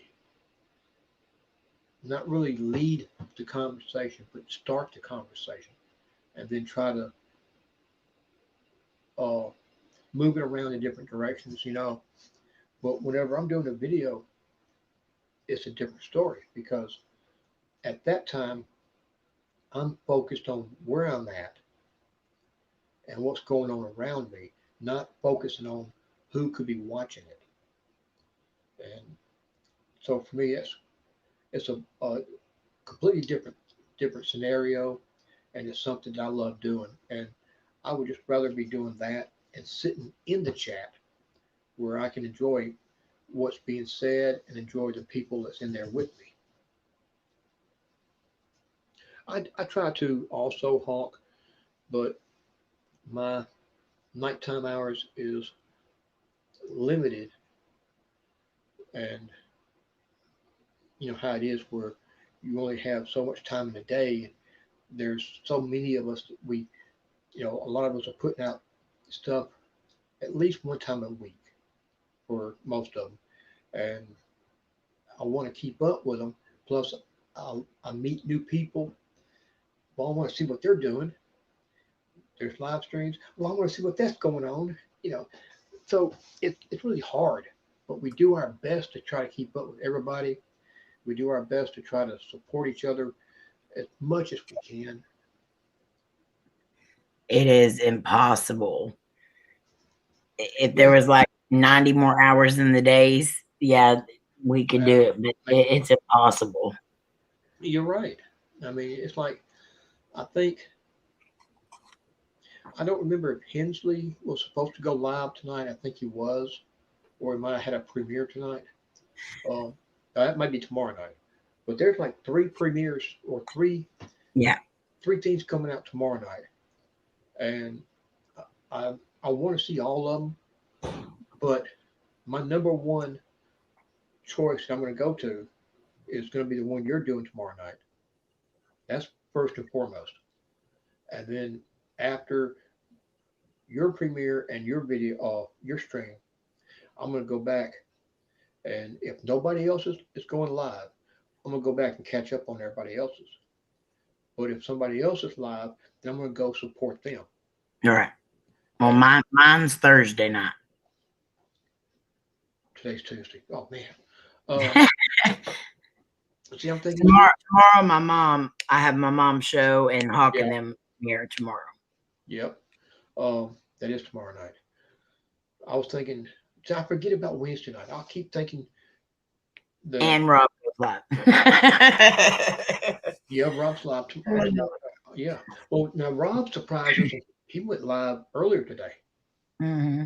and which he does for us is normally I think around 3 o'clock, 2, 3 o'clock. Yeah.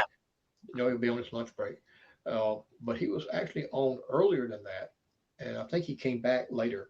But you know, I actually caught it. I missed most of his, but I try to be there Yeah. whenever I see he's on. But I was thinking, I forget about your mom's being on Wednesday. Mm-hmm. There's See, just I'm so on much. at least one panel every single night. And then I try to Mhm. jump on everyone's live streams and I'm even sometimes on a panel on a live stream Yeah. while editing. I mean, Oh, wow. it's sometimes it's impossible because I do work 12-hour days, so Yeah.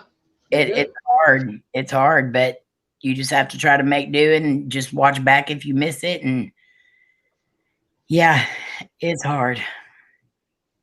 It really is. Um, I'm still, I still got two coming up that I'm not talking about because, well, one of them I kind of am. I got a cemetery one coming up. I'm hoping pretty soon. COVID and everything else is delaying everything. It is. But I've got another video. I've got a Randonautica video that's going to be coming up with a surprise, and that's the one I'm really looking for. The one I'm I excited can't about. see it. I mean, it's I'm just like super excited about this one, and that's all I'm thinking about. I don't care what happens during the video. I don't. This is the first time I do not care what happens. It's just the fact that this is coming up, and like I said, I'm keeping it a big secret for a year. Now you're just teasing us. Exactly, and um, it's just for weeks now. I've just been excited about it, and we got the. When I say we, it's me and somebody that's uh, helping me coordinate everything. We now finally have the green light on. Okay, this is going to take place. Oh, yes, I'm going to do it. Okay, that's a go. And this is going to take place. I'm going, yeah, yeah, that's that's going to happen too. Okay, okay. Now, so me and somebody else have been planning this. They've been helping me get all the plans made, all the steps in place. But there's been a snag, and that's the part that I'm waiting on to work out. Uh, once that falls into place, then it's just going to be one Saturday out the door and on the streets, at least two cameras going, with one being with the app for Randonautica, one being to film it. Uh, and it's just going to be, for me, it's going to be fun. It's going to be exciting because I have been hoping for this for a year, well, almost a year, because I've been here since I think June of last year. So it's going on almost a year. I've been waiting for this, and soon, very soon. That's awesome. I can't wait. You had me at clickbaited, Bama. Oh no, I'm not gonna pull off my my meat skin and reveal that I'm alien. No, no. I'm not gonna let you see me being one of the lizard people. Okay, it's 11 o'clock officially. 11:10. No, 11:03. I ain't got my eyes on. Um, I want to say thank you guys for being here and supporting me. Thank you for sitting here 4.5 hours. Oh my God. 4.5 hours of my rambling and leave my hair alone. Every it, time, it has been fun. every time you see me do this, it's because literally, I'm not lying. It feels like something that's sitting there lightly pulling on the tips of my hair. Um, It probably is something pulling on the tips of your hair. I know she is. The problem is, the problem is I can't spank a spirit if I don't know which spirit to spank. I Right. mean, there's three of them in here, and there's at least three outside. No, four in here, three outside, and they stay that way. I mean, seriously. Um, Lucy, Allison, and Crystal.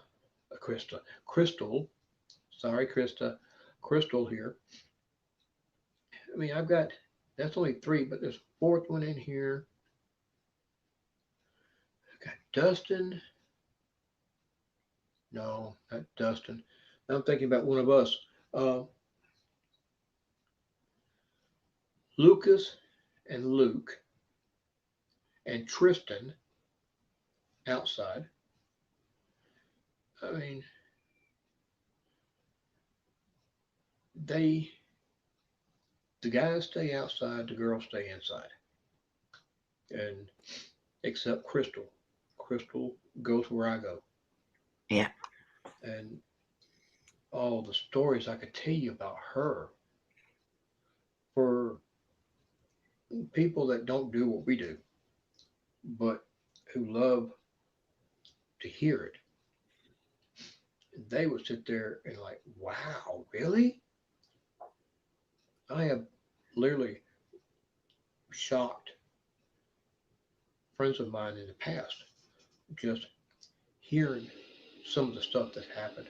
And there was one man who was some type of minister. I'm not gonna say he was Catholic, but he was a minister. He he came over to a apartment that I lived in, and he didn't stay very long. He wanted to, but he left. He swore up and down he would never come back, and it wasn't because of anything demonic. It was because he was being picked on, and for him, that was the wrong thing to do because he thought that it was evil. All forms of it was evil when it's not. You know, it's a bad misconception. And I had one guy, him and his wife both freaked out one night at a house that I lived in, and I'm sitting there laughing the whole time. Okay, now like I was trying to say earlier, and I got myself on a rant again. Well, Hawk, thank you so much for being here, and I'm trying to see. Well, of course you're here. I'm glad you're here, Nicole. Oh, Krista. See, I'm trying to see who all is still here because I know Troy was here earlier and I missed Hot when in he here. left. So I did, huh? Okay. Um, I missed when he left. So I didn't get to say goodbye to him. I didn't get to thank him for being here.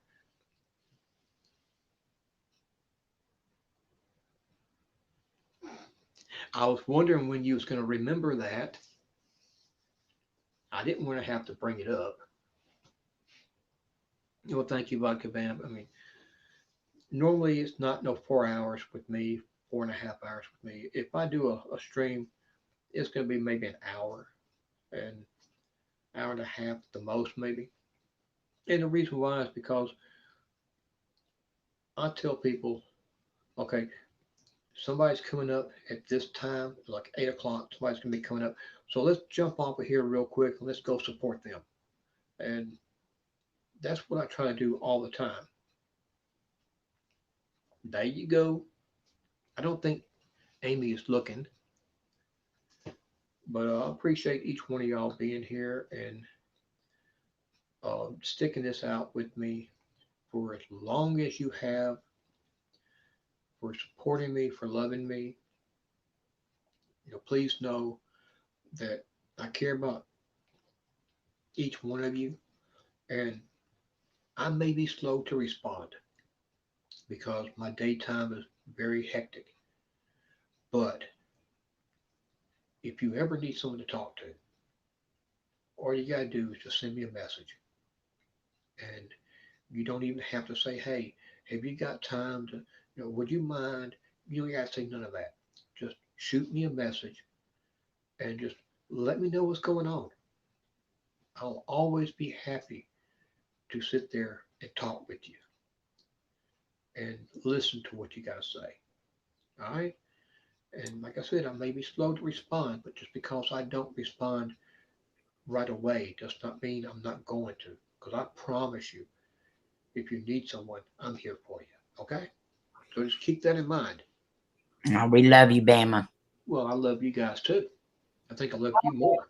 I think I love you guys more than you realize. Oh, same to you. Well, no, Boncho Vamp, I mean it. I mean, I really do. And whatever is said between us, I'm the same way with Amy and everybody else. Whatever is said between you and me, or that person and me, will always stay that way. It'll always stay just between us. All right, because as I said, I am a licensed minister, and as a minister, the one thing that will ruin your name as a minister is people knowing that when someone comes to you in confidence, you run your mouth. That ruins a minister in a heartbeat because you're supposed to be able to talk to a person and it stays just between y'all. If you're married, like I'm single, if I was married and somebody came to me with a problem, no matter what it is, and we sat down and we talked in private, if I went back home and my wife said, "So what did they want?" "Nothing." "Well, you can tell me." "No, I can't." I would not be able to sit there with a good conscience and a good heart. I could not sit there and share with her what this man or this woman shared in private with me. That's not who I am. I'm going to keep it just between the two of us. And if I ever got married, that's something that my wife would have to understand. But thank you guys for coming. I love each one of y'all. It is 11:11 even, 4.5 hours after we got started. I hope each one of y'all have a fantastic night. I hope you sleep soundly, peacefully, and wake up tomorrow with the best day you ever had. I love you, Bama. Love you all. Love you, Bama. Love you. Good night. Good night, guys. Thank y'all for being here.